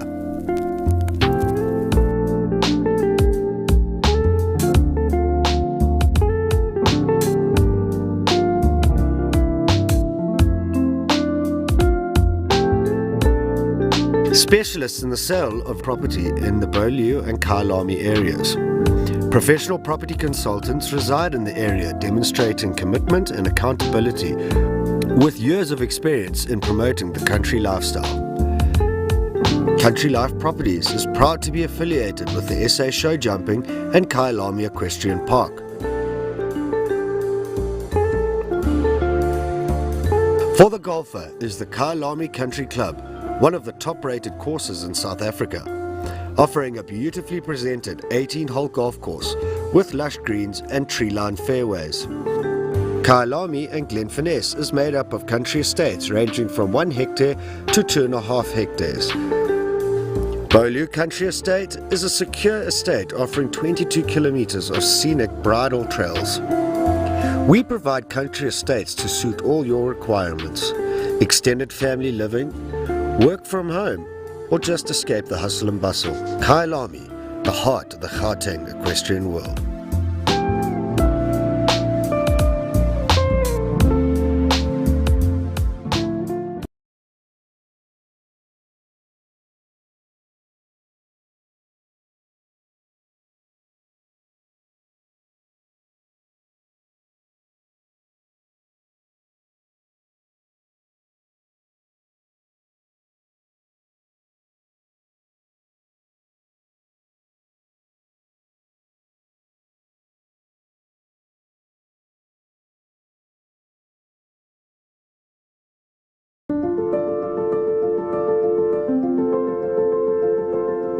is said, a great horse will change your life. The truly special ones define it. A true horseman does not look at the horse with his eyes, but with his heart.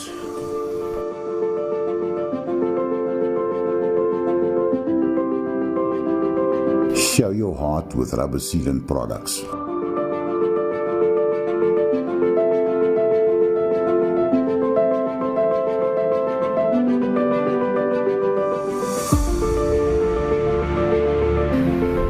Non-slip surfaces, seal roofs and leaking areas, horse boxes, walls and surfaces for a cleaner and a warmer stable, cut on maintenance cost, water jumps, ponds and water crips.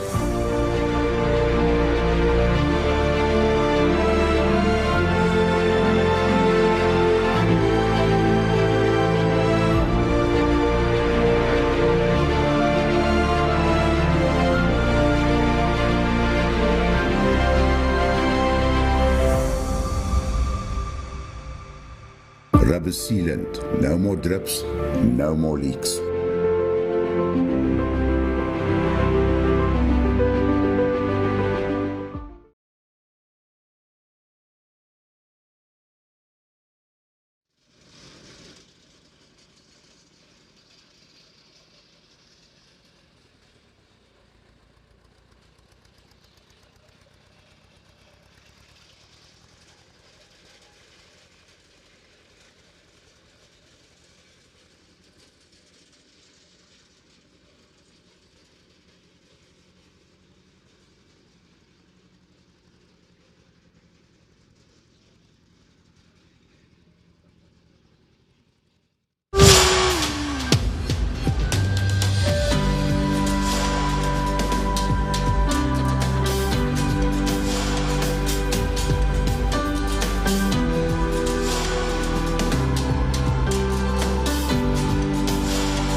When it comes to treating pain and fever, what medicine do you trust to bring relief? My first choice is Dr. Dutoy's Pain Expeller tablets. They contain aspirin, which has been voted as one of the top 100 inventions of all time. For over 100 years, aspirin has effectively expelled moderate pain and treated fever. It stood the test of time and it stood its ground against pain. Dr. Dutoy's Pain Expeller tablets, your first choice in pain relief at pharmacies countrywide.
two trees here.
About to open the course for the 1 meter 30 adult championship.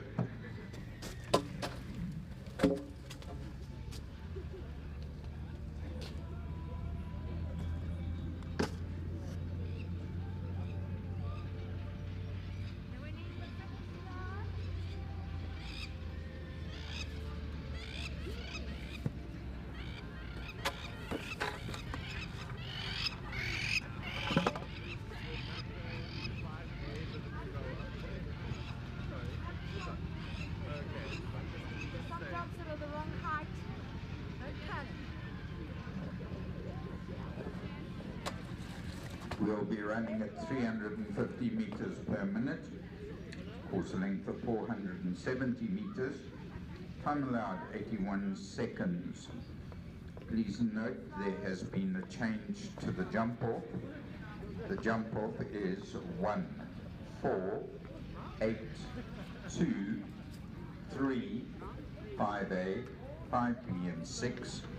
We will be doing an immediate jump off. So if you do go clear, please stay in the arena, and the next rider will jump their first round, and then you will jump your jump off.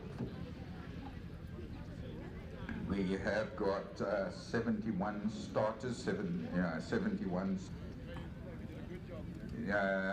Cosmic D, I don't think is here, number 30, but number 54, because he had two horses two apart, will be coming in there. So Calaho Caspiano riding at number 30. We will do a rake break after number 35, that's Calo Conchavella.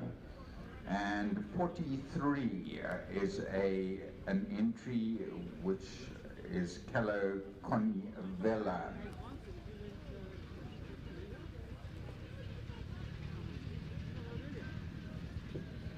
Jump off once again, 1, 4, 8, 2, 3, 5A, 5B and 6. So that jump off 1, 4, 8, 2, 3, 5A, 5B and 6. I need help.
Right, the jump off once again. 1, 4, 8, 2, 3, 5A, 5B and 6.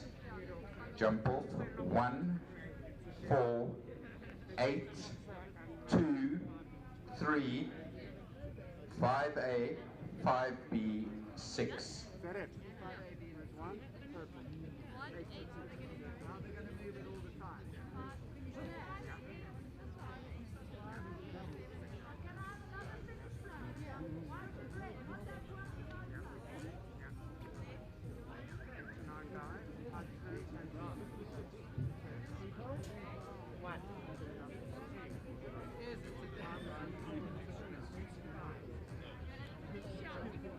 Oh, really?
What was the jump off? Immediate jump off. Yeah. What is the jump off? What's that?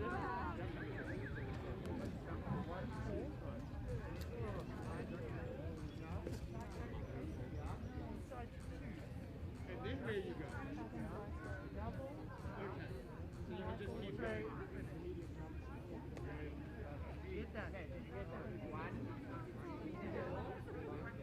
6 to 7 strides. 2, 5, double. Okay.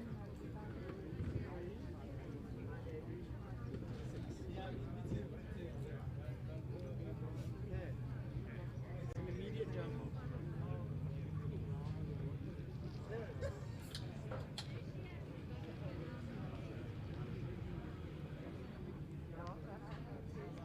I'm not back yet. Don't get yourself on the run.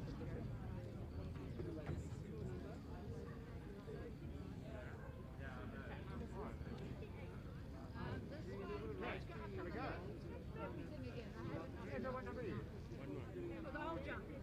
Flank, hold, everything. Yeah, the whole thing up one leg.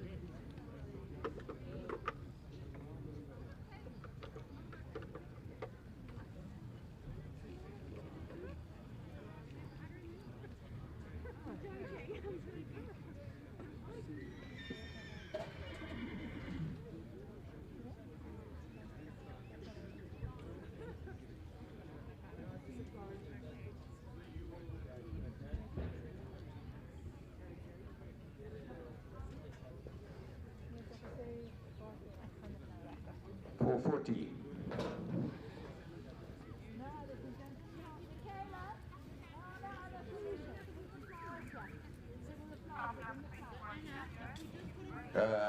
correction to the course length, 440 meters, time allowed 76 seconds.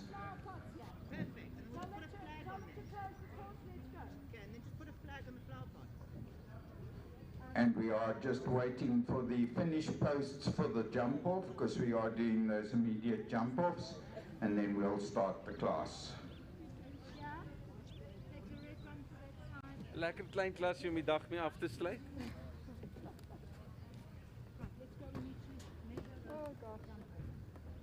My kort beentjies, nee. Well, to close the course for inspection, looking for our first horse in a Lady Camelot, Lisa Rahman, has been standing there patiently at the gate, trotting across to take the salute on behalf of the class. Met die boerperde. Sy het teruggestaan, sy het foto geneem toe waai die wind in die gazebo om. En die perd skrik. Thank you, Lisa. En hy draai, maar van die kant af het dit gelyk of hy gestamp het, maar sy sê sy het net teruggetrap. Ja. En haar voet af was, sy val. Sy sê haar oë was nog oop. Well, start the class, it's a Lisa Rahman and Lady Camelot. Sy is die kamera oké. Ek was vir 'n paar dae in die kap gewees.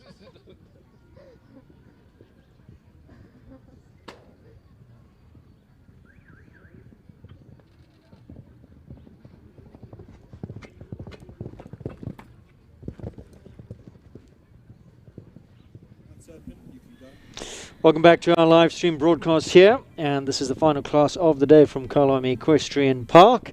Gauteng Championships for 2021. We've just seen the conclusion of the big class and crowned Gauteng champion, 145. Nicole Horwood, who sits on my left-hand side and is joining me in co-commentary today. How are you? You must be thrilled. Absolutely. It was a great class.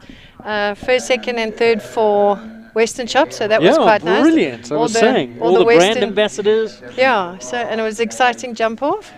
And Anna built a big track, but a kind track. So and you defend your title because, of course, last year it was in the Bob Charter. Yes. Hitoshi in that brilliant display went so fast and won it.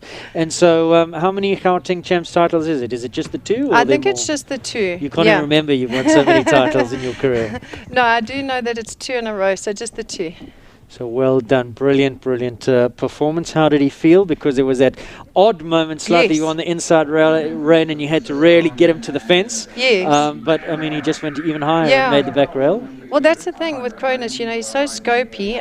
He tends to argue, being a stallion, he can argue with me a bit. So he threw his shoulder out a little bit around that corner, and I just tried to hold the shoulder, and then he argued a bit, so I had to add. Yeah. But, you know, he's so scopy, it was okay. I actually thought that maybe Dominique would beat me because of that little pull. Yeah. But, yeah, I think he's so fast over the ground. He's got such big step. We've just seen Lady Camelot and Lisa Rahman go around in this 130 championship. The way this is going to happen is a little bit different from the other classes because we're under COVID compliance regulations and because it's a big class, 71 competitors. The way it's going to work is if you go clear, you're going to hang on in the jump off. The next person will jump, and then the jump off will happen. That jump off is over 1, 4, 8, 2, 3, 5A, 5B, and 6. So Lady Camelot is at the gate. I was chatting to Nicole. We just got to confirm that the first horse was clear. Well, we'll know in a second because after this horse has been, which is Air Holidays Piccadilly D. I believe Madeleine tells me 4 penalties for Lady Camelot, so will not be going in the jump-off. So next to go will be Davenport Ra and Sue van der Merwe. Kyla Brain's currently on track now, and she's had a couple down, so Piccadilly D will exit and not come back for the jump-off. He's already on the 8 penalties. Make that 12. That rail goes down as well, so not going to be in the jump-off for this 130 championship class. And again, sponsored by Western Shop. Big thank you to them. So that's good prep for you and SA Champs. Was that were you coming in here today to be competitive, or did it just pan out that way? No, definitely to be competitive, especially with Cronus. So Cronus is a little bit behind the other horses in terms of the fact that he actually was breeding until late in the year. He's one of Henning's favourite breeding stallions, and the majority of his offspring on the auction, are good quality horses. So he kept him back. So he's a little bit behind. The other two big horses, I didn't jump today because they are older. Yeah. We got SA Champ starting on Wednesday. And of course, you go out to defend your title on Chantilly. Yeah, absolutely. Yeah, So and she's so Davenport. I'm going to stop you Okay, right sure. there. We're just going to ID this horse. So Sue van der Merwe is on track now. This is Davenport Ra number 3. Davenport Ra by Rex Granus out of Mayfair Wunderbar, and Sue van der Merwe been around show jumping in South Africa for a long time, and she's currently going around. So tell us about the string that you'll be taking to SA Champs. Champion Chantilly, current defending South African champion holder. That was towards the end of last year at Shongweni. Yes. This year at Stockies Dry. How's she going? How's she feeling? Oh, she's feeling great. She's feeling awesome. The last time she competed was the World Cup down in Shongweni. She had the last rail down. She jumped a beautiful round. And Stockies Dry, the last time we jumped at Stockies Dry was also a World Cup actually, and she came second there. So looking forward to it on her. I enjoy that Tell us arena. about that World Cup, because Ashley was before you. She took that right-hand turn, found herself with the wall on her left-hand side, which I don't think was planned. No. And then I saw you after Ashley's I run just trot made peace over, with my and you kind of looked at it and you went, Don't think so. I made peace with it. Like just before I started, I thought, no, there's no ways that I can do that. I mean, it was a brilliant jump off, and I don't think she planned to do that. No, she didn't. Yeah, and it's something that I don't think an older horse like Chantilly. Yeah. So when you saw that, you go, okay, I'm riding for second here. I'll take the second points. Exactly. It's a long series. Yeah, exactly. But it was amazing. It was very exciting for the crowds. But yeah, and she's so careful. So just a good clear round on you. Have a good place. So she's in there. Hitoshi. He's also in there. So And the he's reins- knocking on the door, Yeah. Hitoshi. He's Yeah. been going so well. He's having one down. He's just had an unlucky rail. So I've also got faith in him. I think he'll do well. Then who've we got? Then we got Cronus. Cronus will be jumping in the 140s, 145s. Unfortunately, he can't jump more than 2 horses in the 150s. So for now, he's going to have to jump in the lower grade. That's a nice problem to have, though, isn't it? Currently, Danielle Lemmer, she's starting her round on Kelleher Contano, owned by Taylor Shipper. This is a new ride for Danielle Lemmer. Concoriano Calando, lovely horse. I think Ronnie Lawrence used to ride the horse, and new partnership for Danielle. She's a top rider. She needs she's a a good horse. rider. Yeah. A good horse. So you've got in the big class, you've got Hitoshi Chantilly. Then we've got Cronus in the 140s, and then Night Star in the 135s. What a horse for the future he is. How much pleasure does he give you? I tell you, I don't know. He reminds me so much of Colnado, that horse. He's amazing. He's just got so much scope. He's a little bit tricky. It's the Toulon. I don't know if you know Magic Boy. Yes. Also, that whole line. But he's sensitive and he's careful. And so it's probably going to be a bit of a long journey to get there. But once he's there, I think he's going to be a cracker. I think he's of quality to go overseas. Absolutely. Is that the plan? I would hope so. Yeah, I hope so. I mean, Now is he the brother of Magic Boy? Magic Boy. Yeah. Okay. And Yeah. how does Moonlight then fit into the? He's not related. No, Okay. no. I couldn't remember if Magic Boy was It the brother or because they were on the same sail. Yes. Yeah. Okay. So Yeah. Night Star is the. So on that sale it was Night Star and Coleman. With Okay. the, All right. So we are chatting away here, and I'm not really keeping tabs. How did Danielle go, Madeleine? Clear round. Right, so she will be lining up for a jump off, so I'm just going to highlight her here. So now she goes and hangs out in the wings. Did she have one down? I believe one down for Kelleher Contano. My producer tells me he is watching, so we're having a little bit of argument here. So 4 penalties for Contano. Imposant now on Tamsin Vegrestex on track. This is number 5. Belgian Warmblood Stallion, Kidam de Revel Cour de la Bray, lovely pedigree. And riding for Silhouette Park, owned by Tamsin Vegrestex. So, so the plan you were saying is to, or you're going to see when he gets to the big stuff. Would you go over with him, or what would the plan be? Shame you've had to part with a good few who have gone overseas. Yeah. Look, you never know. I mean, I am getting on in age though, so, and I do have a family here and I've got a business to run. So if you had asked me 15, 20 years ago, definitely a yes. But you never know what the possibilities and things can change. So I would love to compete at that level overseas. It gives you a lot of pleasure, though, knowing that you've done the groundwork and absolutely. you're part of the story. Yes. How are you still keeping tabs on the other big boy who's overseas? How's he doing? Yeah, he's doing well. I don't think he's competing much at the moment. I think she's starting to be a doctor at the moment, Jennifer Gates. So she's not competing him, Cody she calls him, that's his nickname. She's not competing him as actively as she used to. But I do know that she absolutely loves the horse, and I think that he couldn't have gone to a better home and better partnership. And I always said he was just one of the best amateur horses around, even in Europe.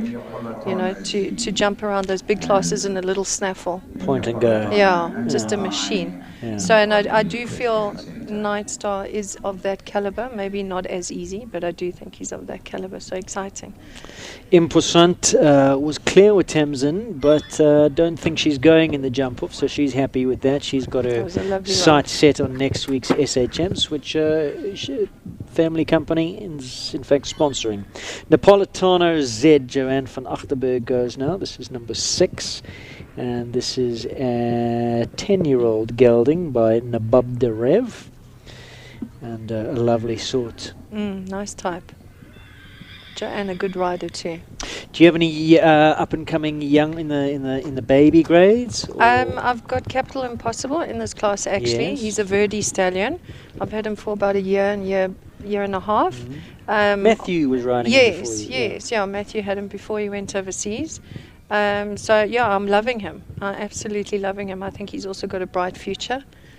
So breeding stallion as well. Has he got anything on the ground? Yes, apparently so. Apparently his babies are amazing. So he's very light on his feet. He's a light athletic type.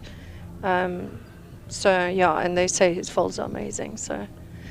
And that's it. I've got 5, and I don't think I can do more right now. No. I'm getting on in age. And of course, you're a busy lady. It's not just you riding. You've got the estate agency business. Yes. How's all that going? How's the property market? Funny enough, it's actually going really well. Hey? It's kind of booming. Yeah, it's an active market. Not the best market in terms of numbers, but it's very active. So keeping myself busy. That's fantastic. Yes. Right. So it was 4 penalties. So 1 down for Napolitano Z. Kelleher's Lord Granus goes now. John Bauer.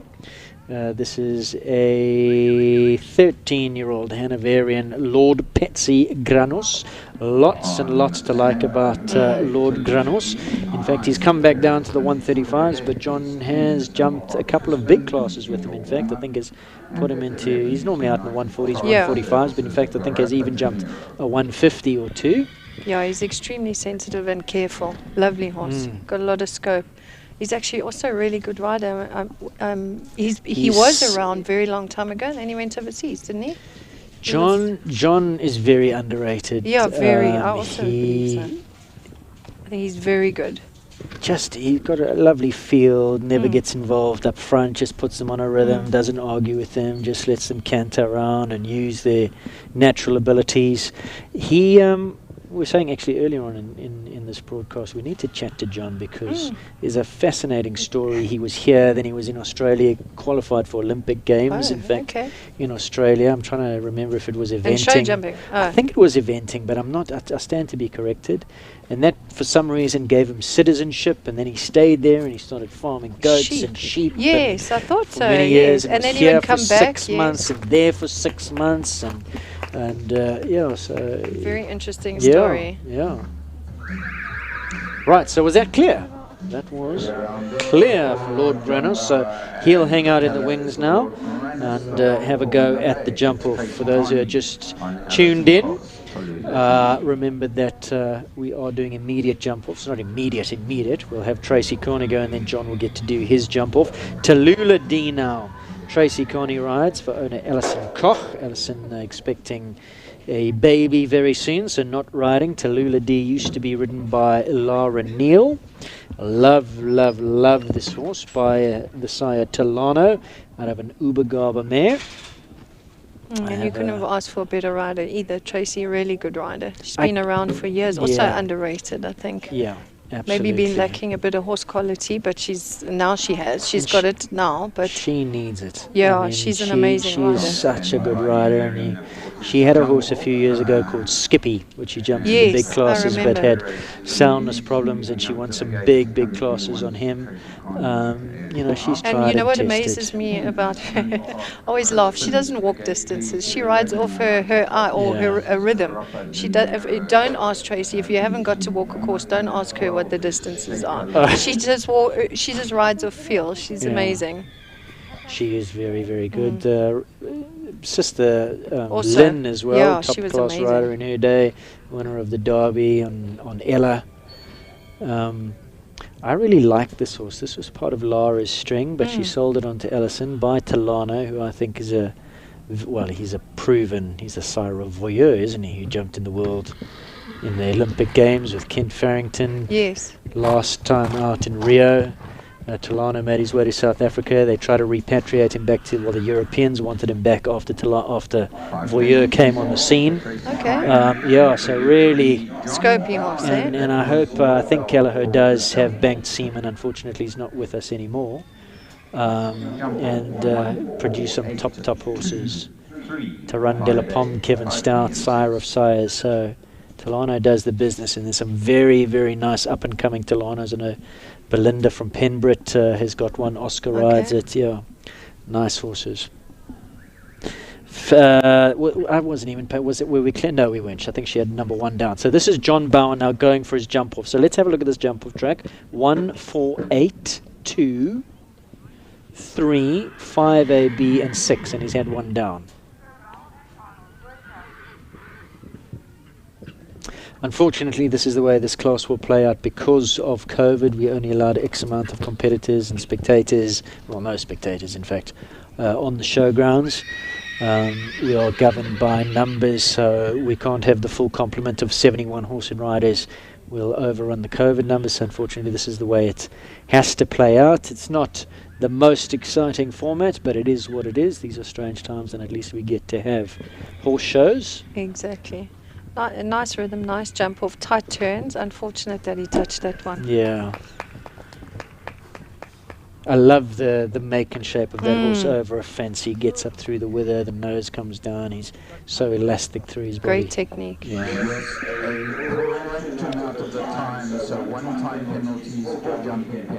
So a total of 5 for Granus in 52-22. So that goes into the lead on that 5 because Imposant with Tamsin was the other clear, didn't go. So that moves into the lead. Tracy Carney's gone on to Luna, had 1 down. Pharaoh's Finesse now. And Tessa Joseph, this is number 9. Reminder that there is an arena rake after number 35. We have just been told there will be an arena rake after number 35. So Pharaoh's Finesse getting on in years now, 17 years young. She's a mare by Olympic Pharaoh, out of a Marlow mare. Tessa, I think, rides out of Burlington, is that correct? I think she lives there, doesn't she? Oh no, sorry, I don't know. I'm not. Very much part of the Burlington setup. And your bestie going next. Sorry? I say your bestie going next. Yes. Oh yeah, Nicola and Crispin, the competitive little Crispin, cheeky chops. In fact, all Nicola's horses are cheeky. I don't know, it's obviously the rider. In the warm-up, you want to steer clear from them. We were actually telling, Sten and I were talking about it earlier, how she does let them express themselves, doesn't she? Yeah. At least you know they're enjoying their job. Absolutely. To me, it's important. Of course. Right, so clear. It is indeed a clear out there for Pharaoh's Finesse and Tessa Joseph, that was number 9. So Tessa will now hang out and have a look at that jump off track. And she needs to be, well, if she goes clear, even if she has 1 down, she'll still go into the lead. The best thus far, 5 penalties in 52-22. So Nicholas Imer Riley is currently on track on Sunny Park Crispin, a 2015. Can't be. I do think that information is wrong. Can't be a 6-year-old. By Euro Chris. Cheeky little bugger. Absolutely. Bucking and playing the fool. Yeah. He can be a little bit naughty sometimes and get distracted and have a pole because of that, but that is his character. That's who he is. And Yes. 9 times out of 10, Nicola just smiles. Yeah. Oh, well, not today.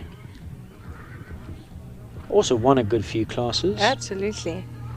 Rocket. Would very, you very think that fast and 130, fast 135 would be his chop? I know she I has think tried so. him a little bit Yes. bigger, but... Yeah, I think so. I think this is where he's comfortable. This is his level. He wins a lot, so why Yes. push it, you know? Yeah. And nice to see her back in the ring too. She's been out for a while with a hand injury.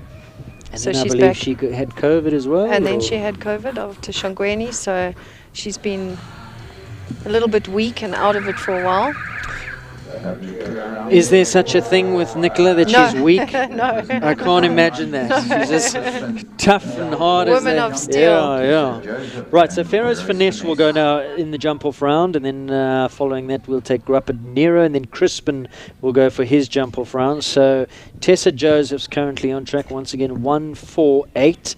Have a look at this jump-off track for us and see where you can spot... well, that's not going to help, and I think that went down with John as well. Too. I think that they're getting a bit deep to that one. They're just cutting in a little bit. 148.2. That is a nice turn back there, so I just think they need to keep out a bit there. 3, 5AB, and 6 is the jump-off track. So if she can stay on 4 and not get a time penalty, she will still go into the lead. Granos with John came home in 52.22. Time allowed in the jump-off 48 seconds. No, John will stay in the lead. That's the second pole to come down. So currently sitting on 8 in 59.02. Did I miss something there? Did she have a stop? No. Okay, then this timing has gone a little bit haywire, because what we're getting here is 16.8 for time. 8 time penalties. 8 time penalties. Jumping penalties. Total of 16 for Tessa Joseph in the jump-off. You see, we're talking. I don't know what Not happened. paying attention there. 16 the total for Pharaoh's Finesse and Tessa Joseph. Now is the turn of Lynette Duplessis on number 11, United Charter Services, Grappa De Niro.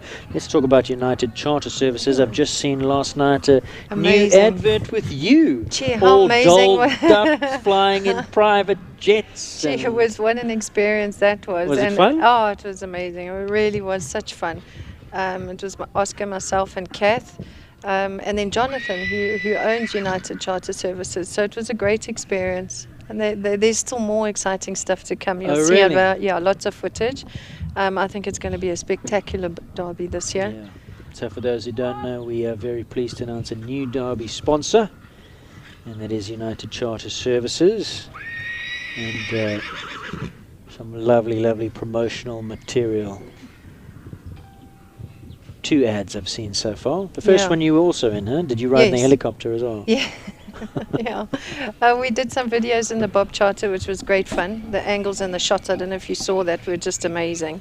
They had a film crew fly up from Cape Town, so they really went all out. They did it professionally. 2 days of absolute fun and laughter and... Now, Grappa De Niro, we spoke about Lynn Piercy earlier on, Tracy's sister. She originally had this horse.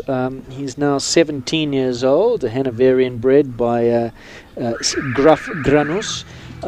Just went super well for Lynn, and then Stacey van der Merwe took him over, and Stacey rode him for a while, got a nice tune out of him, and now Lynette Duplessis is riding him for United Charter Services. Next to go is the jump-off track for Nicholas Riley and Sunny Park Crispin. So if she leaves them all up, she takes the lead. Oh, she hugged the left hand up right there. Left it up. The 2 before in the jump-off have not left it up. Nice ride to that one. So he may not be the fastest across the ground. He's got a little stride, but Nicola can cut the corners quite sharply, and I think that's where she makes up time with him. He's a little guy, isn't he? He's Yeah, not the biggest. I mean Nicola is tall, but he is quite small. She's tall, but she's very fit and very light. There, Yeah. isn't any? Yeah, she keeps herself very fit. And he wants to clear those jumps, you know. Yeah. He really tries. Super. Very good. 47.72, so that takes the lead. 47.72, clear all the way. So that's the first horse and rider combination that gives us a double clear. And that performance will go into the lead and set up a target that they'll have to beat now, 47.72. So next to go is Jessica Vermaas. This is number 12, Shake a Little. Do we have Shake a Little?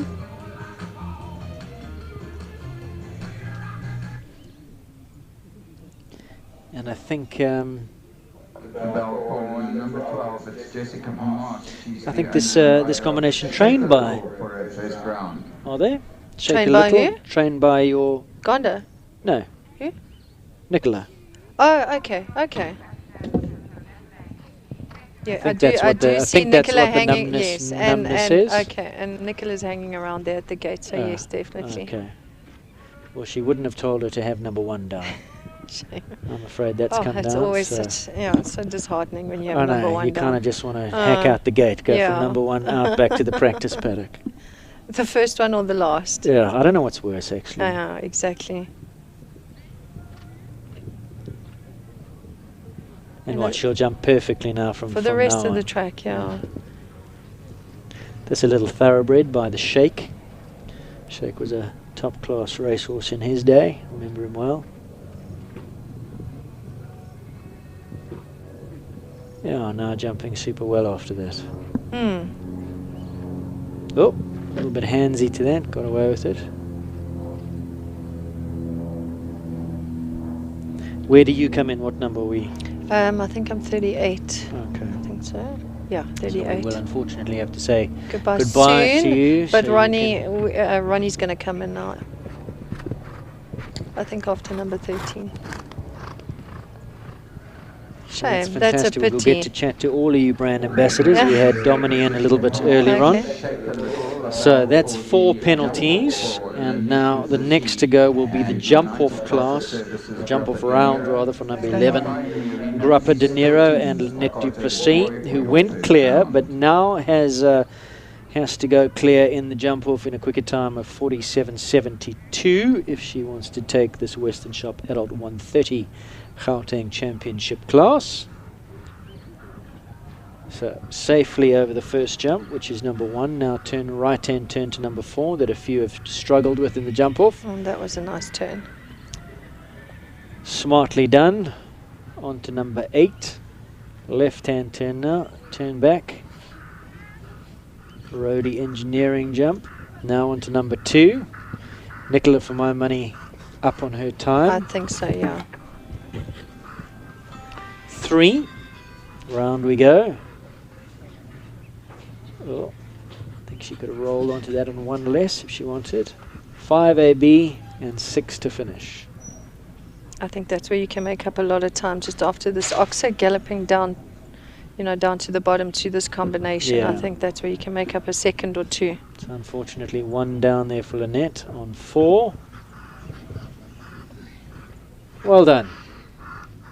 4 penalties in 55.49. You're going to add a few for time. Remember, we're in a jump off now, so 1 for 1 the ratio. 1 time penalty to 1 second to every second over. First round, 1 time penalty for every 4 seconds over for those uninitiated. And that means 4 for time finishes on 8. Bryson and Staccato's Boy, that was your bell for your first round. Goes into... I'll give you the result in a moment or 2. So, Terry Lee Bryson, Staccato's Boy now. This is number 13. So I presume this is a staccato then. Looks Must like be, one. yeah. Six, See if he behaves like one. Yeah. To the gate, please. and 17, Capital Vegas, finishing your warm-up. Terry, I don't know a huge amount. I think she trains with Dominique. Okay. Nice horse. Let's have a look at Staccato's boy. We'll try and call up his pedigree, see if we're right, or if he's out of a Staccato mare. There's Staccato somewhere. Could be a Staccato Gold. Big jump. Staccato Dream. Okay. Here's the sire.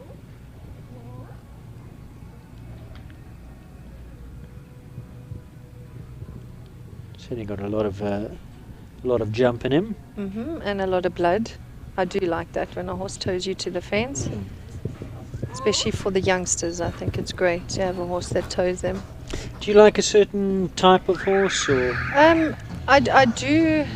Generally, I don't mind either way, but a horse with blood is always a hell of a lot easier to ride over bigger fences than a horse that's a bit cold. Don Camargo had a lot of blood. Chantilly less so, so she was actually quite a change for me. Most of the stallions are quite bloody and tow me to the fence. So Chantilly's just got a really easy going rhythm. Carmen 38 and Rainer Korber is on track now. This must be a new one to his string. I actually haven't seen Carmen 38 before. Not sure if you know anything about this. No, I don't. This horse? Know a lot about the rider, but not the horse. Yes. Well, tell us a bit about the rider, for those who don't know. A professional, based just down the road. Yeah, so, I mean, Ray's been around for years. Also, I think, not underrated. I think everyone does rate him, but an excellent jockey.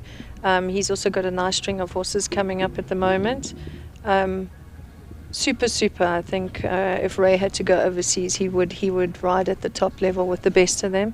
I think he's super talented, a nice, kind rider. Got a hell of a feel, doesn't Yeah. he? Just a perfect Yes. rhythm. He just puts him in a lovely rhythm. He's had a few down there. So a little bit about this horse, owned by one of Craig's long-time owners, Craig Rankin. Okay. Must have been imported. 10-year-old mare, so lots more to come by Kilato. Out of a choreograph mare. Don't know too much about that pedigree. So certainly one for the future. So Ray defending champion for Derby 2.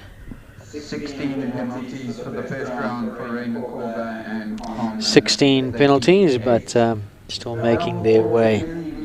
So, Chantilly, you've had the ride for a while now. Took her over, and did it take you time to get up and running with her? What is she like? I mean, everybody. She's such a glamour child. She is, and she's so easy, and she's just a soldier. You know, she really tries her best. So it does make it. The change was pretty easy.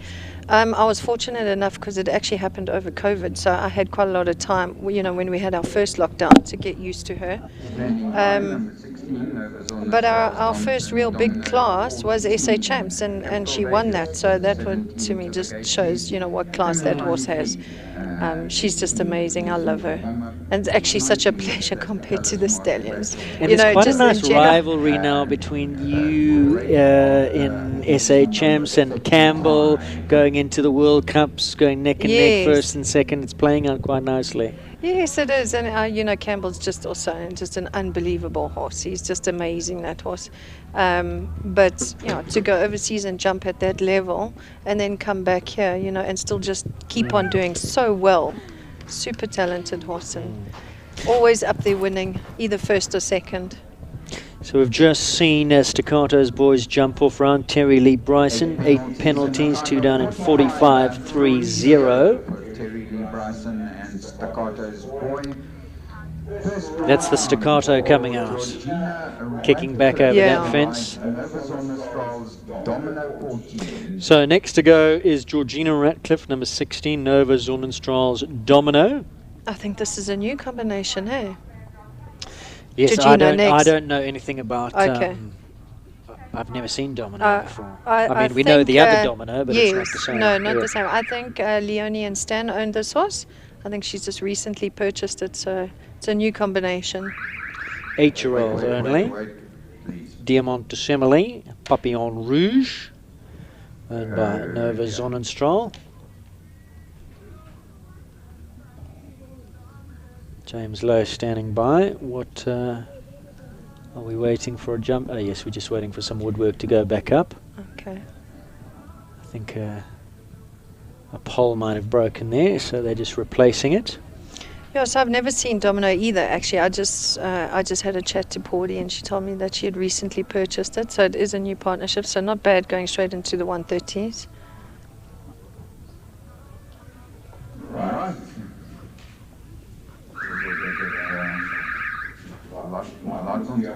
Very dedicated rider. Flies up all the way from Cape Town, and she was at Burlington last weekend. I presume she's also staying up for SA Champs next week. What does she do with the horses? She doesn't shuttle them up and down. Do they No, stay with I think Johan? they stay with Johan. Yeah, I think he works them and keeps them going. And she's also got a family.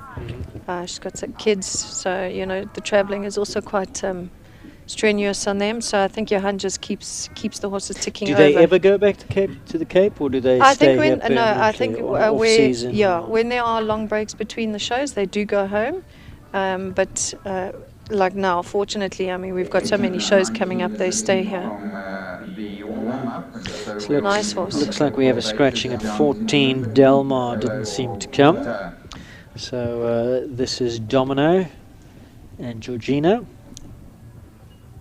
Looks like a nice level-headed horse, yeah, eh? Yeah. Nice.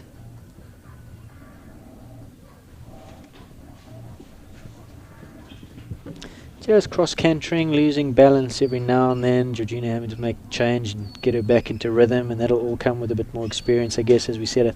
Only an 8-year-old. So nice age. Yeah, so still finding its feet. Oh, nice That jump was there. nice. Plenty of scope. Yeah. Lovely. Oh, shame. Exceeds the time allowed. 1 for time, clear for jumping for Nova Sonnenstrahl's Domino. James Lowe, Capital Vegas, number 17, by Vesuvius. Armitage, the dam sire. No, I love this horse. Sire of Armitage. He was on the first Capital auction. That's correct, yeah. Yeah, he was one of my favorite at the time.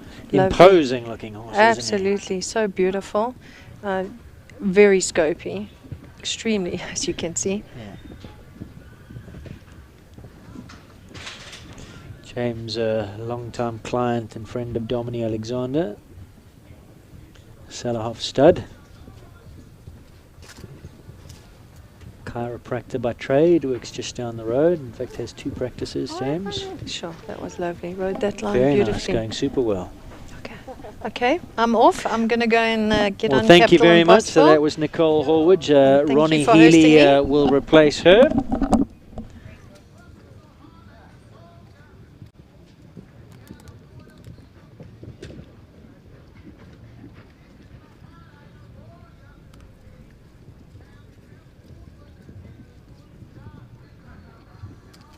So once again, a big thank you to Nicole Horwood, who's got to go jump on her horse. She's got to ride in this class. Where is she? Number 38, Capital Impossible.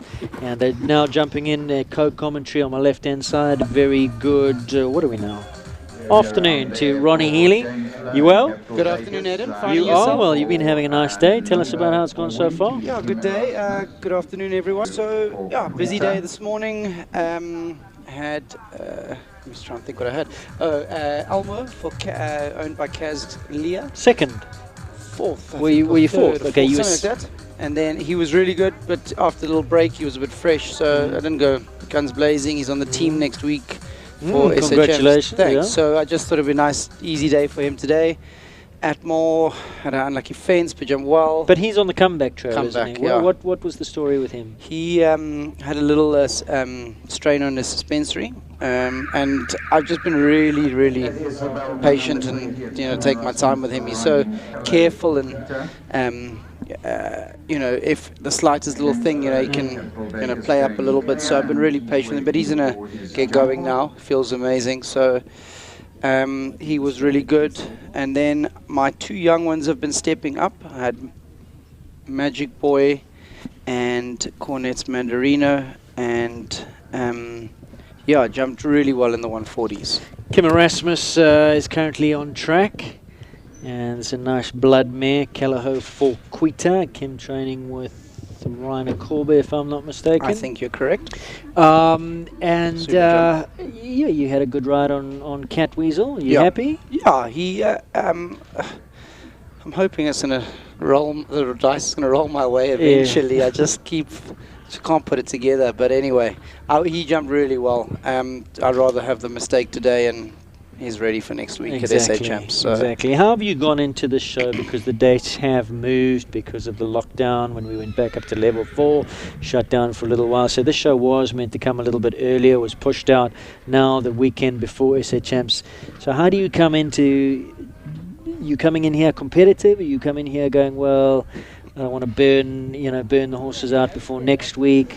Where's your head at? Because as a competition rider, you come in here with plan A going, I'm just going to canter around and prep them, but once you're into stride, it's difficult not to have a go. Yeah, I wish I could just have that mindset of always, not wanting to be competitive. I want to win everything, unfortunately. So it just didn't work out like that today. Yeah. But no, we did, with my clients and myself, Ash, we have had a plan to come here, be relatively competitive, not kill them, but have a go. It's a Gauteng Champs. Not run them through the bridle, but let them go into train a little bit.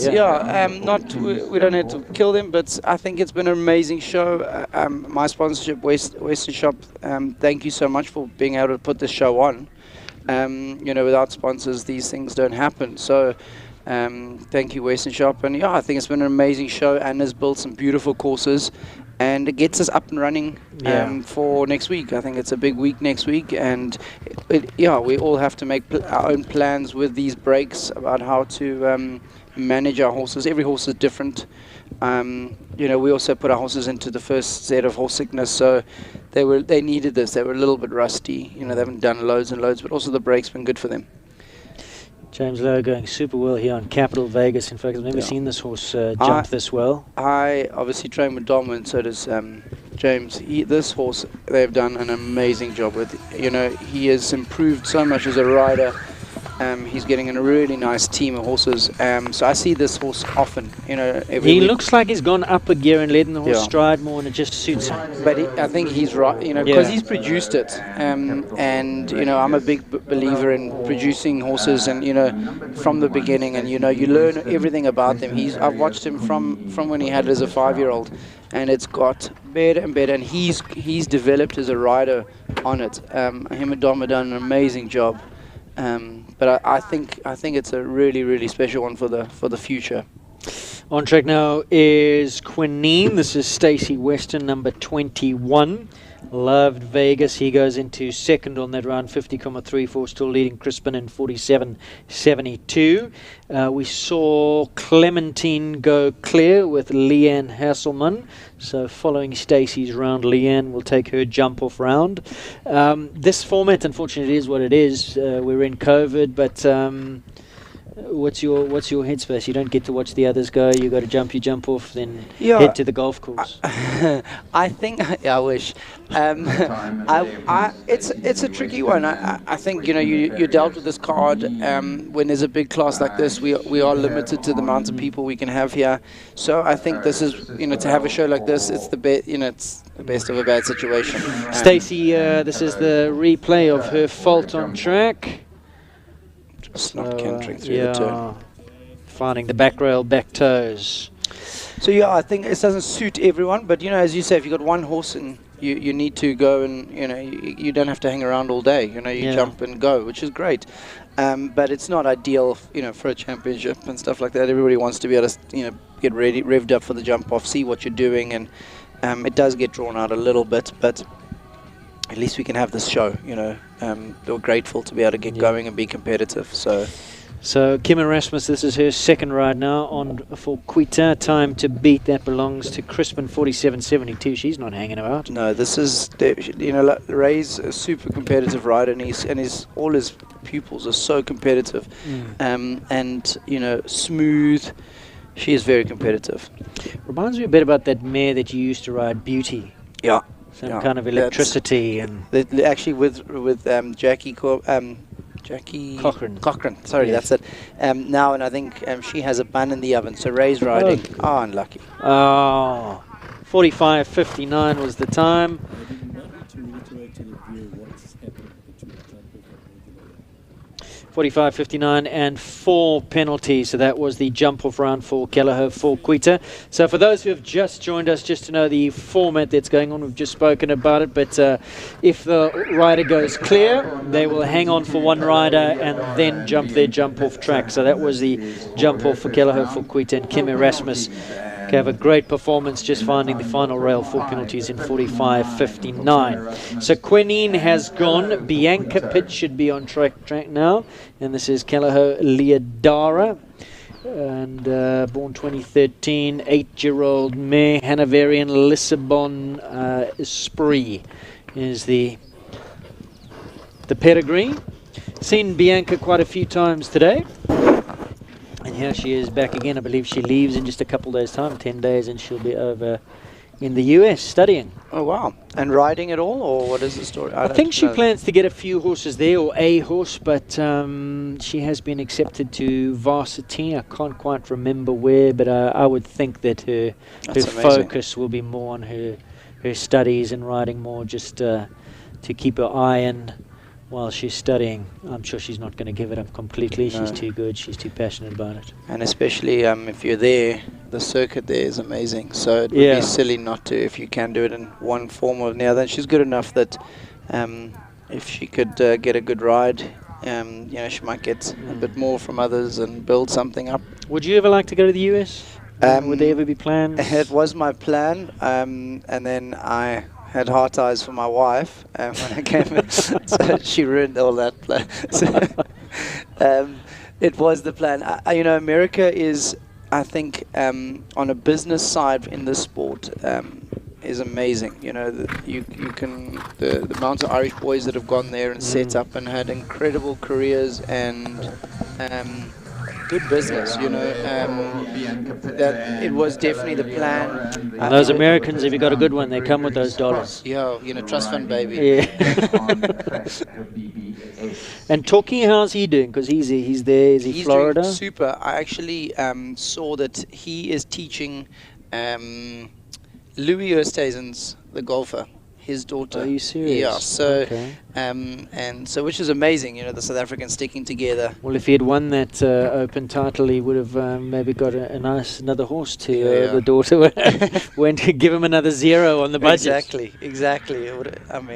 No, that was amazing. But yeah, so I think he's doing really well. I try and follow him a little bit, but he's setting up a really nice business over there, and I wish him and Roxy all the best.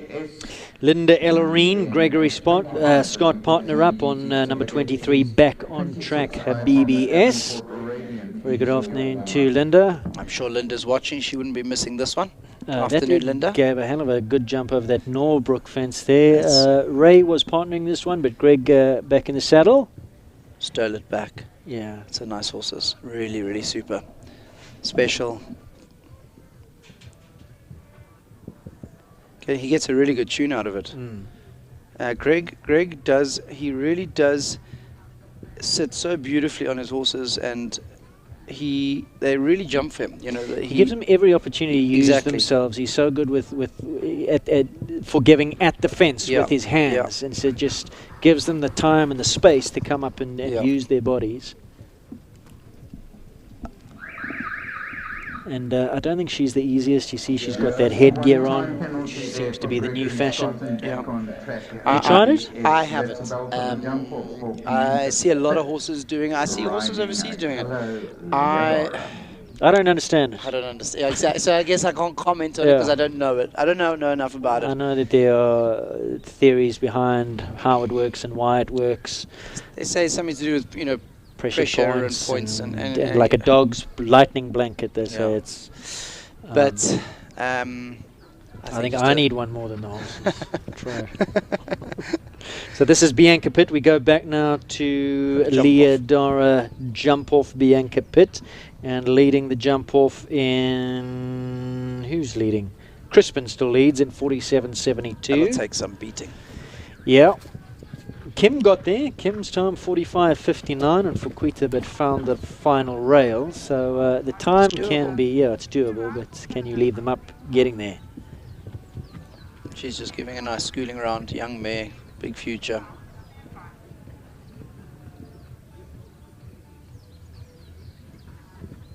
I've watched this also quite a bit, and it's a really, really nice mare.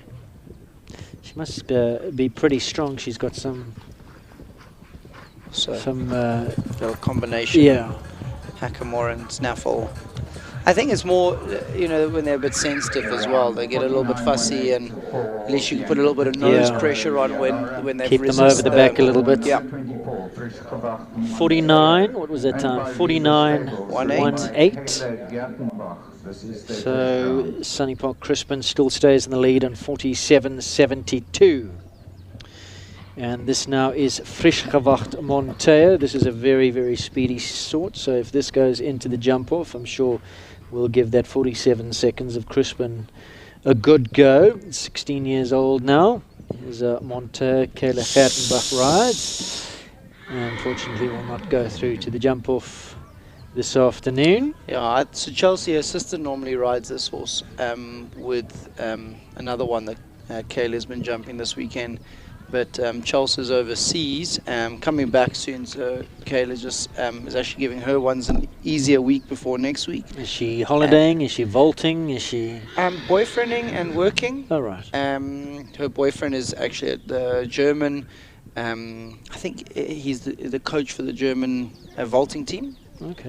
And so she's out there with him. Obviously, she met through the vaulting circles, and. He was here for a bit, and then so she's gone obviously out there and set up. I'll take a look at the replay. I think she's added one on the turn a little bit to that and didn't quite get there. He is. I mean, I've helped Charles quite a bit, and he is quite a sensitive horse. Yeah. So if you haven't got up to that jump and holding his head, he can do that. But he is super competitive, but he looks a little rusty as well. He hasn't done much since Chelsea's been overseas. So that was Monteo. So Habibi wasn't clear as we move on down to Bronwyn de Santos Olympic Zambezi. What can you tell us about this one? Is this a new ride for Bronwyn? It is. It was with Jono and Tamsin Wegrastek. I joke with Bronwyn and I call this her new mini Hamilton. Yeah. I don't even remember Capital Hamilton that she used to ride. It looks a little bit the same. He's now overseas, but what a super horse! I've watched a lot of it. It is this horse imported by Tamsin. Yes, okay. She imported that. This and it was a couple others.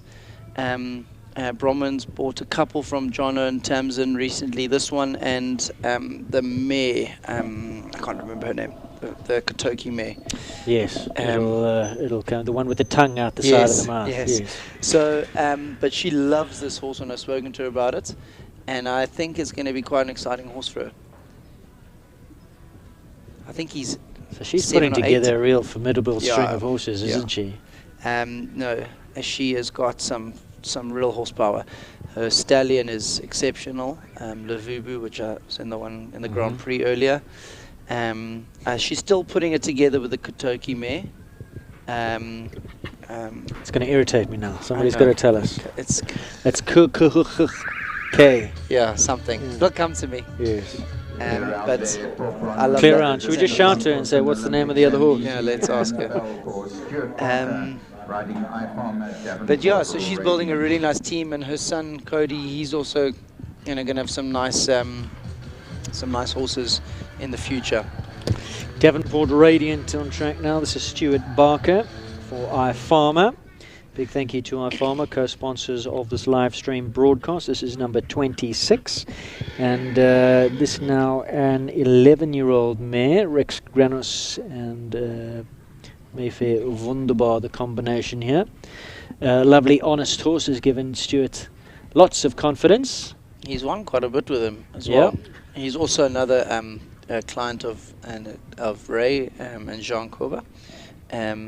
And when he goes in the jump off, you can see Ray does really train them well. Unfortunate there, but he obviously does a lot of jump off training and stuff because they are very competitive. And when they get to that point, they know there's not like a fluke. He's worked them hard on getting those jump off turns smooth and good rhythm. So, and Stuart's riding has certainly come on a lot. Hugely. You can see him riding in the orange on his helmet in the iFarmer colours. Big businessman, also the man behind Norbrook. Invests a lot into the game, so big thank you to Stuart and Natalie. Let's take a look at the replay and see exactly what happened there with the faults. Not going through to the jump off. The bell for the jump off for Bronwyn Meredith de Santos and Olympic Zambezi. Just not even Stuart's fault, maybe just just a little bit too low. Just a little low. So Bronwyn's now going to jump her jump off round on Olympic Zambezi, aka Hamilton. And still in the lead, Sunny Park Crispin 47.72 leading, but she's on a good rhythm without being silly about things. I think she's up on Crispin. Kaya van het Nieterhof. That is it. Well done, Aiden. Okay. I was just popped in there. I was going to be trying to find F. Jono just now and asking him. It's just a really, really nice horse. I've watched it a lot, and it's come on more and more, and she gets a really good tune out of it. It's her kind of ride. Yeah. In fact, quite similar in shape and make to Kaya. Yeah. I think Kaya. I think she says didn't have a good day. Is that she was got a virus or something, so she's not well. But around 5:09. That's it's just got to find the right keys to you for each horse and stuff. So, but she's definitely clicking with this one, and like a Lavubu, very similar sort of types. Quicker to that. 50.93 the time, so doesn't beat Crispin, but well up into the money, into third, I think it is. One to watch for sure. Absolutely, building a good partnership. Right, so how do you rate? You would have seen a bit of Thomas van der Reyk also trains with Domini. Does he join your lessons as well? Up and coming superstar. Yeah, he's been in a few. I mean, I haven't trained too much with him, a couple of lessons when he's been there. I think this boy has got all the potential to be a real superstar for the future. Dom is going about the right way of mounting him with the right horses, putting a right team together. He's got a new ride that he bought that was a former ride of Dom, of Natalie Robertson. I can't remember the horse is called. He jumped in the Derby and some World Cups, and it's going to be great for him because he can get that experience of competing, in some bigger classes, which all riders need. He's got a fantastic little mare called My Lady, also on the same auction that I got from Magic Boy on, and that's a real special little mare. But she can only go do so much. Yeah, right when you now. say she's little, she is little. She's little. Tiny, and he's growing like a weed. He's very, very light, and she jumps she almost jumps a foot higher than each fence. Yeah, so it's good that they can take a little bit of and take a little bit of pressure off of the mare with the new one. Well Thomas, done, Thomas. super happy with the family. Is such a nice family. Bought this horse as kind of a trailblazer for him to cut his teeth on. Yeah. He absolutely loves the horse, but really it finds a lot of rails behind, inverts slightly, so that he's really happy with that round. What's nice is this is its level. It obviously jumps some bigger jumps because it's got heart, but now he's got the older one, to take and jump some bigger stuff. There, he can. Are you talking about Gulliver that he bought? Gulliver. There we go. You're good with names. You've done this a bit. I read my storybooks. Gulliver's Travels. Right, so he's clear. He'll get ready for his jump off, and Caitlin Pike goes next, number 28, Rivervale Boy Wonder. So he reminds me a bit of Lorenzo De Luca in the way that he rides. Thomas. Yeah. He has got that feel. So Caitlin is actually with a very good friend of mine, trained by a very good friend of mine, Brendan McNiven, and also gets a little bit of help with Barry Taylor. And this girl I've watched from when she was in, on ponies almost, and her riding has gone from strength to strength. This is a fantastic little horse that she rides. She's new to the 130s, but she's got real feel, and she's so hungry to do well. And and the family are such wonderful people. It's so nice to see her getting the results that she deserves. She had a tough time in the beginning. Results didn't go away.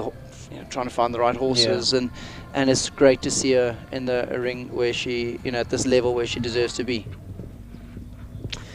Bono Armani, the pedigree here. There's Dad in the background. Yes, there please. we go. Famous Warren Everson. Oh, I was wondering as she was going around, is she going to run into time penalties there? And I heard the jingle sound, but unfortunately 1 for time. Unlucky. Exceeds their time allowed. 81 seconds. So unfortunately not going to go through to the jump off, but she'll, well, Dad's certainly happy with that. Very happy. I think he's saying yes please because he can go home. He's been here since the crack of dawn. He was telling me he's missed a day of golf. Oh goodness. Priorities. Red Ivory now jump off time. Thomas van Rijk Worsel, leader's time 47.72. He will be quick. He's a competitive kid. Unless Dom's told him to put the brakes on. Oh, triples into that and pays the price. But that's where he's. I think Thomas is. Like when I speak to Dom about him, he's. When he was looking for Gulliver, he wanted something that he's gonna make those mistakes, especially as it gets bigger. He wanted something to that he's been there and done it. Yeah, so a bit of a schoolmaster. Yeah. I mean, we forget Thomas. I think he's only 16. I think so. I mean, he looks as tall as a 20-something-year-old, but. Hopefully the viewers can't lip read. Yeah. So, finds the rail at the end there. Let's take a look at the replay. 6-3 for Thomas. How many did he have? 2 down? 2 down. 2 down. So this is the replay of the first pole. The last will catch a lot because, they want to. If you don't drop the stride and you go on that direct line, you're going to run too deep. You've got to make that decision early. Horse just fighting with a contact into that first one and just breaking canter, finding a roll, and then he found the final fence as well. So 2 down, 8 penalties in the jump off for Red Ivory and the up-and-coming Thomas van Rijk Worsel. Watch that name. Right, so Rubber Sealant's Casino Royale goes next. This is Nicholas Simon Riley. For Joy Embassy. No. Oh, number 1. No. She'll be irritated with that. Yeah. She's a very competitive young lady.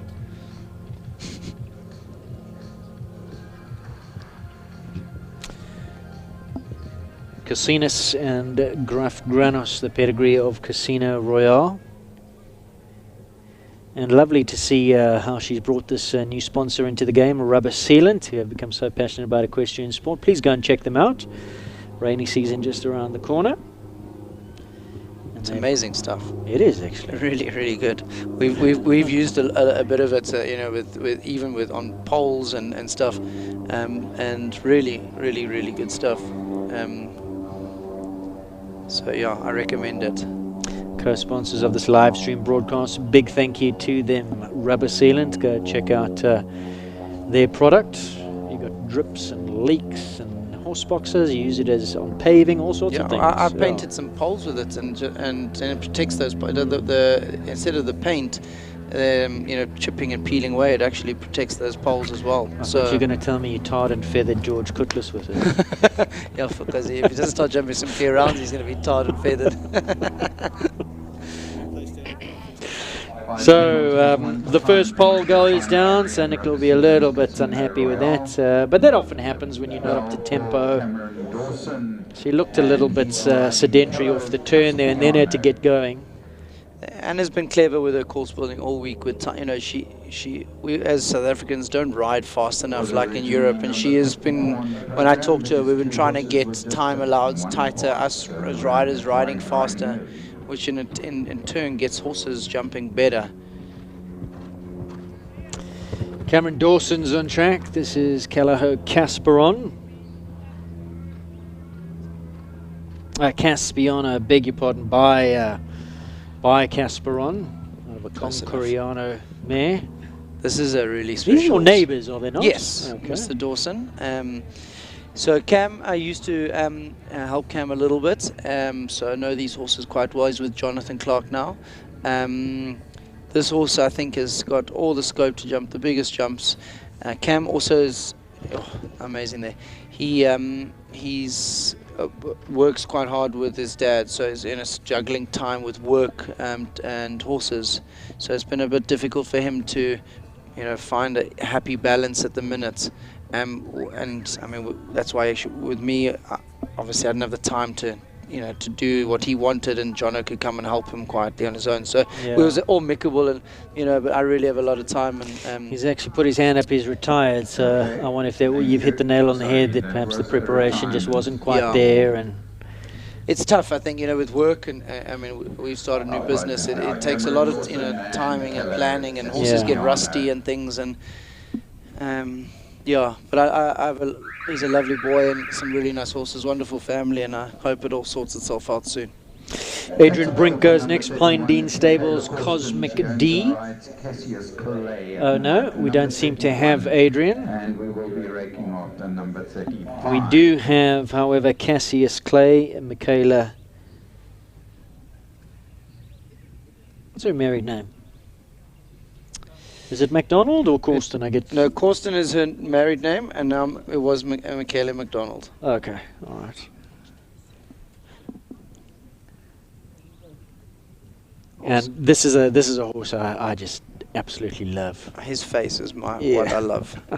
He smiles. I like the back end. I love the jump, the elasticity.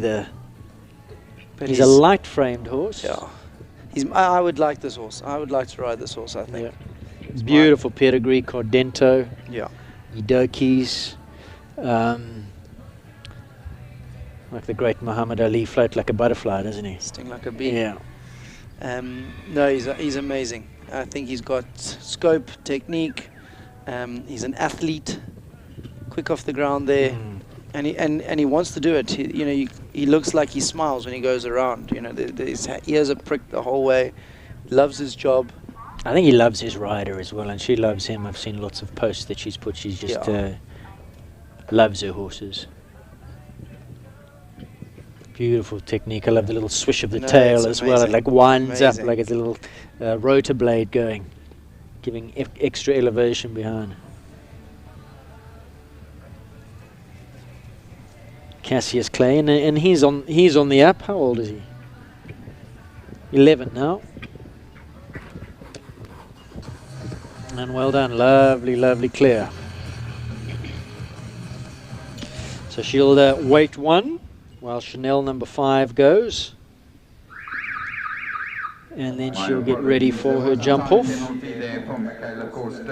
And still the time to beat belongs to Sunny Park Crispin in 47.72. In the second is Leodara Bianca Pitt in 49.18. James Lowe Vegas in third, 50.34. Olympic Zambezi and Bronwyn De Santos. Those are the 4 clears, and they top the leaderboards. Some nice young horses coming up there. Tanya Chelling goes next. She's having a good day. She's had some stellar rounds. Chanel number 5. This is one that's been around for a while. Out of the great Avis Ella, past winner of the Derby with Lynn Piercy. Derby coming up. Yeah, how's your prep going? We haven't seen you at the track. Normally I get those calls. Can I come and use the track? Where have you been? It's coming. We actually have a track nearby, but I need to come and do some hill work, so you'll be getting phone calls, don't you worry. But it is now. We're finishing SA Champs, and we will start our preparation in track work, more fitness, road work. Cat Weasel will jump it this year again. It'll be a second time. I'm very confident for this year. Like, he loves it. That arena he loves. So I've been working all year towards it. So hopefully it all pans out. And Ash, Hopefully we're going to jump Aldo in the Derby. He's jumped the smaller ones and been fine. She doesn't like the Derby, but I'm forcing her to do it. That horse could go and canter around, and it would suit him. Big jumps, and he'll love it. So she just got she doesn't like the St Andrews. She says, once I'm over there, then I'm fine. What is it about that St Andrews? Kind of like sucks you in. Wait, and then you're on top of it. As long as you're patient and you just create space, you're fine. That's the whole thing. You, as you said, sucks you in, and you want to ride at it. The key is to just be patient. So we should be having Michaela go next. I mean, with Simon her jump could be a off. Michaela. Oh, did she have a time penalty? I didn't hear that. Oh, pity. So Cassius Clay clear for jumping with 1 for time. So Simon Henry goes next, number 33, Capital Al Jazeera. And then I believe we've got falling a lot. Oh, it was number 1 down. This is a really good friend of mine, and just also trying to build a string up. I really think he's a super rider. He is. And just lacking a really good horse. He had Casper, there we go, and had unbelievable results. Produced that from lower levels, but yeah, just now missing that top horse. So hopefully he finds something again soon. I'm sure he will. I mean, he's such a nice guy, and hopefully something falls his way. Such a good talent as well. Yeah, he's a worker. He really does work hard. I grew up with him when we trained with Ronnie Lawrence, and Ronnie would, he would ride horses for Ronnie and work for Ronnie. And he would actually Ronnie would have to tell him, okay, Simon, it's enough now. Really? He's just, it's just naturally a grafter. And then when I was overseas, he worked with Will Funnell, and he's been around and been in some amazing places. But he's a really top rider, and I hope it all finds a good horse soon. Also so good at putting them in the perfect rhythm and protecting his rhythm and just letting the horses also, I see a lot of them in uncomplicated. trains with Dom, so but he's a great rider. Was that clear? 1 down. I think he had the first One fence down. down. Oh, first fence goes down, so exits on the 4 penalties. So Chanel number 5, jump off time now. So Crispin still leading 47.72. Not an easy horse, I think, in temperament. Horse on track now. I know that she can be very, very quirky, very difficult in the warm-up ring. Tanya's often guarding her space in the warm-ups on this mare. I think she can shy away from other horses. Yeah. And she has the most amazing back end when she canters along. Are you talking about the horse? Definitely, if my wife might beat me if I looked at it any other way. But it's if you watch her cantering along, she really stamps that big hock action. Yeah. It's like I find it fascinating every time I watch her. This is quick. Second, I think. No. What was the time? 46.18. So into the lead she goes. Well done. New leader. Well done. Chanel number 5. Tanya Chellen takes the lead here. Well done. 46.118 to the lead. Tanya Chellen. Good effort. So the lead changes. Let's recap those top 5. So Crispin drops down into second, with Chanel number 5 moving into the lead. Then it's Leodara, Vegas, Zambezi, Foquita. Robin Shaw now, she goes. Laura Locke Cavalier, this is number 34. 9-year-old gelding, bred by the Laura Locke stud. Robin works for Arnold Buerta, rides a lot of horses, getting lots of mileage. I think a very, very good rider. Yeah, when Arnold hurt his leg, I think he broke it or something, I watched her, with all his, and she got some really nice horses and coped amazingly with, as a catch rider, jumped some big jumps and rode beautiful. I think she's a beautiful rider. Yeah. She's ridden for the Lipidzanas as well. I think Yeah. got quite a lot of training in dressage. And a clever girl. I equitation. think Yeah. she's studying psychology. I actually walked past her the other, outside the arena the other day, and she had her laptop open. And I asked her what she was doing, and she was doing some psychology. Well, she'd have to, working for Arnold. Isn't he a bit of a head case? 100% you need psychology to put up with him. But no, she's a very clever girl and a super rider. And just loves the horses as well, really Loves it. passionate No, about they the love sport. her. You know, she's a light girl, rides him in a nice, positive way.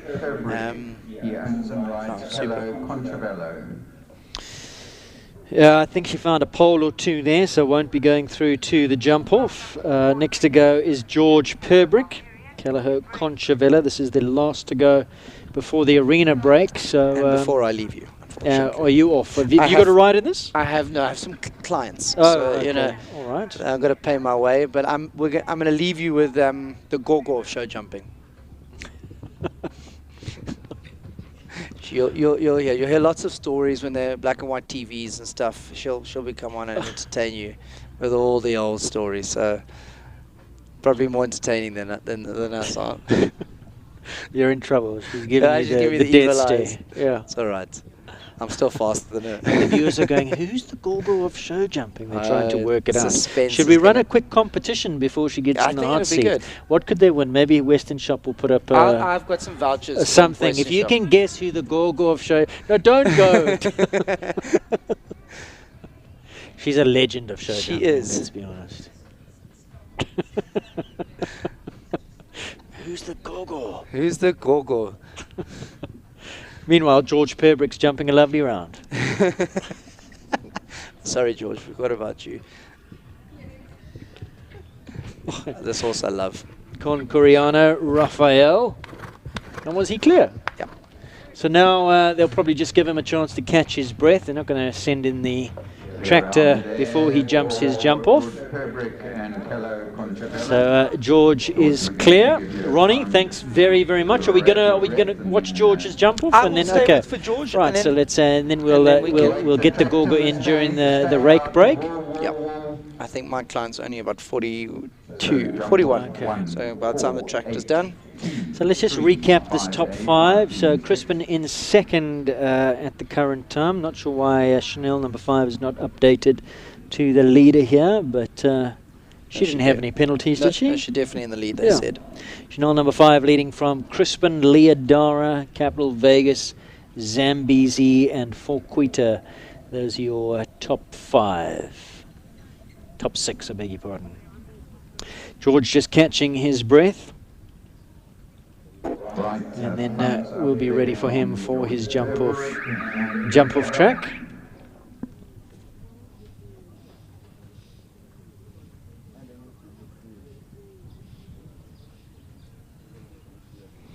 Bell has gone, and George Perbrick next to go. Jump off time in this Western Shop adult 1 meter 30 Gauteng Championship class. Do you think this one has the speed in its legs to... Yeah, George is competitive. He will not be hanging around. And you know, his mum events was and so they go off into the country and do the most random things. So this horse would have seen a few interesting things in its life. It knows how to get its legs out the way. No, it does. I mean, look at it. Come on, Georgie. Is he as colourful as his mother? No. Lizzie's the most. Is anybody as colourful as his mother? She's going to come find us. No, she'll come hunt us down. Oh yes, well done. 49.44 the time. Not quite good enough to go into the lead, but certainly into the money. Ronnie Healy, thank you very much for your time. And yeah, we're going to take a quick break. When we come back, the second part of this Western Shop adult 1 meter 30 jumping championship with myself, Aiden, and the Gorgo.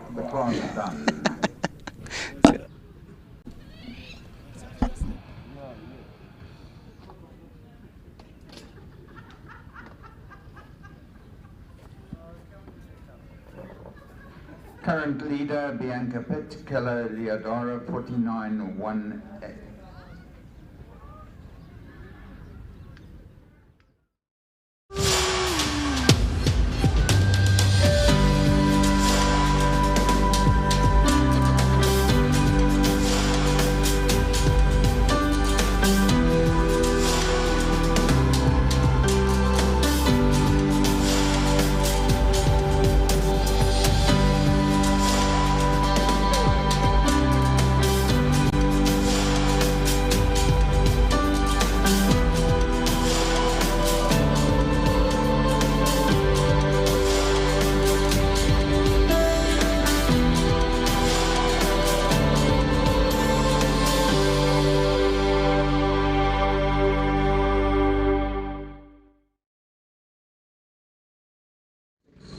Double clears.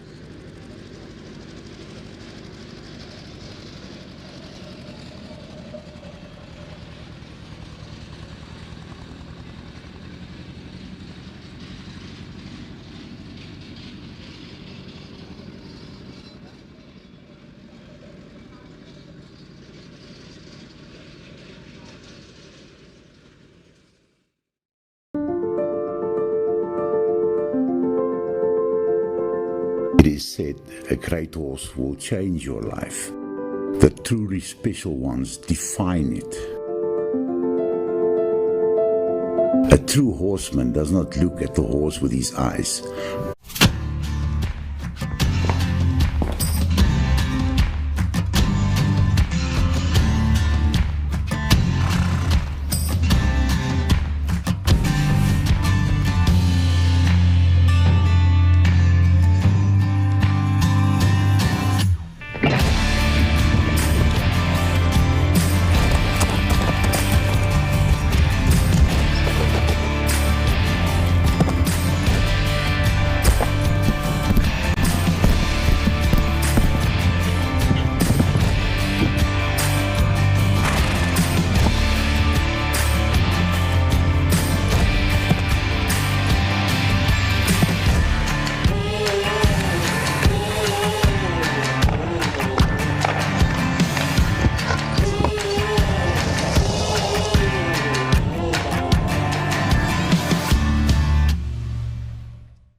It is said a great horse will change your life. The truly special ones define it. A true horseman does not look at the horse with his eyes, but with his heart.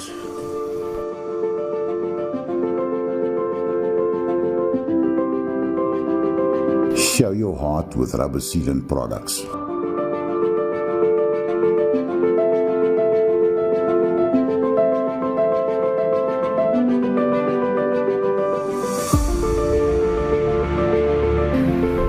Non-slip surfaces, seal roofs and leaking areas, horse boxes, walls and surfaces for a cleaner and a warmer stable, cut on maintenance cost, water jumps, ponds and water crips.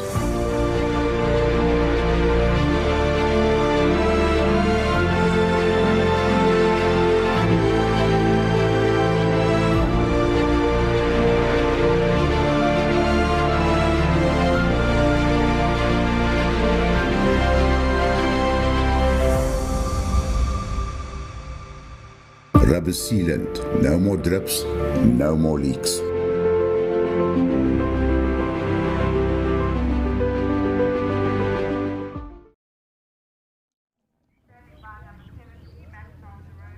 Big Thank you to Western Shop. Big thanks once again to all of our sponsors: Rubber Sealant, Western Shop, Canon. More about our sponsors a little bit later. So with me in co-commentary is you're not a gorgor. We were being, how rude were we? Yes, very It's rude, and I'm very unacceptable. upset. Gail Foxcroft is with me in commentary here, joining me for the second part of this class, and we're very, very lucky to have her. You are. Not a gorgor by any stretch of the imagination, legend of South African show jumping. Let's move on now to Capital Hotshot, Michaela Janse van Rensburg, de Arigio. Second part of this class. And Chanel number 5 leading in 46.18. That's the time to beat. Gail, have you been riding at the show? No. Why not? Have you been in the bush? No, not recently. Due to go again soon, but I'm going to SA Champs next week. So, okay. And the last show was Shangweni, which was nearly 6 weeks, 2 months ago. So you can't say that I'm sort of prepared. You can't say that. No. Okay. Well, but I've got such a good horse; it doesn't really matter. Okay. So, who are we talking about? Casino. Yeah. And how's the cheeky chops? Sting? I haven't ridden him for a very long time. I've still got to put my brave pants on. Is that why you haven't ridden him? Yes. Because he's cheeky chops? Yes. Okay. Yes. I'm getting older, as Ronnie so kindly pointed out. A lovely clear round there from Capital Hotshot, and Michaela says she'll stand by waiting in the wings, ready for her jump off. Equestria's Renoir goes next. John Bauer riding for owner Colleen Fillion. Michaela will cast her eye over the jump off track, which is over fences 1, 4, 8, 2, 3, 5A, 5B and 6. John Bauer on track now, and Renoir. What do you know about Renoir? I'm talking about the horse, not the artist. Renoir, born 2007, 14 years young, South African warm blood bred, Raphael Almay. Nice pedigree. Looks very nice. And John's had a few rides now. We've mentioned him a few times. John's name is actually Pierre. Isn't the nickname Pierre and his real name's John? I've no idea, but I've known him his whole life as Pierre. His nickname was because he had a family member who was also John that lived with them, and so his second name, I think, is Pierre. And so somebody in the family called him Pierre to avoid confusion when they kept calling John. The wrong John arrived. Okay, so do you think now that he's older, you think he wants to go have a more formal? I don't know. I think he's reversal too. I don't know. We were saying I need to interview John because he's an interesting man, interesting character, very good rider. He is, and been in Australia for many, many years. Yeah. And there we go. Clear round for Renoir. So he was trying not to smile there. He obviously didn't want to get too excited about the clear. I was looking at him and going, did he jump clear? Because he doesn't look like he jumped clear. He's not smiling, but another easy round for John Bauer. So he'll get ready for his jump off. We go back now to Capital Hotshot and Michaela Janse van Rensburg de Regio. Capital Hotshot, and she's aiming at beating 46.18.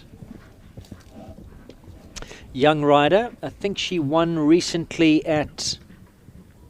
Where did she win the Philip Smith? The Equitation Championships? I think she did. Well, she was very highly placed. Stand corrected, but I think she did. Yeah, so she is the current Philip Smith Equitation Champion. Stylish rider. Who does she ride with? Who's her coach? Actually, I would be lying if I told you. If I said I knew. Don't do that. No.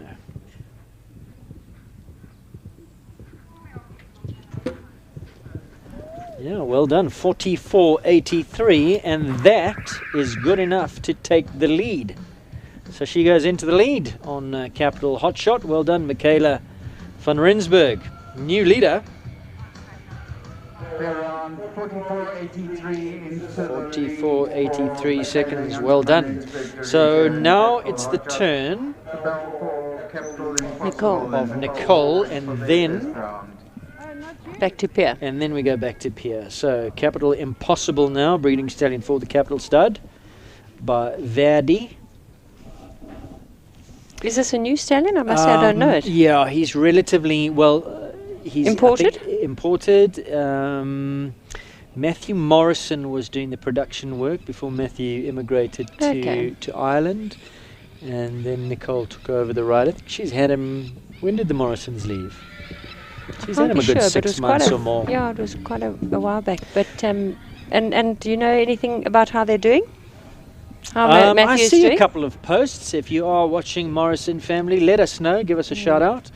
Peter, Matthew, you've got my Matthew's a beautiful rider. WhatsApp number. Yeah, he is absolutely. Send me let us know how you guys are doing, and also your partner in crime, Lawrence. He's over there as well. Give us updates so we can update your fans. Who did you say this horse is by, or didn't you? Verdi. I'm not so sure about the dam line. What's her name's Verdi?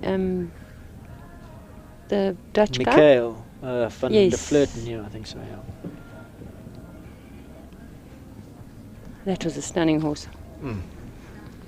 Good rider. Very, very good rider. Unorthodox.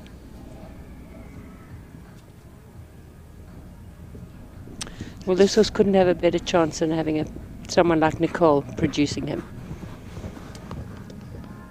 Just the one down. 4 penalties for the up-and-coming Capital Impossible. One to watch for the future. She's got a nice string of horses, doesn't she? Some old established campaigners and some up-and-coming superstars. Exciting times for Nicole Horwood in the Capital Stud there with Capital Impossible. So we go back now to John Pierre. Do you think if Pierre goes clear, he'll smile this time? I think he will. He doesn't look like he's hunting the No, he win doesn't. here. This is obviously a training Yeah. session. And establishing. Has he been riding this horse for long, do you know? Yeah, he has had Okay. riding for Colleen, must be the better part of a year, possibly 2. Okay. Doing super well with them. Colleen had a lovely chestnut. So thank you very much. Michaela rides with David Miller. Oh, okay. So, well done, Dave. Yeah. Training Good to one, win Dave. Good on you, Dave. Exactly. Training her to win the Philip Smith and leading this class in a good time of 46. No, what was her time? 44.83 leads in Capital Hotshot. In John's time, 54.51, 3 for time. So just hacking around. He hasn't smiled did he yet. smile? No, Did you see? no smile yet. We're going to have to call him on that one. He's going to listen and come in here smiling. Watch. So 3 for time in the jump off. 39 now, Eagles Constantia, Tamsin Muller. 11-year-old, Gelding, Concerto. Gosh, I didn't know that you got any concertos any other colour than grey. Is this an older horse? 11-year-old. Okay.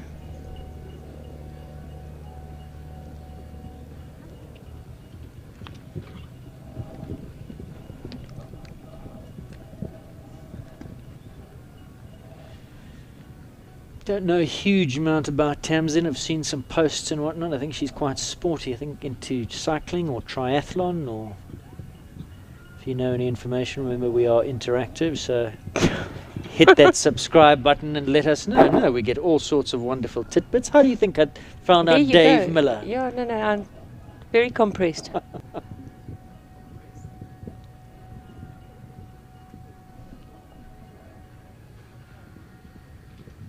Luckily, So- you've got someone feeding you information Yes, on the side exactly. there. Well, you know, you Got think a I good do this? backup. You think I do this? All I need wingmen. Yeah.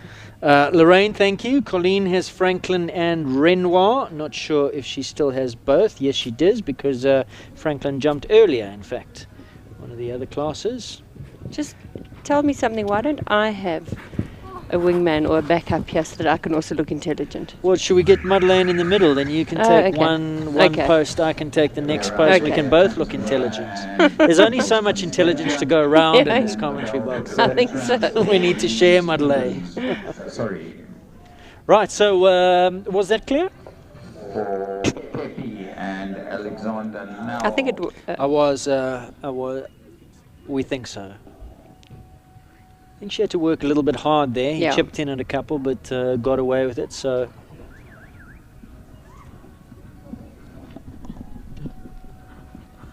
Next to go, Bell has gone for Liam Stevens. Doesn't look like Liam, though. Is it not Liam? No, No. it's not Liam. That's definitely not Liam. That's Alexander Nell and Pepe. Do you know much about Pepe? Do you know much about who Pepe was that the horse was named after? We've worked it Pepe. out. It I was was either thinking a of cartoon Pelé, frog. not Pepe. Oh, Well, you're not okay. far off because Pepe is also a top a footballer. Oh, okay. There was a Pelé and a Pepe, but Pepe was also a frog, an obnoxious cartoon frog. I think one of those adult cartoons. Pepe. He looks a little bit rude, Pepe the frog. What an amazing bit of information. You know, that's how we roll. Yeah, scratch So- my comment about we intelligent in this. So Pepe, this Pepe is a thoroughbred by Kabul, out of a Russian revival dam. Kabul was a French stallion. So thoroughbred again, lovely yes, horse. Was actually very small. I had quite a lot to do with Kabul. He was a shuttle stallion from France, and we brought him in a few times. Was a little guy, did look nothing like Pepe, I must be honest. This obviously takes after the dam, but Kabul we brought in and out of South Africa a few times. Okay. What a nice horse this is, though. What Yeah. lovely temperament. Yeah. He looks so level. Not clear, I'm afraid. One down in the treble. One down. So next to go is Anya Moller, which means that no, we didn't get a clear from Tamsin Moller and Constantia, as they have left. So we move on now to Anya Moller, Waldmeyer Bella Rosa, or Bella Rosa. Just remind me who's building? Anne-Marie. Okay. And this horse currently on track is a Berghoff. Not that often that you see a triple of uprights these days. Triple of verticals. 49 or 1-8 Bianca Pitticello, Leodara. Not like back in your day. No, I'm just saying sort of you don't often see three uprights. You know, it's just something slightly unusual. I mean, when did you last do a treble of uprights? I don't know if I ever have. There you go. I couldn't fit your time in with your name there. It's certainly the easiest treble. And then Nice up and coming horse for Anya. Anya trains with Domini. 3 at the moment. Stationed out at Mayerton area. She's also a very nice rider, Anya. And a lovely person. How's her horse? Is the other horse still? Yes, he's doing his name? super well. He's right up there in the points with the World Cup Series. Okay. Because she won one once, remember? Won one somewhere? No, she was placed here, second. Oh, and okay. First But in the, yeah, in it the was very very first. close. Was it second or she was third I in don't this know, but series? In this, did really in this well. very arena, yeah. You mean talking about this year? Yes. No, but I'm talking about like 2 years ago. I'm sure she won a World Cup qualifier. No, She she's did never something won not. one. She's been highly placed, but never won. Okay. So Callagher, Connie Vella. I stand to be corrected. I mean, if she has, I don't remember it. Yeah, but maybe I just remembered her going really, really well. Yeah. Yeah, on the horse. He's a wonderful. What's his name again? He's something with it. Is he not an Optimum? Was he not? He is All out right. of an Optimum mare, I think. Can't even remember his name, unfortunately. It's going to pop into my head right now because you put me on the spot. But it's going to pop into my head. I'm happy about that. Jonathan Clark now.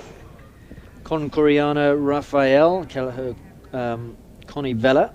How many horses has Jono been riding this show? About 17 or? He's won. He's been a winner here today as well. He won earlier on. That's no surprise, I think, No, Jonathan. no. He's just spent a week in the Yes. In fact, Game reserve. when did he get back? He got back Thursday or Thursday something. night. Were you meant to go with? I know that you love your trips to the Unfortunately, I didn't crack the nod. Oh, that's an oxa. I thought it was an upright. Isn't an oxa at the last? Or not? Oxa. It's an oxa. Is So the back I row. was lying about a treble of uprights. Only noticed the back pole now. Yeah, we're sitting at an angle you can't really see it.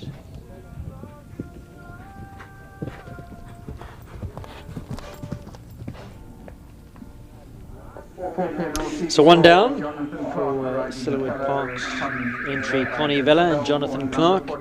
Not advanced through to the jump off in this 1m30 championship class on the 4 penalties. So Storyteller goes next. So Connie Vella was replacing Sompras at number 43. So what's happened to James? Why is he not riding? James is actually in the money in 5th on Capital Vegas, who went earlier on. So I'm not sure what's happened to Sompras, or if he's going to come a little bit later, or if he has been withdrawn. Can't tell you, must be I see honest. Tossie with everything riding incognito again.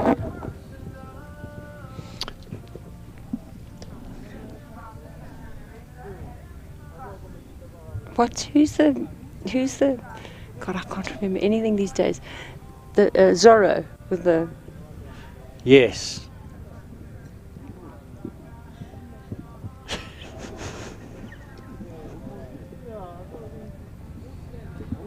With a mask. that's what I was thinking. I was looking for the horse named Incognito. I was like, no, this is Storyteller. What are you talking about? What is Tossie's lovely, lovely big horse? That big black horse that she had was so nice. It'll pop into my head now. A lot of things are going Godfather. to... Yes, Godfather. Godfather. I was going to say, a lot of things are going to pop into your head. I'm waiting. I'm going to be sleeping at night and I'm going to sit bolt upright in bed and shout out that horse's name. Anya Muller's horse. Somebody knows. It's Yes, irritating. I know, Of course, it's irritating of course me we too. know. But because you've asked me... Come on, viewers. Somebody just pop it onto tell the us. chat here. Or we're going to have a competition as to who remembers. We can do that. I can picture him. So can I. Right, Chabelle's Amity goes next. Gabriella Lachey. Defense, can we check the back rail, please? And that is not... That is the bell for Gabrielle Lachey, and she rides... Correct, Chabelle's Amity. And lovely ride there from Thank you. If I get Tossie and Storyteller. If I get half a horse's name, do I still win? No. Because it's Elsie something. Oh, no, you definitely don't. You definitely don't. Somebody's just texted me. Watch, it's going to be the answer. Lombard. Lombard. Thanks, there Di. you go. Thanks, Di. Oh, goodness. Lombard. Thanks, Di, and thanks to Zoe Spur. Of course it's Lombard. Why? Exactly. How did we not remember Oh, that? Goodness. Thank you to Hilary O'Leary who's watching. She says Capital Impossible's dam is Kiki Queen. Also the dam of Tyson, who boasts one of the most successful show jumping records of any stallion worldwide. Kiki Queen, an elite sport mare, is herself sired by the legendary Voltaire. Thanks very much, Hilary. See, I told you we are... Yeah, these people are making you look really, really intelligent. I'm really impressed now. And thanks very much to Carl Kuhn. We saw young Thomas van Rijk Vorsel going earlier. Carl says, hi, Aidan. It's Thomas's birthday. Oh, yes, I heard Tomorrow, that he's too. turning 17. Happy birthday for tomorrow. Wonderful. Really, really top-class rider in the making. And then Stephen Watson. Thanks very much to Watson family. Well, we going to quickly take a look at the replay here of the fault from Gabrielle and Chabelle's Amity. It's number 4, I think. Formerly the ride of Tanner Carlisle. And just number 4 coming down. Just jumps a little bit too low over that one. So Tossie's now jumping her jump off, and then we'll come back to The text from Stephen. Time to beat 46.18, is it? No, I beg your pardon. 44.83. Capital Hotshot leading.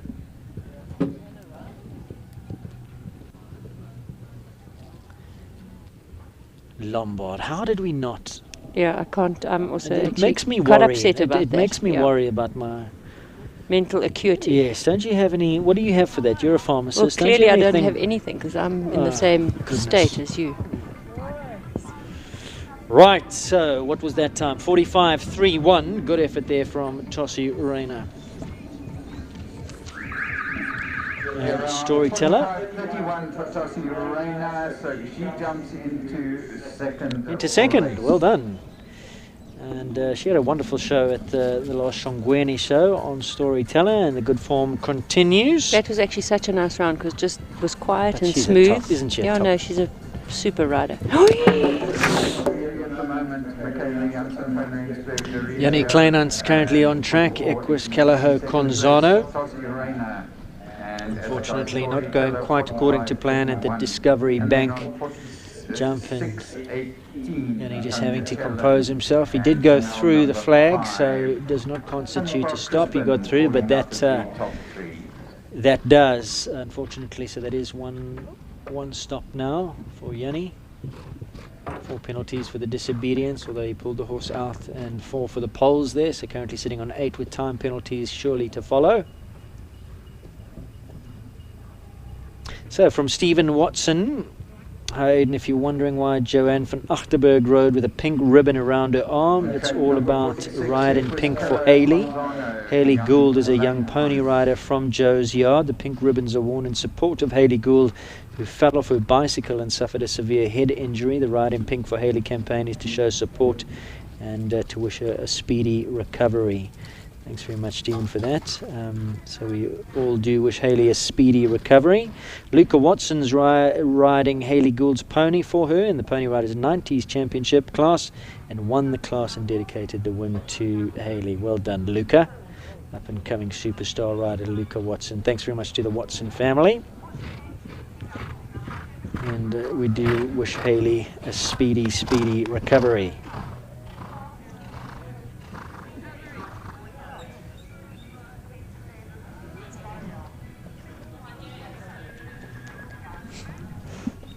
That's very, very cheeky, Stacey. I don't know if the viewers heard that. I don't think they did. Yanni Kleinans and Stacey just had a moment right in front of the commentary position, and Stacey said, "What happened?" Yanni replied, "I don't know. He was looking at something." That Discovery Bank right in front of our commentary point. And Stacey's answer was what, Gail? I probably put off by Gail looking at him. Stacey Weston on track now on the Schoolmaster. Oh, it looked like he hurt himself. Look, Aina, very sore. Oh, gosh. Oh, and what a lovely horse he is, and he's done so well for Stacey. I was That actually doesn't looking, look nice. Oh no, it looks like the shoe's twisted. He's overreached and he's bent the shoe. Well, then that's good. I mean, Yes. it's much better than it looked. So do you think she'll blame her husband now? He's the farrier. I think she'll blame you. Not again. Oh, that's just, luckily it's just the shoe then. That's great. I don't think she's gonna go and. Do you think she's gonna go and be gentle on Paddy? No, not at all. No. Paddy, run, Paddy.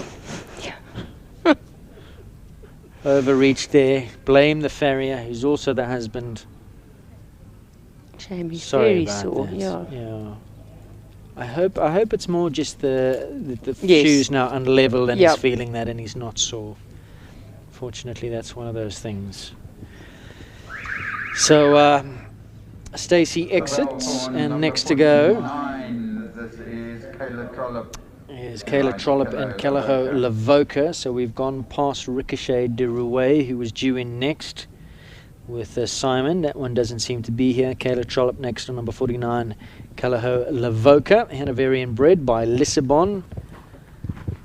Well, the Lissabon, there's so many lovely Lissabons out there jumping now. Your wonderful little stallion, has he left a mark? Do we see him popping up in any dam lines? Who? Lindenberg? Well, the best of the best is Equifox Casino, and that's Lindenberg's. He's out of a Lindenberg mare. But anything other than what you've bred? Was he well utilised as a stallion? Or? He was, but it's quite a long time ago now, huh? I forgot. It's So was Ronnie right? No, Ronnie is never right. It was a while ago. You is- forget how time flies. Yeah, I mean, Lindenberg was jumping. When did he win the Derby? 2005. 2005. That's a goodly long time and all, you know. He's coming into the arena.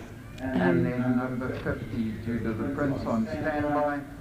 51, Coruscant. Big pats there for Kayla Trollope. She's super happy with that performance. There comes Ricochet. Isn't that Ricochet? Lavoca. That is Ricochet. So Simon just coming one out of order. Ricochet de Rouet. That is the bell.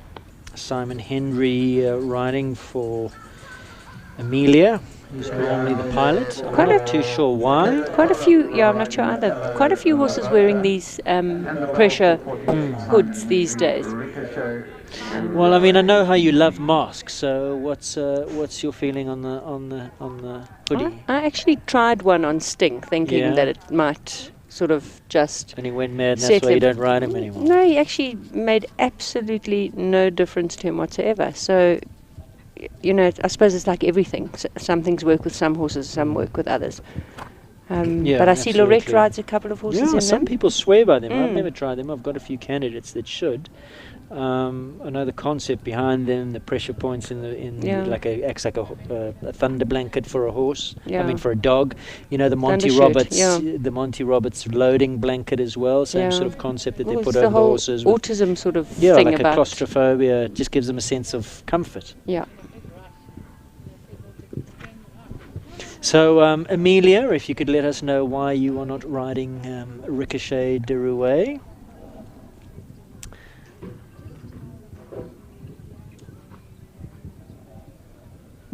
This was won the Young Horse Performance Series, I think, as a 6-year-old.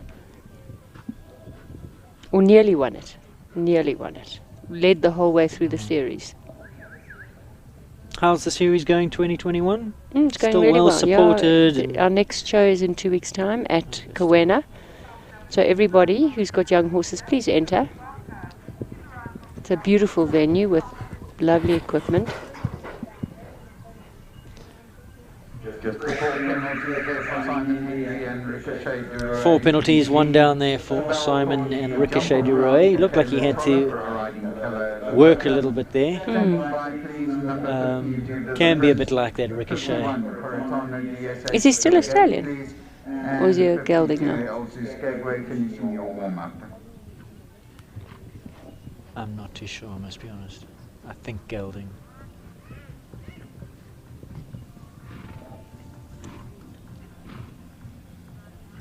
And another, I'm going to plug Young Horse now while I have a chance. Yeah, go for it.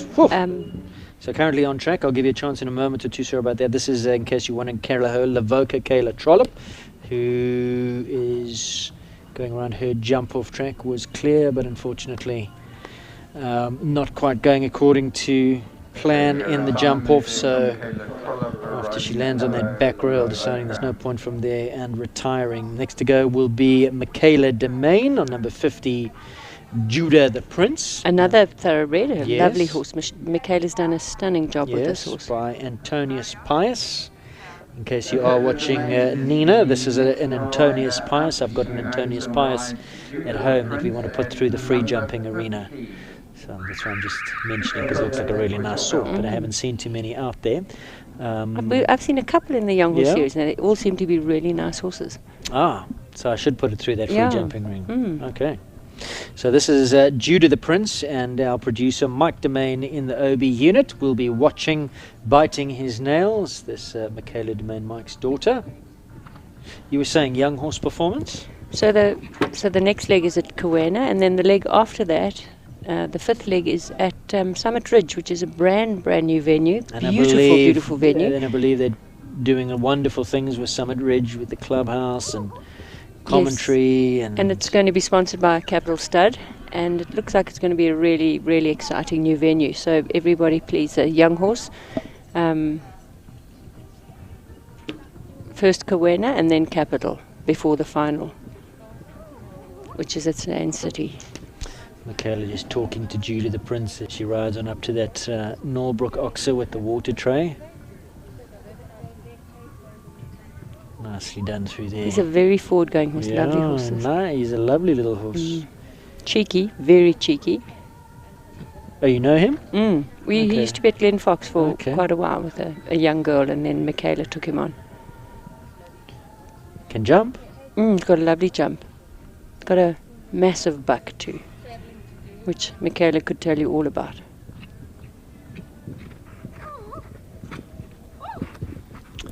Nicely done.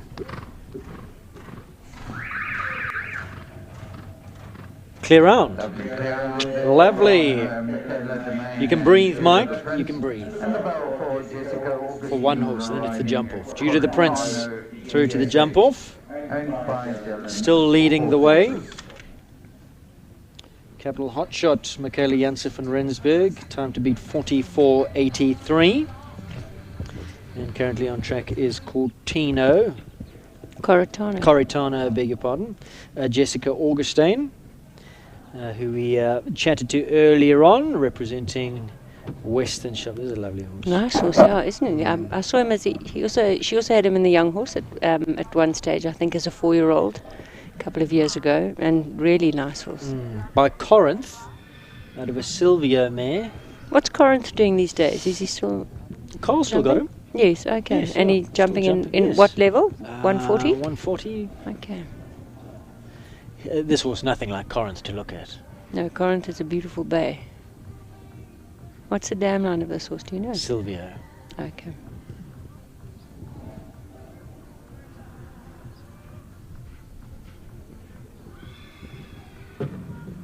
Oh, just finding a rail there at that roadie engineering jump. I think there might be time penalties to come as well. Playing it nice and steady as Jess.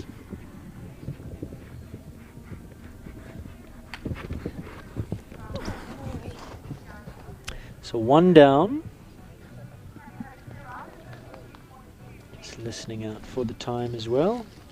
5 penalties. 5. For Jessica Augustine and Coritano PSA. 4 for jumping, 1 for time. For Michaela Domain and Judah the Prince. And now the turn of Judah the Prince, his jump off round with young Michaela Domain. 1, 4, 8, 2, 3, 5A, 5B and 6. This is the first time I've been up here since they built this new judges box. Yes, lovely judges box, huh? Does it make you want to become a judge? No.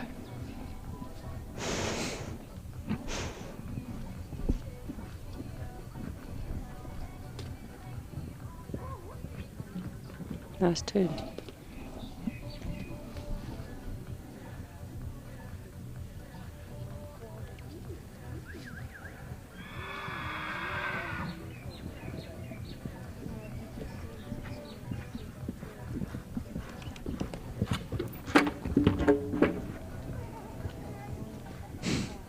I love the way you just listen into Michaela chatting to him all the way around. Big conversation going on.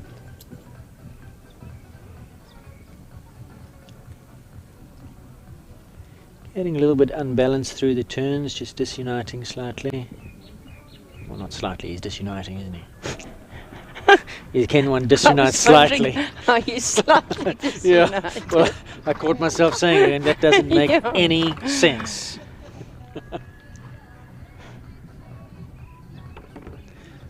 So, just the one down? Maybe if you only slightly disunite, you don't really mean it. We're going to take a look at the replay. Yeah, just coming Just up put there. a toe on it on the way down, it looks like. 55.13. Moving down the program to number 53, St. Rock. 4 to finish in a time of 55.13. Beg pardon, 2 down, beg your pardon, 2 down and 4 for time. 55.13 finishes on 12 in the jump off for Judah the Prince and Michaela Domain. So Robin Kopsch goes now, and this is number 52, Elzu Didn't they Skagway. say 3:53? He just said. Yes, this is Eltika Wenzel is in picture. Definitely that's Elty, without a doubt. So Robin I don't see. Standing by, I see Bianca Pitt is here. Cameron Dawson has already been on Caspiano. So we're going to put a line through that one. Okay, that horse has just gone sore, so they've retired. Oh, what happened? I'm not sure. I think she just seemed to canter a circle and then I didn't really see. Very unfortunate there for Eltika Wenzel. So retirement for St. Roche, 53. And Bianca Pitt goes next, number 55, Lancaster van der Geerweg. 10-year-old mare, Belgian warm blood, Triumph de Riverland. That's a new one. I've never heard of Triumph de Riverland. And Bianca, neither have I must be honest. This is, just looking it up here, Google. Fatima, the dam. And the dam sire, Oborg. So a pedigree I know nothing about. Bianca's got some nice horses. Nice big horse, yeah, very nice horse. She's had quite a few rides around here today, jumping in most of the classes. I think she's jumped in all the classes except the junior class.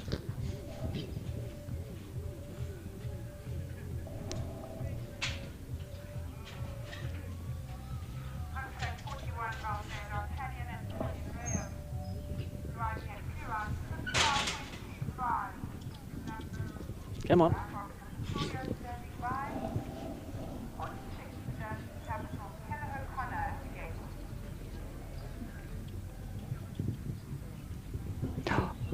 Okay, sort of had a little look at the water trade just now, and now didn't actually see why he suddenly chucked it in there.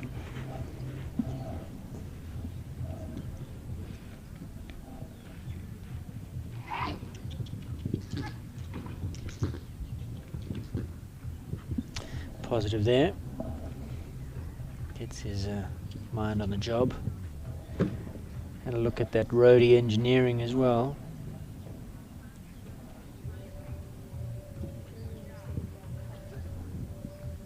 Who does Bianca ride with?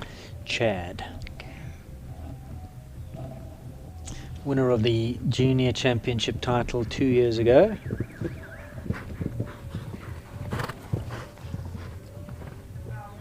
And in fact, this is her final week in South Africa for the foreseeable future. She's heading off to the States to go and study. Okay. Yeah. I think she'll be riding at SA Champs next week and then she's off. Total of 10 for Lancaster and Bianca Pitt. And next to go... This is Cameron. Cameron Dawson on number 56. Goofy. You do get some really strange names. I mean, Goofy, really? You might have to be a bit goofy to name it Goofy. Goofy. I think so. Funhead Quarteroff. Goofy. Got a nice jump. Very nice. I think his brother Travis rode the horse I think to begin with. He did say to me that it was Travis's horse that he's riding now at the moment. Why does Cameron look so different? He's wearing the dark glasses that we're not used to seeing. Okay, there you go. Maybe that's why. Yeah. I think he's also trying to go incognito.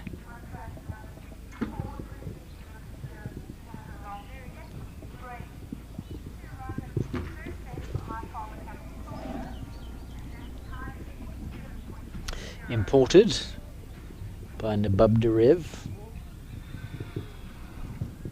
Nice horse. So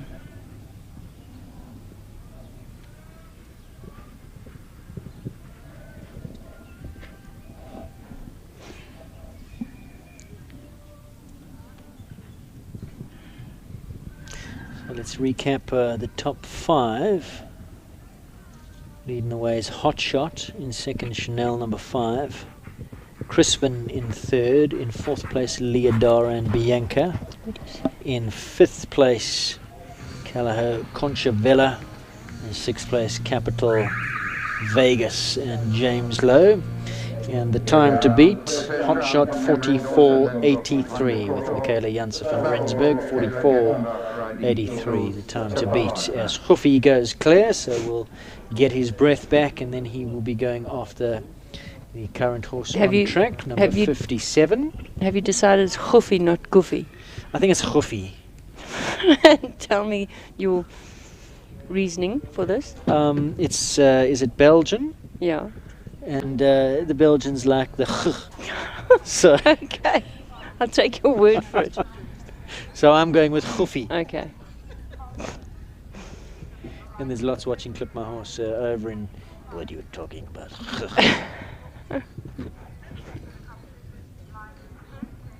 I thought it was the Germans that liked the. They only like one tick. No, one click. Click, click.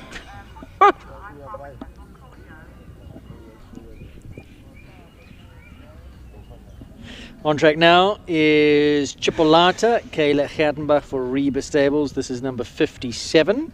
Also an unusual name for a horse, to name Chipolata. it after sausage. Yeah, it is. Well, it's a mini sausage, isn't it?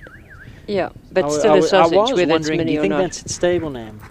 Sausage. Sausage. We must ask Kayla. They must call it sausage. By Concerto, Centurio mare. Centurio, as in Domini's Centurio. Could be. Remember, he had that beautiful, Yes. beautiful bay stallion called Centurio.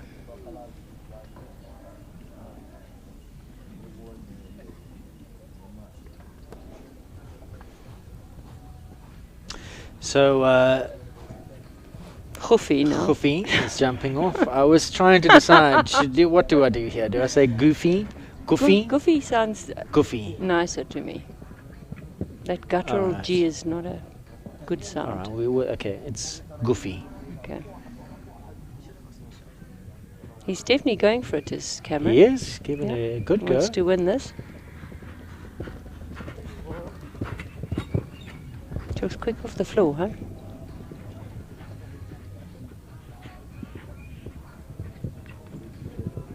Definitely got a look of Nabab about it. Definitely, yeah.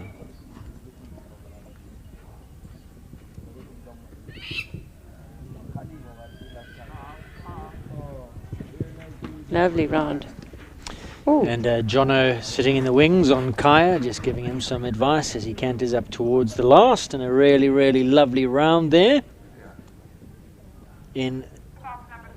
Wow. Yes, I mean that's quite a time. Just confirming that time, because if that is the right time, he has absolutely destroyed the Everyone competition. Oh no. No.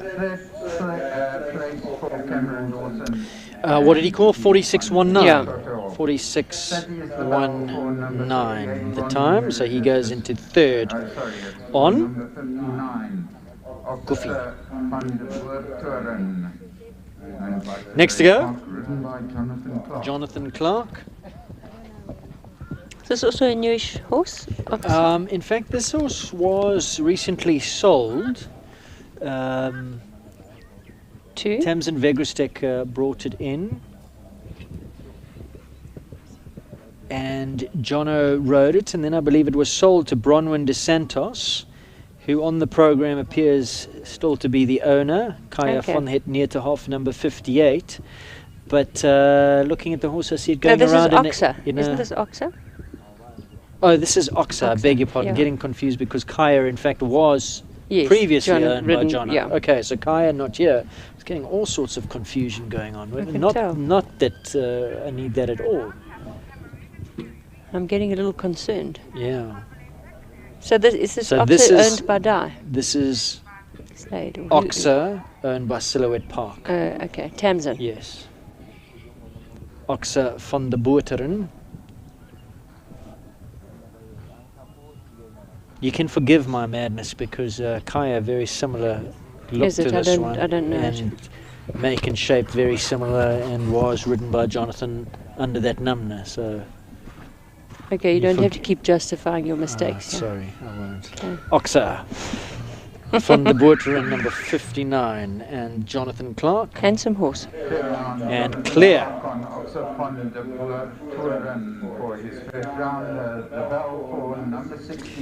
next to go, number 60, I Farmer LJ's Captain Bear, and Stuart Barker for I Farmer Pty Limited. Big thank you to them.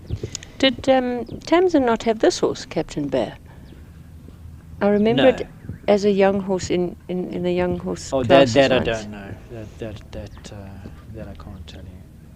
I'm I've sure only ever known Tamsin Stuart had riding a connection to this horse. I've only ever known Stuart riding it for the last couple of years, but I could be wrong, but it's highly unlikely. that you're wrong. Yes. Or that you're right. That I'm wrong. Okay. LJ's Captain Bear, LJ's Stud, and a lot of their Who's horses. LJ? I'm not sure who owns the stud, but I did speak to Stuart a while ago at the last show because a few of the horses are with a bear name.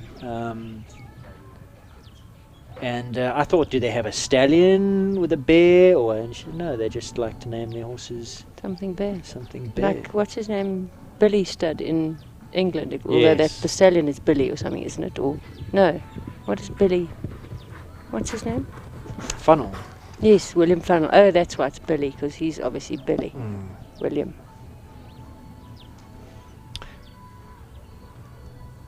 Big horse, huh? Big solid horses. Clear round, so he'll sit down and have a look at Jonathan's ride now on Oxa van der Boteren. Well done, Stuart. Lovely clear there. And he'll be pretty quick. He likes to go some in a jump off. Now the turn of Oxa van der Boteren and Jonathan Clark. And the way Jonathan's looking around, you know that he's going to go for this one too. He's in it to win it. He's so good, really. He Really, can, it's he can amazing. just run in fourth gear, and he's so economical, finding the time that he doesn't Yeah. often look like he's going for it and comes home quicker than the rest. In second place, Tossi Reina as a guy storyteller, 45.31, and moving into that third spot at the moment, Cameron Dawson, Goppy van Heck. Jonathan, don't make me out a liar. Move it. Lovely looking horse. Yeah, very nice. Very handsome.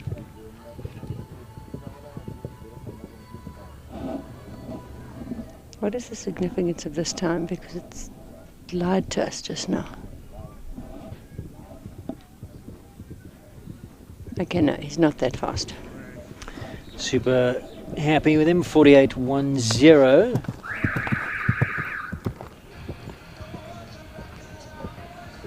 Just, I think it's a pretty new combination. He's new to this level as well. For the jump around for Stuart, no. Yeah. Barker and Stuart Barker goes next. LJ's Captain Bear. My former LJ's Captain Bear. Jonathan's time 48.10.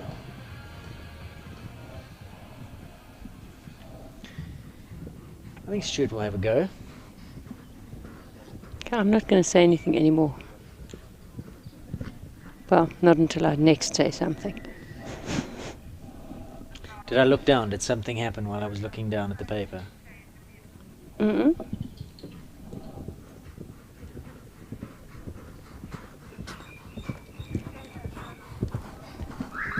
Yes, something did happen. He had a disobedience at 4, and that's his second disobedience. Okay. As I look down. The second disobedience there for Stuart Barker and Harry Palmer's LJ's Captain Bear. His birthday boy himself, jumping now. Tomorrow. 16 close still enough. today, It's and close tomorrow enough. 17, yeah. Thomas van der Rijk Wolfson, and this is a freak of a mare cap of Isn't she My beautiful? Lady. She's so beautiful and he's got such a lovely relationship with her. He rides her beautifully. Yeah. Earlier on in the year, was it at the Rionet show? He won a 130 championship Yes, class. I saw, yeah. And he in just... the Bob Charter arena. Well, he won here as well. I'm not Did sure he? what you were watching, but I watched him win in this arena on this mare. And It went then so there were fast. 2 Rionets. Remember, there was one in February. Yes, I'm I'm sure talking he. about this the World Cup Rionet.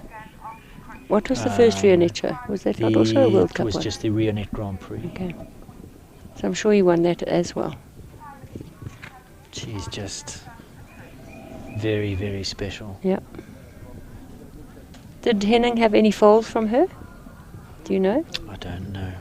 Hillary's watching, she'll tell us. Okay.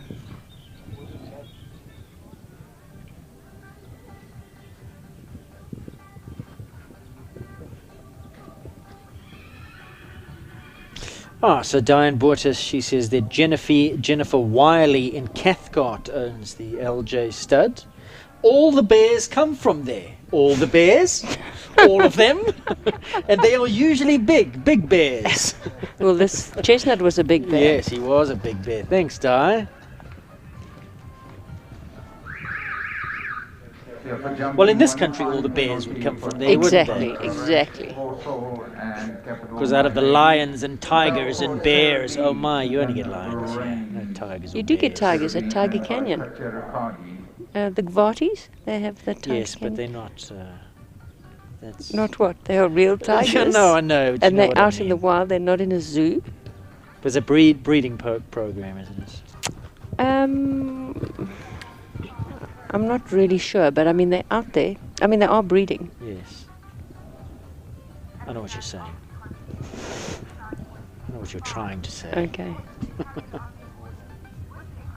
Tegan Brains now, and this is a new partnership as well. She's going super well on this horse. Seravi, number 62.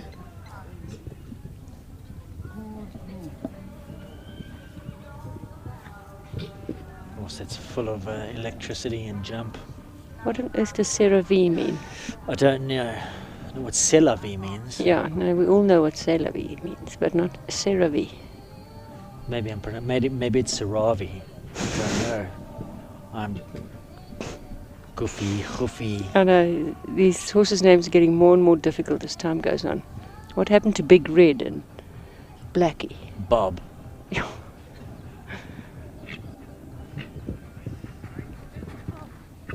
Nice round. Lovely round. And that's going to be quick. Well done. So clear there for Seravi. So she will go into the jump off. For Raina's first round. Capital My Lady not clear. So next to go will be Reiner Korber, Beauty van de Pannenberg Hoover, number 63. Reiner riding for Jackie Cochran. Cool, there's back to pedestrian name, Beauty. Yes, but then van de Pannenberg Hoover. Well, that's the stud name, and you can't get around that. Beauty. Beauty. Is this Beauty and the Beast then?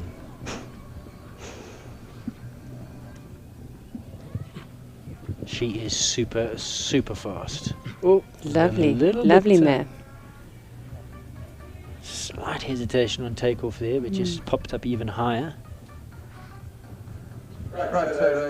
Lovely sort of style of sport horse this, eh? She's really quick off the floor and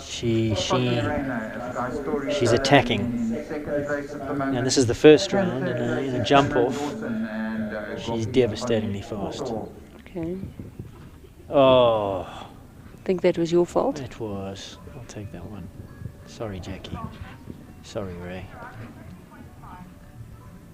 So 1 down, 4 penalties.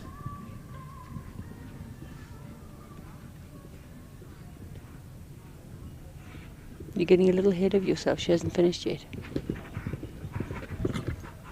There you go. As I said, 4 penalties. 4 penalties for Beauty and Reiner Korber. Not going to be their day today in this Western Shop sponsored 1m30 championship class. Reiner Korber and Beauty van der Pannenberg Hoover. Bell for number 64, Yes, James is back. So this should be CeraVe going next. That should be the bell for yes. Tegan. To try and catch that 44.83. In fact, it is going to be Tegan's chance. Yeah. Capital Hotshot still leading with Michaela Janse van Rensburg. 44.83. And this could be very quick. Horse can turn on a dime. Another quick little man. Yeah, lovely horse. What happened to Thomas? He was not clear. Oh, okay. I'm not sure if there was a time penalty. I think we were yakking. Okay. It's a possibility. Unfortunately, in this format, we're not getting the scores for the first round, so having to listen out to the commentator. It's not easy. The timing equipment is not designed, unfortunately, for this format where if you're clear, you wait one. So the only scores that are coming through to us are the jump-off scores, and we are having to wait for the other scores, listen out for them. And unfortunately, if we are mid-sentence with our headphones on, we're not hearing everything, so apologies for that. And there we go, 43.98. We said she could be very fast. 43.98 means that Tegan and CeraVe move into the lead in this Western Shop sponsored 1 meter 30 championship class. Well done. James Lowe will go next, number 64, Nordic Z. James in the money already on his first ride, Capital Vegas. Currently sits in 7th position.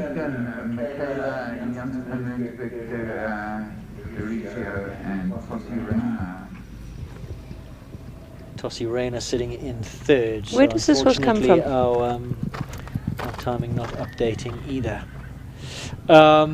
Nordic, I could lie to you and say try not to. Norway, but I'm not going to. Well, it's a Z, so it's obviously a Zangas had it. But I mean, I sort of, who had it before James, or did he import it? If you do know, let us know, please.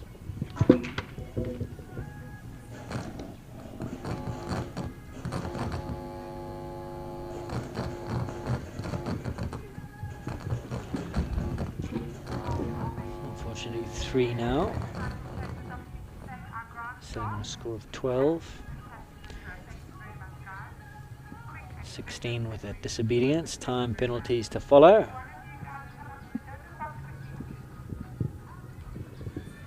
Oh, James.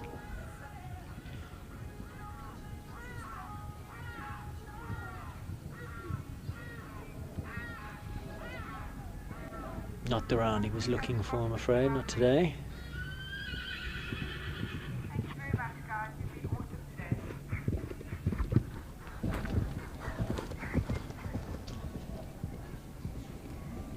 James is shaking his head as he canters past us, past this commentary position. So there will be time to add to that.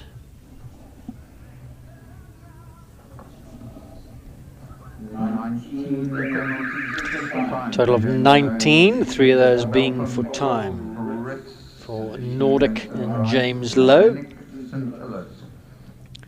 65 next to go, Nicole Brits, Brannick Santillis. So obviously this is one that Linda Rabi has bred, because it's a Brannick. Do you know its breeding? You're so smart with the breeding. Come up with it. I'm really not. Where's your backup? Really not. My wingman's disappeared, but we'll grab it for you in a moment or two.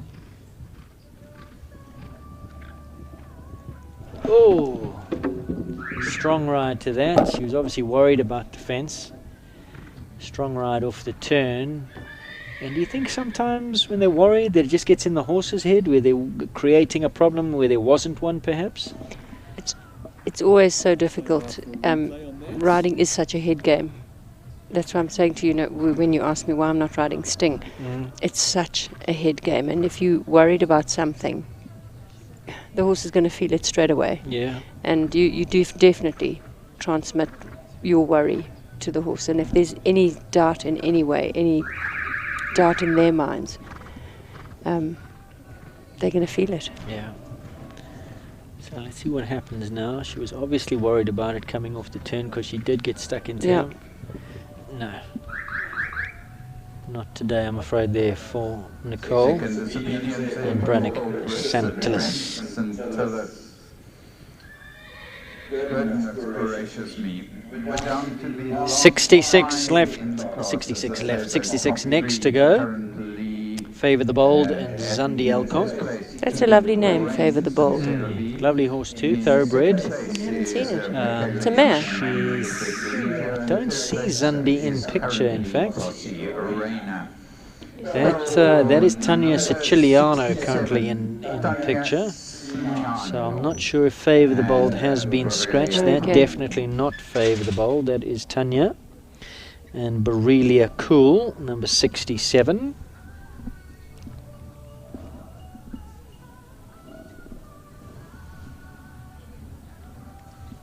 And here comes Stacey in for her next round. She might not be quite so cheeky this time. Paddy's double-checked the shoes. Yeah. Glued them on. Tanya Siciliano currently on track. And this is Borrelia Cool. Tanya riding out of the Burlington setup. Very clever lady. Lawyer. Lovely person is Tanya. Hard working.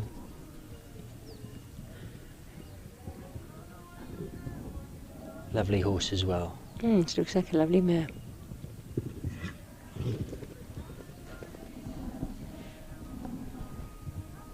So not too many left to come. Maxine followed by Floyd, Daring Drift and Consuela will be last to go. And if the time can be beaten, then I think Stacey and Maxine could be the combination, although there is Calahoy Floyd as well. They can certainly gallop, so they are. Their time is time certainly not safe. Leader's time 44.83. In fact, no, it's been beaten. Seravia, beg your pardon, 43.98 leading now in this 1 meter 30 championship class. Where's Cameron lying at the moment? What was his again? He was quite fast. Cameron and Goofy, they're in there. I think they're in the top. Unfortunately, our timing is not updating because of this format that we're taking, so we're having to go old school. And what was Cameron's time? Did I write it down?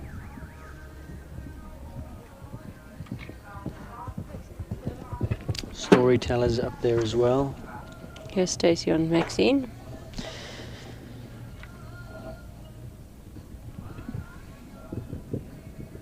This mare was jumping in the 140s at one stage. Is she still, or? I beg your pardon? This mare was jumping with her like a year or two ago in the 140s. Definitely was. Is she just having a warm up now, or for SA Champs, or? I think that would probably be it. I know the wheels fell off a little bit at one stage, and I think they're just rebuilding. Okay. How's this mare bred? Is she a thoroughbred? No, she's a Carrick. Okay. Carrick Voltaire Saratoga bred. Not entirely sure of the dam line. Oh, it says Saratoga. I didn't even see that. Super speedy. Really can go in a jump off. Well, Stacey's a lovely rider too, and she's so competitive.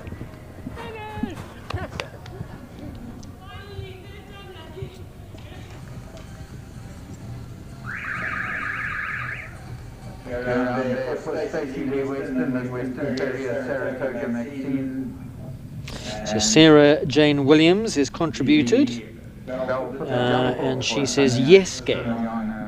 Tamsin owned Captain's Bear as a youngster. You were correct. I told you. Sure. I'm always right. Yes. And Sarah also has contributed saying, no, Aidan.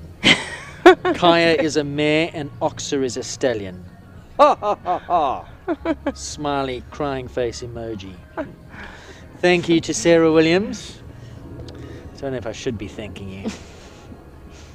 Right, so Borrelia Cool now on track. This is her jump off. Tanya Siciliano, number 67.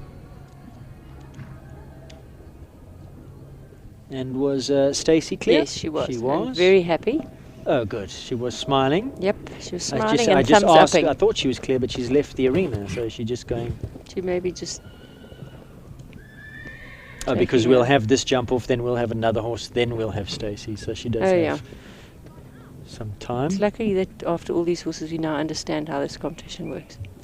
I really couldn't understand the young horse format for the longest time. That took me months to figure out. I'm with it now. I'm so glad. I'm so glad because it's really basic. Worries me a little, Aiden. Oh.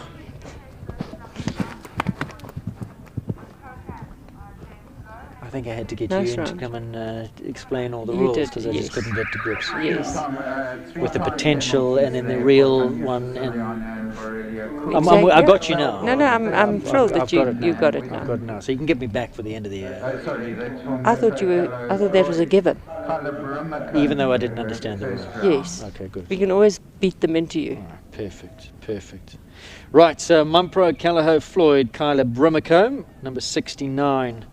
Is next to go, and if this goes clear, this will be a danger to the time. Of course, Maxine still needs to come. Barelia cool 54.75, so clear for jumping 3 for time. So is it Kirsty who's not riding anymore? Is she not? I thought. Yeah, well, I mean, Kyla certainly is. There she is. No, Kirsty. Yes, I know, but there's only 2 of them, so it's, you know. We're talking in circles here. Process of elimination right here. If that's Kyla on screen, and one is not riding anymore, it has to be. Question was, is Kirsty not riding anymore? Is Kirsty? Not, is it no, which one is not riding anymore? No, I'm pretty sure she is. But then again, you have been known to be wrong. So much. So this must be a for joy if it's Floyd. And he is super fast. He's deceptively fast. Look, he's taking a pull. Kyla just battling for control. Got it back now.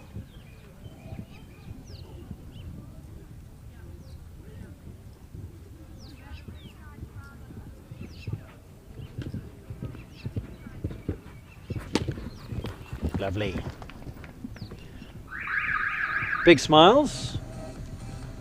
So clear for Callagho Floyd. The bell goes for Western Ferry, Saratoga Maxine and Stacey Weston. And time that they're aiming at 43.98. Sarah V leading with Tegan Brains. Is that time in danger now? What do you think Stacey's going to do? Has she been building up towards SA Champs? No, it looks like she's taking it quietly. Okay. Because she would have turned much tighter than that if she was going for it here. So she's just getting a good round confidence builder under her belt. She builds up towards next week. And Gonda probably said, Stacey, don't you dare. Exactly. Because she is super competitive, Stacey, if she's... She is. She's such a brilliant jump-off rider. I'm sure this mare, because it's at Stockies next week, and I'm sure this mare won a good class there a year or 2 ago in the 140s. Nice round. Very, very nice. Time 48.40, so just taking it nice and easy. 48.40 as the bell goes for Daring Drift. No, there's no one else here, so it looks like... Do we not have a Daring Drift or a Consuela? Which means that last to go will be Mumpro, Callagho, Floyd. Have we saved the best for pole last? Position. 43.98 indeed on a Grand Prix weekend, sitting in pole position. I think this Grand Prix about to kick off. Where's it? Hungaro Ring. Are you an F1 fan? Hungary. No. Oh. Shame. That was very unfortunate. She just nearly crashed into the start thing, so that's really slowed her down, I'm afraid. While you were not concentrating.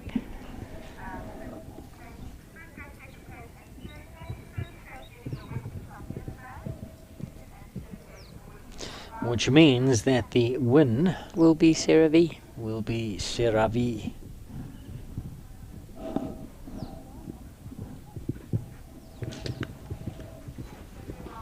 And despite that, 45.81. So she would have been on target, wouldn't she?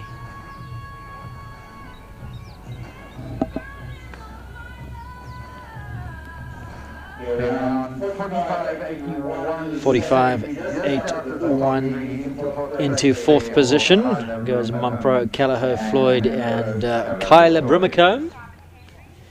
And that concludes, what do they say? That, as they say, is a wrap for the Gauteng Championships. They do.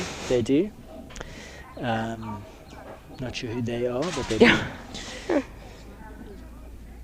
That concludes the 1 meter 30 championship, and that concludes the Gauteng Champs for 2021. Gail, thank you so much for joining me. It's only a pleasure. And wish you all the very, very best for next week. Are you ready? Can't be sure. You going home to sit on your horses? Have you ridden them today? Not really, no. Working today. Tomorrow's another day. Tomorrow's a Monday. Tuesday will be another day, and then you ship them off on Wednesday to the show. Don't forget that we have South African Championships coming up next week. That's from Stockies Drive. We are going to say goodbye to Gail. Thank you for your time and your efforts. And goodbye, and it was a pleasure. Always. Thank you, Gail. And we are now going to wait for the final prize giving. Take a look at the final result, say our goodbyes, and that concludes Gauteng Champs for 2021. We're going to take a quick break. When we come back, the prize giving for the adult 1 meter 30 Gauteng Champs, sponsored by Western Shop. Right. Feel nice.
In fifth place, Gopi van Headquarter, Cameron Dawson, 46.14. And then 46.18 was the time for the sixth place, Tanya Chellen and Chanel number 5.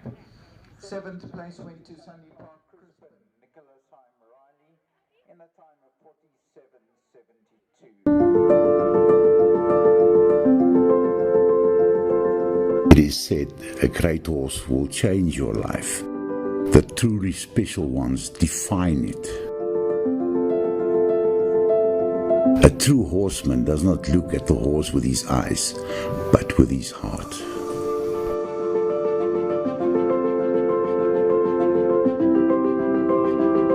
Show your heart with rubber sealant products.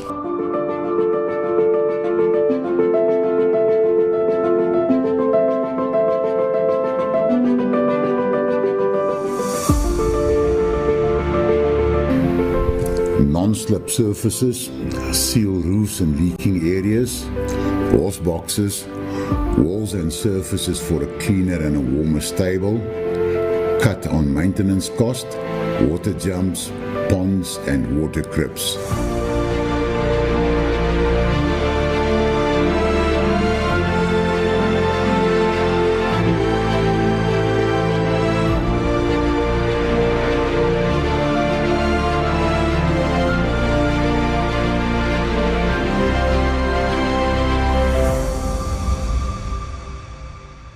Rubber sealant, no more drips, no more leaks.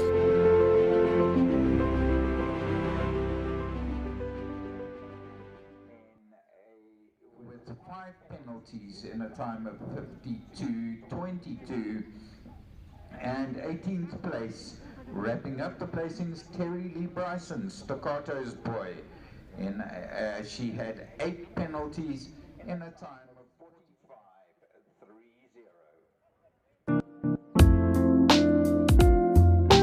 Country Life Properties, a boutique real estate company specializing in the sales of equestrian properties and country lifestyle estates in the Greater Kyalami area.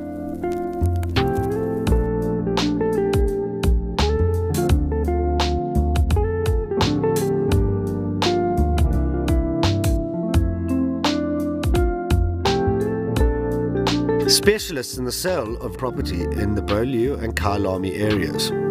Professional property consultants reside in the area, demonstrating commitment and accountability with years of experience in promoting the country lifestyle. Country Life Properties is proud to be affiliated with the SA Show Jumping and Kyalami Equestrian Park. For the golfer is the Kyalami Country Club, one of the top-rated courses in South Africa, offering a beautifully presented 18-hole golf course with lush greens and tree-lined fairways. Kyalami and Glenfinesse is made up of country estates ranging from 1 hectare to 2.5 hectares. Beaulieu Country Estate is a secure estate offering 22 kilometers of scenic bridle trails.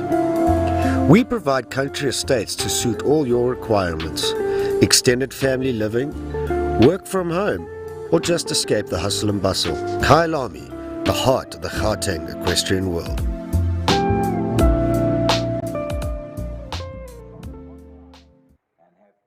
Delivered to your door. Visit www.westernshop.com. And a reminder to official photographers. Welcome back to our pictures here from Kyalami Equestrian Park, the Peter Mini Arena. And there are your winners of the 1m30 Gauteng Championship, sponsored by Western Shop. Tegan Brains comes out best to the rest here, takes the win. Congratulations to Tegan on the wonderful Seravi, takes the win in 43.98. Second place going to Capital Hotshot. Michaela Janssen van Rensburg de Regio gets second as Tegan hoists that trophy high into the air, and well done to Tosi Reynol in third on the wonderful Assegai Storyteller. Those are your top three in this Gauteng 1m30 Championship, sponsored by Western Shop.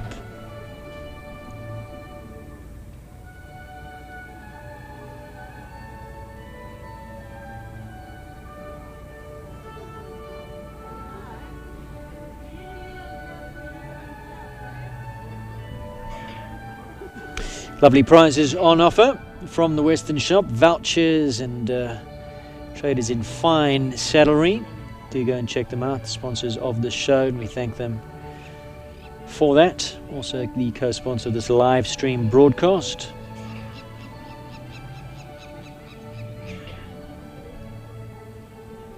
Wonderful day for Western Shop in the main class, especially with their brand ambassadors occupying the first three placings. The win there going to Nicole Horwood, Dominic Alexander and Ronnie Healy making up the minor money. So all the winners gone to a mount up. Tegan Brains, Sarah V wears that winner's sash, the gold medal, winner's rosette. There she is in picture. Posing for the Assegai Storyteller. Fourth place to Kyla Brimacombe, Mumpro Kelleher Floyd. Fifth place to Cameron Dawson, Goofy van Het Kotorov, and Tanya Chillen back in 6 on Chanel number 5.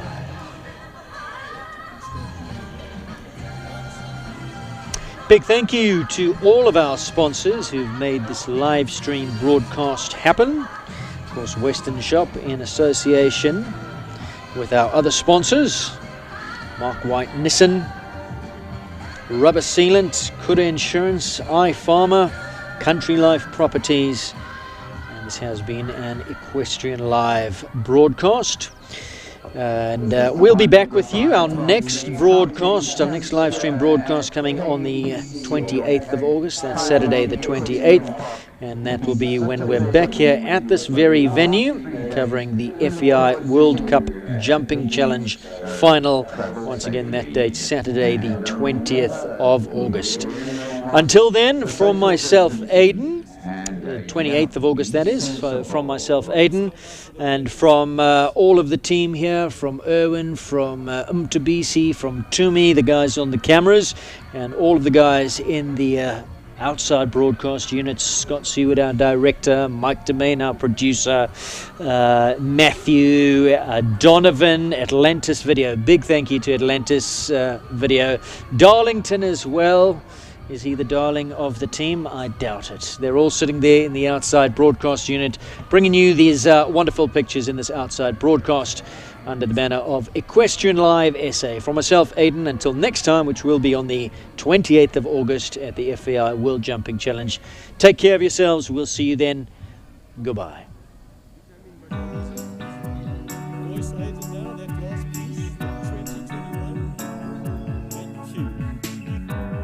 The 2021 Western Shop Gauteng Show Jumping Championships, brought to you by Western Shop in association with Kyalami Equestrian Park, Rubber Sealant, Kuda Insurance, iFarmer, Mark Whiteniston and Country Life Properties. This has been an Equestrian Live stream broadcast.